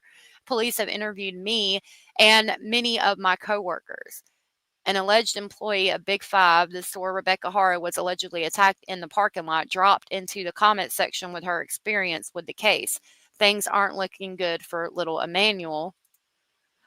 Wow, so you saw Rebecca before they rang the alarm about Emmanuel? Yep, we all did. Cops just finished interviewing us all and told us not to share any info to the public, and I told them no way. They have the right to know this woman has lied about having a baby with her when she didn't. And then someone said, thank you for speaking out. I've been waiting for someone either at the football game or Big Five to say she's a liar. This is another one. Big Five worker here. She had the black eye prior to the alleged incident. A manager did her DV duty of care and asked her if she was okay, and she happily said she walked into a wall and had a laugh. Also, no baby with her. Thank you for speaking out. Cops didn't want us to speak out, but we told them everyone had to know there's a baby missing and the mother lied. That makes me a little cautious about believing it because they're like, cops said not to say anything and we wanted everybody to know. I mean, that makes me a little nervous about it, but it's pretty much been stated everywhere that she got the black eye on August 3rd. So, right, Bellas? Arrest her for false reporting. I mean, at the very least, hey, Amber Jones, I shop at the store next to Big Five called Bada, and they definitely have cameras. They have a big problem with theft. They still have shots from their surveillance camera taped up front. Wow. Thank you for that, Amber Jones, and it's nice to meet you. Abellis, oh my goodness. Thank you so much for gifting 20 Speculation Station memberships. That was so very sweet and supportive of you, and I really appreciate that so very much. Wow, thank you. Thank you so much. Those went to Girl Sees Dragons, YTBKT, DD, Michelle Bitgood, Queen Bella, Sarah, Tiny Trees, Mama Bear RN, Tom Lee Delaney, Brett Mitchell, Miss Pink Mist, Mommy Dearest, BS4, TKL12, Gianni, Orthodox Life, Diane Hawthorne, M. Barbosa, Stolen Spirits, Boston Chica, and Traveling Teapot. If you were gifted from Abellis and you are aware you were gifted, please tell Abellis thank you. Thank you so much, Abellis. And I'm going to grab the Polar Express to pick y'all up on the way to Speculation Station. Thank you, Abellis.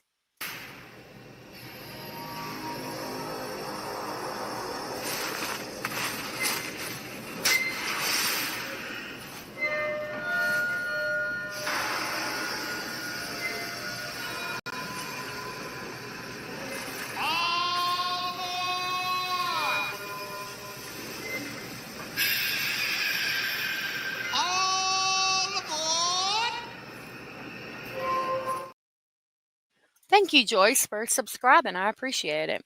Sydney NC said the parents called the store prior to that day saying they lost something in the parking lot, allegedly. I heard that. Daniel, where's the baby? I'm not sure. I wish I knew. Hey, Commander Alpha Turkey. Good to see you. I haven't seen you in a while. God, that's hard to think about, Tom. I still can't get over that missing kid. Like, no description, no nothing. Okay, so the Big Five employees speak out. Yeah, B, Pink T. Okay, that I think it's the same ones we just read. And they're saying she had the black eye prior to the alleged incident, which we've been hearing. That does look like a scar above his eye there. This says, I'm going to say allegedly because, again, I wasn't there. I didn't see. I don't know. Allegedly, a local reporter has stated that she received inside information from someone close to the Yucaipa Police Department. This insider stated that Rebecca and Jake Haro had cameras surrounding their property. When police went to go collect the footage from the cameras, the footage had been deleted. These types of cameras store their footage in a cloud, which would mean you would have to physically go into the cloud and delete the footage. That's not suspicious. I think you would have to physically like delete the footage from the cloud, not go into the cloud. What's on his lip? I don't know. It is a little dark right there and dark right there, but it could be the camera angle. His nose looks like it has a little scratch right there. And that could be a little bruise on his lips, but it could also be the camera angle. That, I swear, looks like a scratch on his nose. Yeah, let's see. That's definitely a scratch on his nose right there. And that does look like a scar because you see how the skin is laying over his eye a little bit? So I think that's a scar that goes right up there and then up his eyebrow like that. Lord have mercy, Jesus. I hope this baby wasn't abused. I don't know. I don't know. It takes babies a little while to sit up, but like we ain't got no high chair pictures or anything like that. You know? He's absolutely adorable. I mean, I think that the more pictures the better. He's adorable. Oh my goodness. His eyes look vacant. No, that baby's lip is busted. I hope not. It looks like, I mean, I don't know if it's the camera angle. There could be something here, something here. That I think is dark from the camera angle, and that could be a little bruise. And his nose is scratched. People are asking if he has shaken baby syndrome. I hope not. After declining. Yeah, I'm not seeing anything about like a body being found. Now, I'd heard allegedly they found body in the dumpster, but I don't know. I haven't heard. What? I hope not, Daniel. I hope there's no footage of that. If there is, let me know so I can provide receipts. Nice to see you, Daniel. I don't know if I said hey to you or not. Liz, thank you for being here. Are you that naive? You must be young. You're not getting it. I mean, I don't want, maybe it's because I want to think that there's nothing wrong. I don't know. And I'm going to stick with I don't know. Geek said no idea what's true or false info, but they said car had been breaking into and asked if cameras were at the store. If that's true, oh my God, that's what I heard. We're going to go to that. New moms always take pics. I wonder when the last time she can provide a photo of him. Develop delayed babies to not be able to sit up for 12 to 18 months.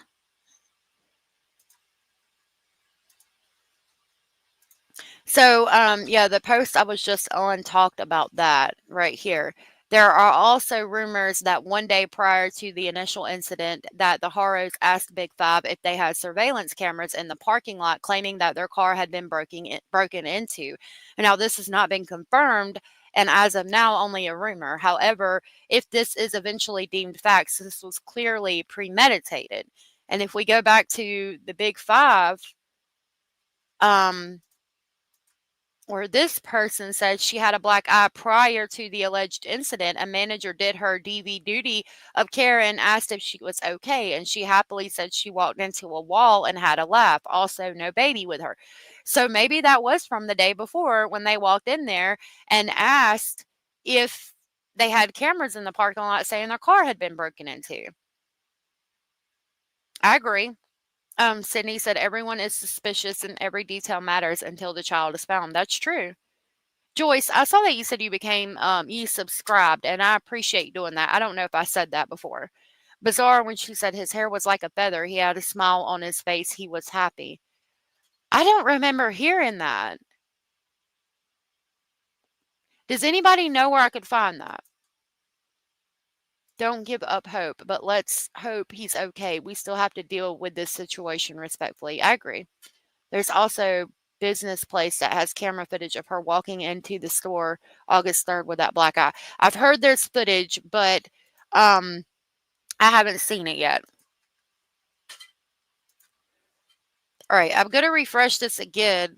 Facebook usually has, like, if there's anything new, they're going to break it first. And I'm not seeing anything about him being found here. We can jump over here and see if there's an update.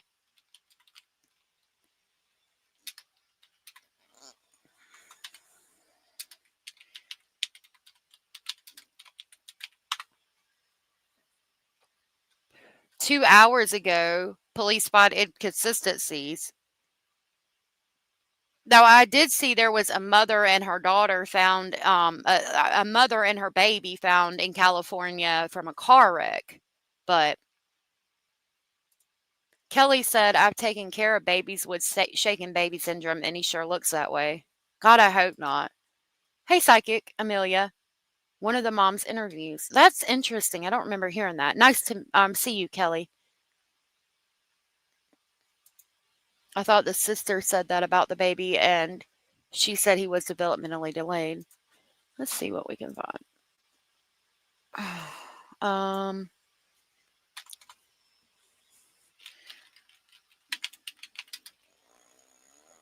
Lord of mercy.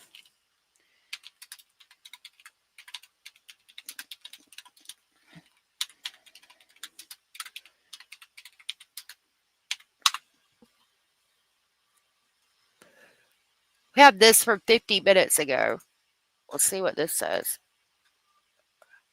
I'm begging you, please, if anything, if you know anything, please. A distraught mom pleads for the return of her baby, who she says was kidnapped as she changed his diaper. Yeah. He has little wavy hair and light brown hair, so soft, That's like a it. feather, with beautiful brown eyes. But today there's a chilling twist in the search. So he did say that's where she says it. I hadn't heard that yet. Isn't that crazy how the first one I clicked on was it?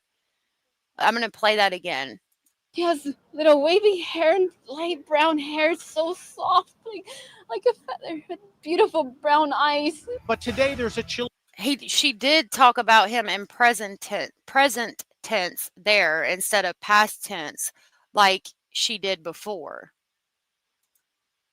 I remember him saying, yeah, like feathers. I don't know how anyone could hurt an innocent baby. Thank you, Justice Jane. Twist in the search for 7-month-old Emmanuel Haro. Emmanuel's mother, Rebecca, claims she was changing the baby's diaper here in the parking lot of this sporting goods store. There are no visible security cameras we can find to confirm her story, but she claims the baby was on the back seat and she was standing at the door when she heard the voice of a stranger and was hit from behind. Now I had his diapers right here, and then someone said, hola, and I couldn't even turn, and I was just, I don't remember nothing. She says she was knocked unconscious. There she is, and they were given the flyers, or they got the flyers. I know, in the ditch. It's sad. I got up off the floor, and I didn't see my child. Someone took him from me. You can see Rebecca. Now that's either a scar or it might be one tear. There's something under her eye right there. I can't tell if it's a scar or one tear because I was just about to say she's not even crying. Has a black eye. There have been prayer vigils to comfort her. But is there more to this than meets the eye? Rebecca has stopped cooperating with detectives. Rebecca was confronted with inconsistencies in her initial statement and declined to continue the interview, the San Bernardino Sheriff's Department said. And it emerged that Emmanuel's father, Jake Haro, was jailed for 6 months for felony child cruelty in 2023. I just want a baby boy. Police searched the Haro's home, reportedly with cadaver dogs. And a missing children's organization has withdrawn a $5,000 reward, saying something is not right in this whole picture. We read that document, but it says a lot that the Uvalde Foundation came out and said that there's something not right with this whole thing. Hunter's Moon, not yet. Right there, two different stories. Hold on. Let me back it up. I don't remember nothing. She says she was knocked unconscious. I got up off the floor, and I didn't see my child. Someone took him from me. You can see Rebecca has a black eye. There have been prayer vigils to comfort her. But is there more to this than meets the eye? Rebecca has stopped cooperating with detectives. Rebecca was confronted with inconsistencies in her initial statement and declined to continue the interview. So are you talking about there's two different stories because she was confronted with the inconsistencies? Yeah, it does seem like she remembers everything. You think they will, Southern Cats? I don't know. San Bernardino Sheriff's Department said, and it emerged that Emmanuel's father, Jake Haro, was jailed for 6 months for felony child cruelty in 2023. But just a baby boy. Police searched the Haro's home, reportedly with cadaver dogs. And a missing children's organization has withdrawn a $5,000 reward, saying something is not right in this whole picture. Please bring us back our son. Okay. Hair like feathers. Hey, Lane. Refusing to cooperate is a clear sign to me. I agree. Go back. Baby inside truck. Oh, wait a minute. Dang it. I just closed it. Hold on. Okay. Ah! Hold on. Was kidnapped as she changed his diaper. He has little wavy hair and light brown hair, so soft. Emmanuel's Right father, there. Jake. Oh, yeah, that is the picture we were talking about where the hat is on the dash. But I still can't figure out what kind of truck it would be. Like, I can't see the color in the mirrors. I don't understand why this seat looks like that if they're sitting right here, unless that's a baby seat. Like, because if the steering wheel is behind him, why is the seat facing the back?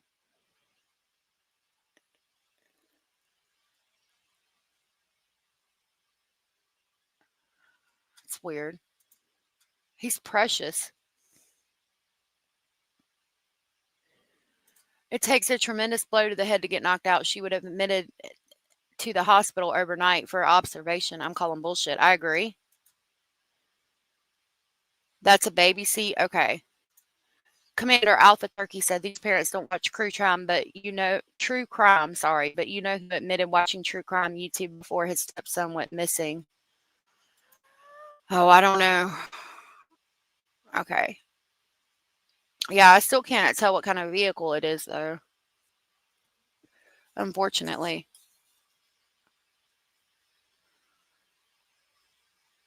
He's so precious. Poor baby. Okay. Ow, my neck. Hey, Vanessa. I'm still like an hour behind, but he's a sweet baby, but doesn't look super happy. It's only a 2-seater truck. Don't you need to turn off the passenger airbag to put child seat in reverse? Or no, you're supposed to turn the passenger side airbag off in those kind of vehicles to put a baby seat up front. That is advised as far as I know. Lorianne said, I'm guessing a Ford, not a Ram. Yeah, they're probably watching now. Car seat's supposed to be put in back seat, but it looks like it's up front. Right, and that would go to the 2-seater truck situation. No, I didn't. Oh, it had like a mole on it, but that was all I saw. Hold on, let me pull it up one more time.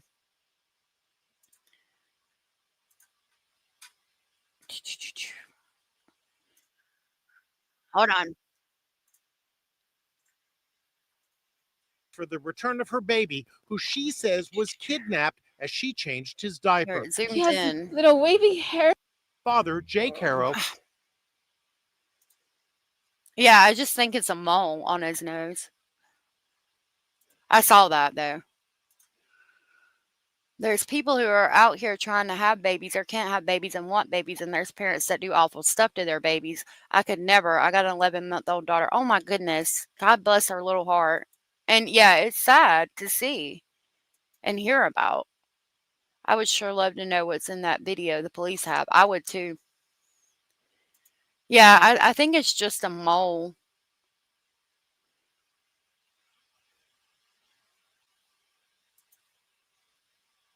A mole, I think. Make it bigger. I think it's just a mole, like a little mole right there. But why wouldn't you put that identifying mark too on the poster for him missing? Well, I mean, you don't know that a child's going to go missing from there, you know? I don't know. Okay, it looks swollen. I know, isn't he precious, Lane? Adorable.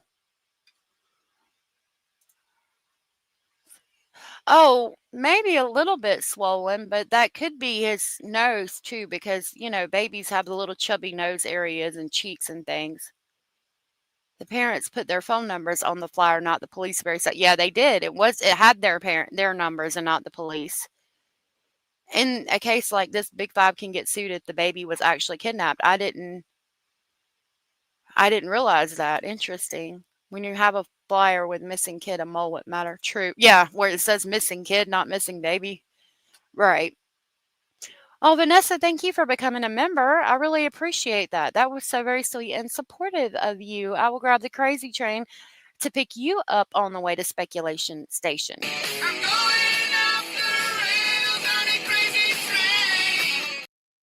Thank you so much. I really appreciate that. Oh, thank you. Thank you for that. Okay, we're going to jump over here real quick. This is Kylee Monteiro, and she is missing from Massachusetts. She's 18 years old and pregnant. I'm going to play this video, but it's titled Sister of Missing Team in Rebooth Looking for Answers Amid, quote, a lot of speculation. Now, allegedly, she was arguing with her boyfriend and had gone to a homeless shelter, and he's supposedly the father of the baby. She went over there to collect some of her things. There was some kind of argument, and she hasn't been seen since. So I Our wanted top to story share this tonight with at you 11. It's going to be guys. another long night for the family of a missing teen in Rehoboth. Thanks for joining us. I'm John DeLuca. And I'm Tiffany Murphy. ABC 6 News anchor Ryan Medeiros spoke with Kylee Monteiro's sister after an hours-long search left more questions today than answers. Hold on.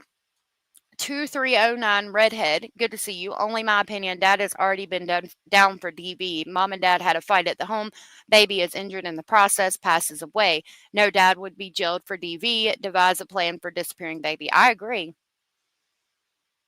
Not a mole. It's not in any other photo. Bye, Dolly. We'll check it. A jarring sight in the quiet town of Rehoboth Wednesday. Police scouring the land around County Street, searching for a missing teen. It's been very difficult. We're very scared. Faith Monteiro is the sister of 18-year-old Kylee Monteiro, who was first reported missing last Thursday.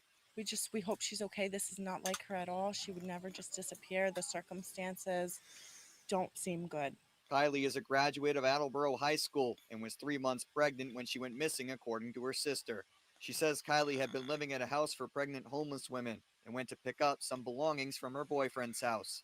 That was the last anyone heard from her. I have so many theories, just like everybody else. Like I said, it's a lot of speculation. We really don't know what happened, so we just have to let the police do their job. And with a tall task at hand, police came out in full force, spending hours searching Wednesday. Now, if they're searching in the woods, you know that they suspect something is wrong, and she was pregnant at the time. Real quick, this is the sister's Facebook page, and she's sharing this over and over again. This is Kylee. Her last known location was County Street area, Rehoboth, Massachusetts. She's 6 foot, weighs 260 to 300 pounds. She's white with blue eyes, and her hair is brown, medium length, and straight.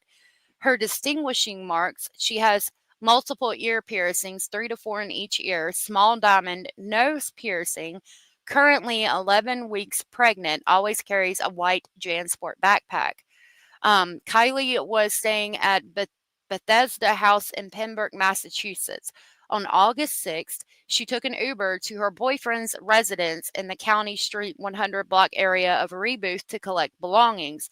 Family reports there was an altercation that became physical that day, during which she mentioned a bump on her head. The last confirmed communication was a phone call with her sister Faith on August 6th. Kylee is pregnant, has asthma, and struggles with balance and stamina.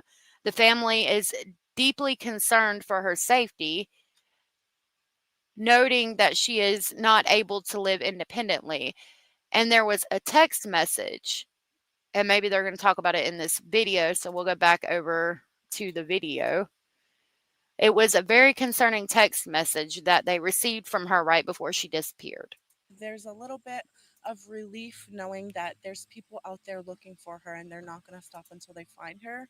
But if they don't find her, I'm not sure what the next steps are, and that is worrying to me. The Rehoboth Reservoir is one of many places police were seen searching in the County Street area. A dive team spent much of Wednesday afternoon in these waters. We just want somebody to come forward if they know anything, and to help if there's anything anybody can do. We'd appreciate it. We asked Faith what. I don't know why it did that. Okay. Our top story I'm gonna tonight try at to 11. It's going to mute be it. another long.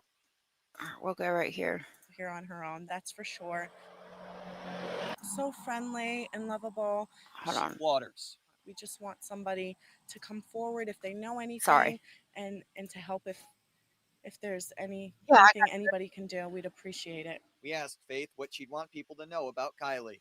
She's amazing. She's so friendly and lovable. She's outgoing, but also timid at the same time. She doesn't have the survival instincts to survive out here on her own, that's for sure. In the end, police cleared out of the area around 2 in the afternoon, and Rehoboth's police chief told ABC6 he had no updates to share as of Wednesday night. But Faith says the family isn't giving up just yet, hoping ultimately her beloved sister will return home. In Rehoboth, I'm Ryan Medeiros, ABC6 News. Okay. So the article reads, Rebooth, Massachusetts. A Rebooth family is still without answers as police continue to search for a missing 18-year-old girl. Police scoured the Land Area County Street on Wednesday, searching for 18-year-old Kylee Monteiro, who was first reported missing on August 7th.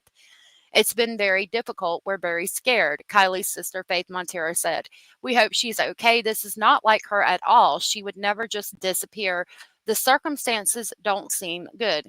Kylee is a graduate of Attleboro High School and was 3 months pregnant when she went missing, according to her sister. She said Kylee had been living at a house for pregnant homeless women and went to pick up some belongings from her boyfriend's house, which was the last anyone heard from her. Quote, I have so many theories, just like everybody else. Like I said, it's a lot of speculation, unquote, Faith said. We really don't know what happened, so we just have to let police do their job, unquote. Police came out in full force, spending hours searching on Wednesday. There's a little bit of relief knowing that there's people out there looking for her and they're not going to stop until they find her, Faith said. But if they don't find her, I don't know what the next steps are, and that's worrying me. Warren Upper Reservoir in Rebooth is one of the many locations police were searching for Kylee in the County Street area, with a dive team looking in the water. Quote, we just want somebody to come forward if they know anything. If there's anything anybody can do, we'd appreciate it, they said. ABC 6 asked Faith what she want people to know about Kylee. She's amazing. She's so friendly and lovable. She's outgoing, but also timid at the same time. She doesn't have survival instinct to survive out there on her own. That's for sure, she said. Police cleared the area around 2 p.m. Rebooth's police chief told ABC6 he had no updates to share as of Wednesday night. They said the family isn't giving up, hoping ultimately her beloved sister will return home. We just have to keep up hope that she's out there. Now, if we go over to Facebook, I'm going to show you the boyfriend, and I want to find out about that text message.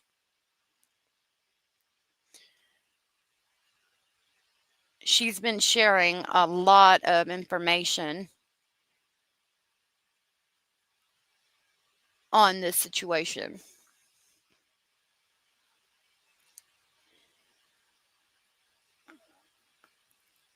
Like anybody sharing information, she's sharing, trying to find her sister. Let's see what this says. Never mind. That's just showing where they're searching for her. There she is with her boyfriend. His name is Gregory Groom. So there you can see him. Hold on, I scrolled down past this. Let's see what this one says, because it talks about the dispute with the boyfriend. Police in Massachusetts are deploying both dogs and drones to locate 18-year-old teen who hasn't been seen in a week. Kylee Monteiro, whom her family mentions is 11 weeks pregnant, disappeared after being last seen on August 7th in County Street in Rebuth. The Rebuth Police Department reports. Family members are concerned for her safety following a recent argument with her boyfriend, ABC5 reports. Here it is. Quote, the last communication from her was a text message on Thursday, unquote, stated her sister Faith. Quote, we last heard her voice on Wednesday night, unquote. Faith informed ABC6 that Kylee had been residing in a shelter for pregnant and homeless women before she went to her boyfriend's house to collect her things. There are countless theories, just like everyone else, it's largely speculation. We all honestly don't know what happened and must let the authorities handle it. She's wonderful. She's very friendly and affectionate, outgoing, yet a bit shy. She doesn't possess the skills to survive on her own, that's certain. Meanwhile, a friend of Kylee said Kylee claims she didn't feel safe before she stopped responding. Quote, she mentioned to me, I don't feel safe right now. Something's wrong. That was the last. I'm telling you this now as allegedly speculating. That is the last text that was sent out. I don't feel safe right now. Something is wrong, which is concerning. So reading this, starting at this black italicized section again, quote, she mentioned to me, I don't feel safe right now. Something's wrong. I tried to talk to her after that, but she stopped responding. I want her to realize that we miss her and our efforts to find her won't cease. Kylee Monteiro is described as standing 6 feet tall with a heavyset build. She has brown hair and brown eyes. She was last seen wearing a red t-shirt with the phrase, quote, get over it, printed on the front. She's also known to carry a white bag. Anyone with information should contact the Rebuth Police Department and check back for updates. We're going to go back to Facebook, and I'm going to try to pull up Gregory Groom, the boyfriend who allegedly was physically assaulting her in the last place that she's known to go. Real quick, and then I'm going to pull up the law and crime video on this. They call him Greg Groom. So yeah, here she is. I think this was her prom photos where she's wearing this purple dress, and that's the boyfriend, the alleged father of the baby. Also, the last place she was going where she said she didn't feel safe. Stephanie, good to see you. I haven't heard if the boyfriend has been questioned, but he sure needs to be. I agree. Bob Mata is the criminal defense attorney. He's the son of one of Gacy's lawyers. Oh, really? Isn't she beautiful? And then there he is. So allegedly, she's 3 months pregnant with his child, and she goes to his house to gather some things, sends a text message saying, I don't feel safe right now. And that's the last anybody hears about her. What is Massachusetts? Gregory Groomer.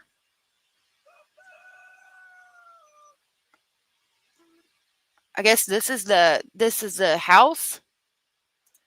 It says, Gregory, where is Kylee? I don't know this to be true, okay? Again, hold on. Let me put my banner back up.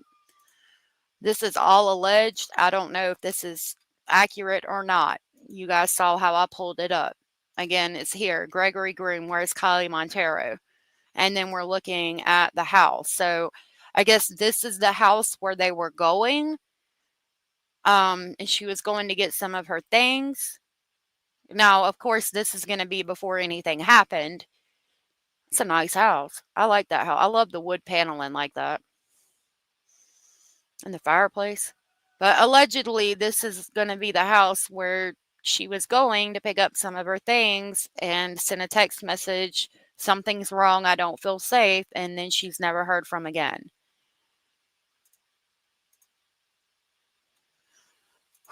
I want to pull up this too. It says Bristol County State Police Detective Unit members and the Rebooth Police Department are attempting to locate 18-year-old Kylee Monteiro, who has been missing since August 7th, 2025. Excuse me. She was last seen in the area of County Street, Rebooth. Kylie's described as approximately 6 feet tall, heavy set with light brown hair and brown eyes. Kylee, I thought it said blue eyes. I think she has blue eyes. Kylee was wearing a red t-shirt with the phrase "Get Over It" printed on the front, ripped blue jeans, and tan boots. She may have been carrying a white bag with her belongings inside.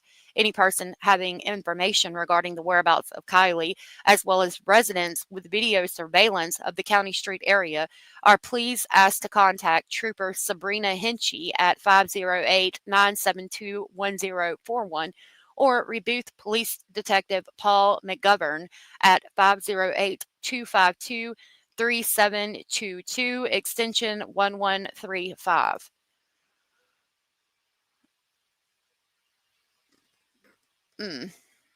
Wilkes County should be ashamed. This is 6, only 30. Okay, I don't think that's related. Kind of victim now. Kind of victim now. Kind of curious now as reading this. It's a victim impact statement at David Gregory's criminal sentencing. I don't know how David Gregory. I think that's just somebody that popped up. All right. I'm going to look into that though. Okay, we're going to go over here and I'll show you guys the video I have on Kylee real quick. Although the details. Okay. She's absolutely gorgeous. All right, here we go. About what may have happened to her. We're going to cut through the noise to bring you the very latest that we know, and we are going to be speaking with a missing persons investigator about what is happening behind the scenes, what we can expect, what happens next. Welcome to Sidebar, presented by Law and Crime. I got to mute this part. I don't think he's necessarily Really distressing story. Wanting her to be homeless. I think she left because the situation was abusive. I think he probably didn't want her to leave. And then some kind of physical altercation might have happened. And now she's missing. Yeah, we are allegedly speculating. Becca had cameras all over the property and the footage was deleted. As far as Emmanuel goes, yeah. Also, in a news report, they say she wandered away from her boyfriend's house. Just strange to wait a word if Kylee doesn't have any issues or disabilities. I'm wondering if she has because they talk about she couldn't survive on her own. Yeah, I think that's basically what they're getting at. He was abusive, so she left, and that's why she was homeless. It's happening out east right now. It has been more than a week since 18-year-old Kylee Monteiro was last seen or heard from. Police are using dogs, drones all across Rehoboth, Massachusetts to try to find her, even bringing in a dive team to search a local reservoir. And here's the thing, we're not just talking about a missing teenager. There is growing concern that Kylee, who is around 3 months pregnant, according reportedly to her family, might have met with foul play. That's what makes this case so much more concerning. Joyce said, is there any way for police to get last phone pings from her phone number to track her phone activity? Not sure how it works. I would think that they would have done that. And considering that I think it was August 7th, if I'm correct, that they said she went missing, I would think they would have done that, or maybe her phone can't be located or something, or she's not with her phone. Lane, yeah, I'm curious too. I would like to know, like, if she didn't want to be with the boyfriend, why is she then in a shelter? Did she not have any family to help? I was doing something and didn't notice, but thank you to whoever gifted me. Oh, thank you, Kate, for saying, oh, you're good, but thank you for saying thank you. Okay. Look at her there. I mean, she's just absolutely gorgeous. One of the last messages she apparently sent is contributing to the fear that something is really wrong. So first of all, this is one of those cases where you out there can help. If you see something, say something, report it. I'm going to describe Kylee Monteiro to you. She is described as being 6 feet tall, brown hair, brown eyes. According to the Rehoboth police, she was last seen on August 7th wearing a red t-shirt that said, "Get over it" on the front, wearing ripped blue jeans, tan boots. She was spotted near County Street in Rehoboth. That's about 50 miles from Boston. She recently graduated from Attleboro High School, shared several photos and videos of herself in a purple. He says in a purple outfit, but that looks blue to me. She is beautiful. I really hope that she's found alive too, Cara. Yeah, she's very tall. And I mean, she just graduated high school. She had a boyfriend. They were arguing, but she's pregnant with, about to bring new life into the world. It really upset me, and I really hope she's found. Cap, gown, showing off her diploma. She also posted photos of herself all glammed up for prom. And some of those pictures apparently featured her boyfriend and potentially the father of her unborn child. You go on social media and it indicates that his name appears to be Greg Groom. He reportedly lives near Warren Upper Reservoir in Rehoboth, according to Boston 25. And her family says her last known location was at her boyfriend's house. It's believed that Kylee was picking up some of her belongings from his house when she went missing. Now, to be clear, he has not been named a person of interest or suspect in this case, but we'll talk a little bit more about him later on. I will say family members told local Massachusetts outlets ABC6 and WCVB that Kylee had been living at a homeless shelter for pregnant women in Pembroke, Massachusetts, that she and her boyfriend were reportedly in this off-on relationship, that there had been reports of domestic issues. This is according to a post by her sister Kylee on Facebook, that the night before she disappeared, there was allegedly some sort of argument or altercation, although the details on that haven't really been provided at this point. I wanted to go back. Look at her. Absolutely gorgeous. I'll come right back to 251. Let me write that down real quick so I don't forget. Okay.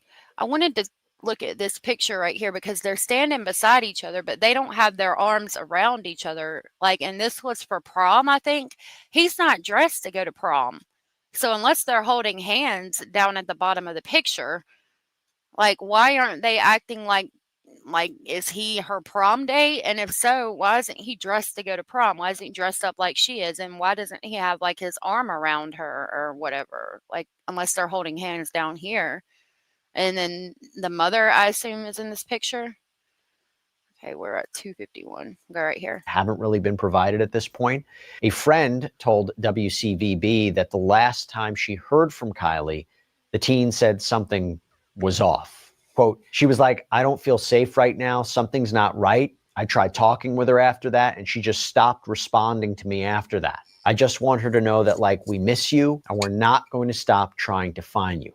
Kylee also reportedly called several family members, friends after that argument. You have another sister, Faith Monteiro, says that she offered to pick Kylee up, according to reporting from the Daily Mail, but Kylee seemingly declined. Faith told ABC6, "It's been very difficult. We're very scared. We hope she's okay. This is not like her at all. She would never just disappear. The circumstances don't seem good. It's a lot of speculation. We really don't know what happened." And according to Kylie's social media posts, her childhood wasn't easy. Both of her parents are dead. She recently lost a beloved uncle. She has also posted about bullying that she endured at school. Faith told ABC6 that her sister likely doesn't have enough life experience to survive on her own. So maybe that's why she was in the homeless shelter. Unfortunately, both of her parents passed away, and she lost an uncle that maybe was raising her. I wonder why she couldn't stay with the sister. So while our thoughts and our prayers are going to the family right now, and we're trying to put her name out there and her image out there for anybody who has information, now I want to get some different perspective. By the way, she had an evil eye necklace on to protect her right there. That's a red evil eye. and her image out there for anybody who has information. Now I want to get some different perspective. By the way, I know many of you might be true crime fans out there, but is anyone also in a business of some kind? If so, let me ask you something. How much time do you think your business team is just wasting in spreadsheets, chasing down? Okay, we don't need to know all that. Let's go. /sidebar accounting. Now, loved ones say they hope Kylee just ran away. Maybe she's scared to come home, but there are a lot of indications that something could be seriously wrong here. So to talk about what goes into searches for endangered people, I want to bring in a special guest. I want to bring on an expert in this area, Steve Fisher, who is a missing persons private investigator. Steve, thank you so much for coming on. Now, to be clear, you haven't been involved in the search for Kylee, but I got to get your opinion on this. I got to get your gut reaction when you're hearing about this story. What are some of the things that stand out to you? I didn't even realize that he was in this video. So Steve, SF Investigates, is going to tell us what he thinks. I think it's the same one. Well, 18 years old, pregnant, and a boyfriend that she apparently had some sort of physical confrontation on the 6th, and who has, been silent so far. And her own family and friends have expressed their fear that they have that there could be foul play involved here. I got to put that aside for a second to ask the question. It sticks out to me. I mentioned this before.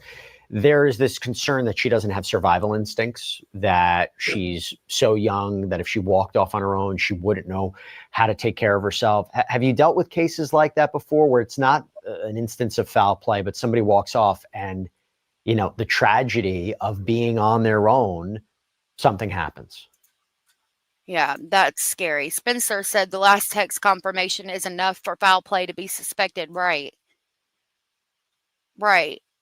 Saying that something is wrong, I don't feel safe, and then she disappears is extremely concerning. Absolutely. We see it with mental health cases. We see it with autism, Alzheimer's, things like that. And this could just be a scared teenager that has some sort of confrontation. If she doesn't have those survival instincts, then she's going to go into this hyper fear mode, because now she's caring for her unborn baby as well. And the environment around there, if she's not familiar with it, once you get in those woods, it can get really disorienting. If she, for some reason, went there or was trying to get out of the area and thought she was taking some path, through the woods or shortcut or something. And we saw the police searching the woods. I hope that if she did get disoriented, that she's still safe.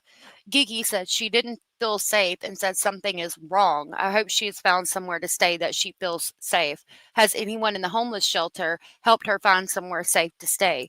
Pray she is alive. I'm thinking that they went and talked to the people at the homeless shelter. Just with the amount of time that it's been for an 18-year-old not to contact family and say that I'm okay.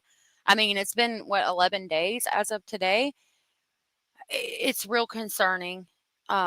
It's real concerning. And I'm praying that she's found safe as well.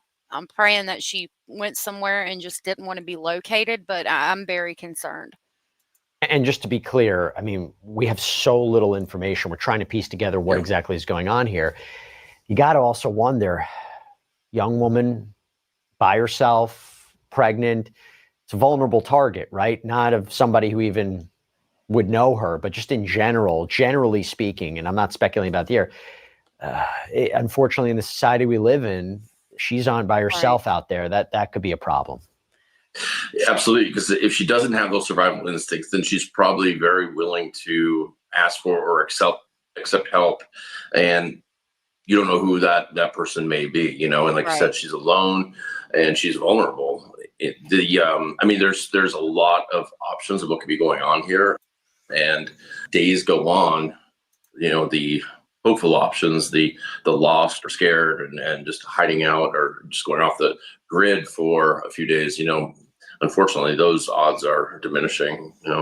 This idea of maybe she's out there, she's fine, not uncomfortable to come forward. Have you seen a case like that before, where after all this press and whatever was going on in her life right beforehand, that would be the best scenario, right? She's fine. She's just scared to come forward, uncomfortable to come forward. I hope that's what's going on. But have you seen a case like that? Kim, I would think that her phone would help somehow too. Like, where is her phone? because I'm sure police have tried to look for her phone. And the fact that they're searching the area she was last at, did they find her phone anywhere or her backpack or her belonging? Like, has anything been found? I'm going to say no because we haven't heard about it being found. But yeah, the phone, like, where is that? It didn't just disappear. I mean, I think even if they're smashed or something nowadays, they could still be located. Very suspicious. I actually have seen it. What happens is these people go missing or in don't consider themselves missing, and then also it turns into a huge case. And we saw that in actually the case when the girl was flying from Hawaii to New York and she stopped at LAX and kind of went off and did her own thing, and it turned into this nationwide search. And she didn't even know what was going on. And so it can be a situation like that. She could just be scared to be like, how do I unring this bell? How do I explain this? So that does happen. However, now getting into 8 days, getting a little outside of that time frame. Yeah, I hear you. But let's say. And now it's been 11. Lori, and the last text message, though, I think they know about that text message because it was sent to the friend. But if they know it was the last text message, then maybe they do have her phone. I know that was the last message she sent her friend. So maybe her friend was like, look, this is the last message she sent me. Or it could be that they have her phone and that was the last message she sent anybody. Simone said she just needed love and wouldn't expect anything less. Right. I get that the phone is obviously completely shut off, Lane, but I would think that there's still some kind of way to locate it, even if it's turned off with technology now. But I could be very wrong. Maybe if it's turned off, there's no way to power whatever is locating it. I don't know. I just figured that there's a way to locate it. If not, the last pings would tell you where they were at. And I'm assuming that's going to be the boyfriend's house, which also is concerning. If this is the situation, what should be communicated to Kylee if she's watching anything, seeing anything? What are the avenues for her to come forward? And again, I hope that's what the scenario is. What should be communicated to her to feel safe to come forward? Listen, if you're Kylee, you've done absolutely nothing wrong. People are just very concerned and looking for you, and these people love you, and there's a search going on, but you're not in any trouble. They're not looking for you because you're in any trouble. They're looking for you just for your own safety. So just reach out to any friend, reach out to law enforcement, reach out to, literally anybody, and just explain that you need to get in touch with law enforcement. They will be very, very understanding. I can promise you there's not going to be any negative blowback. Got to talk about this boyfriend. On again, off again, reported boyfriend. To be clear, has not been named as any sort of person of interest by police or a suspect. But of course, it's pretty standard operating procedure to look at the person, the partner, the significant other when a person goes missing. What do you think investigators are doing behind the scenes? What are they talking about? What are they looking into? I think that they're probably have this really delicate balance right now going on of wanting to speak with him and without him shutting down completely and requesting a lawyer. So they kind of got to play both sides, like they're, the good cop, bad cop, basically. You kind of play the middle to where you get the information from him. He's not so comfortable that he's comfortable lying to you, but also you don't put enough pressure on him to where he invokes his Miranda rights either. So it's kind of keep him in the middle and hopefully that he's giving you some information, and probably have to be patient with him and hope he trips up on a few things because once they lay into him, he'll probably lawyer up. Are they? So Lori Ann said he is a suspect. I'm going to check that real quick because it has been 11 days. They were just saying 8, so he might have been considered a suspect by now. Jenny Jen said maybe checking the last pings or any new logins to her accounts on another device. Right. Oh, man. Right. I agree, Simone. I'm going to see if he's been considered a person of interest now. I mean, I would think he would be. He's the last person to see her, or a suspect. Are they looking to corroborate the statements? Are they looking at Google search history? Are they looking at text messages? Are they speaking with friends and family? I mean, what are the limitations? What are they able to do at this point to get a complete picture? Decision basis, they can get that cell phone data as long as they follow up with the warrant after they get it within 72 hours or so. So I'm sure that on an exigent basis, they have gotten cell data, including location information, probably social media. She appears to be very active on a couple of the social media apps. So probably messaging through there. Any vehicles that he had access to, they probably get a warrant for him. If it has systems like OnStar, anything like that, they'll probably see that drive history. They're going to want to know his movements as well as hers, but both their movements on a GPS basis as, for that 24, 48 hour window. And so I'm sure that they have that data. I'm sure state police and probably being assisted by FBI and others are probably analyzing that. I'm hoping that they are too. Kim said, did he say he got a lawyer? I think they're talking about trying to make sure he doesn't lawyer up. So I did ask, and it says no definitive information on whether Gregory Groom is a suspect in the disappearance of Kylee. Reports indicate that he lives on the property where Kylee was last seen, but there's no confirmation of his involvement or cooperation with the police investigation.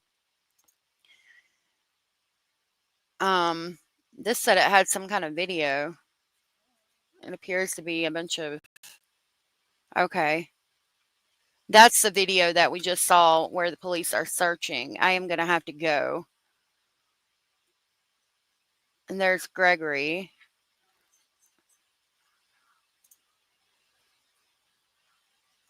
I think these are just photos. Oh, okay. Set it outside and go wash your hands. We'll have to bury it. Poor baby. Make sure you wash your hands. The cat might have got it. It says Gregory Groom lives on the property on County Sheet Road in Rebooth, Massachusetts, where Kylee was last seen. 26 acres of land, which leads right to the reservoir. Is Greg cooperating with police? Did he hire a lawyer? Why would he hire a lawyer? Is Greg helping to search for her? What happened that night? Is there another girl? Kylee is 11 weeks pregnant. What happened on August 7th and 8th? And where is Greg? And that's all I'm seeing. Can watch this. Oh, that's a 38-minute video. I ain't got time. I don't even have time to finish the law and crime one. I'm going to grab this link and share it with you guys real quick if you guys want to finish watching that. Mr. Speculating did just come in, and I've been going for 5 hours, so I do have to go. There's the link to the law and crime video that I just had pulled up. Yeah, if he has gotten a lawyer, he's definitely a suspect. 2309 said, alone and scared, he talked her down and promised her the world. So easy to manipulate her in this situation. Just his pick makes my hair stand on end. I think it hits close to home for me because I was pregnant at the age of 18 and had my beautiful daughter at the age of 19. I just turned 19. And my boyfriend at the time did the same thing to me. He promised me the world. He got me addicted to substances for control. Aspect of it. It was a bunch of things. Now, I don't know that all that's happened or whatever. It just, he was abusive and things like that. And so it makes me really upset and very scared for her. I think her sister is about the only family she has. Thank you, is 11 weeks pregnant. Thank you so much.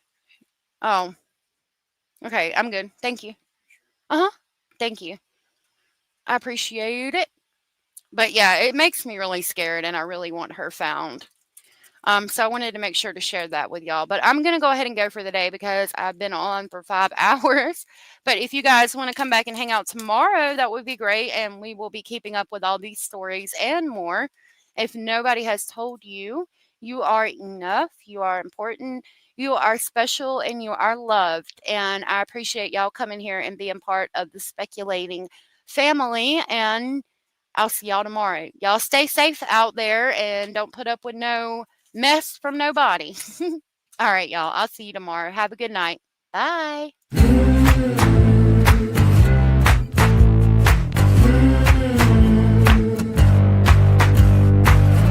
Listen up, I gotta tell you, there is something you should know.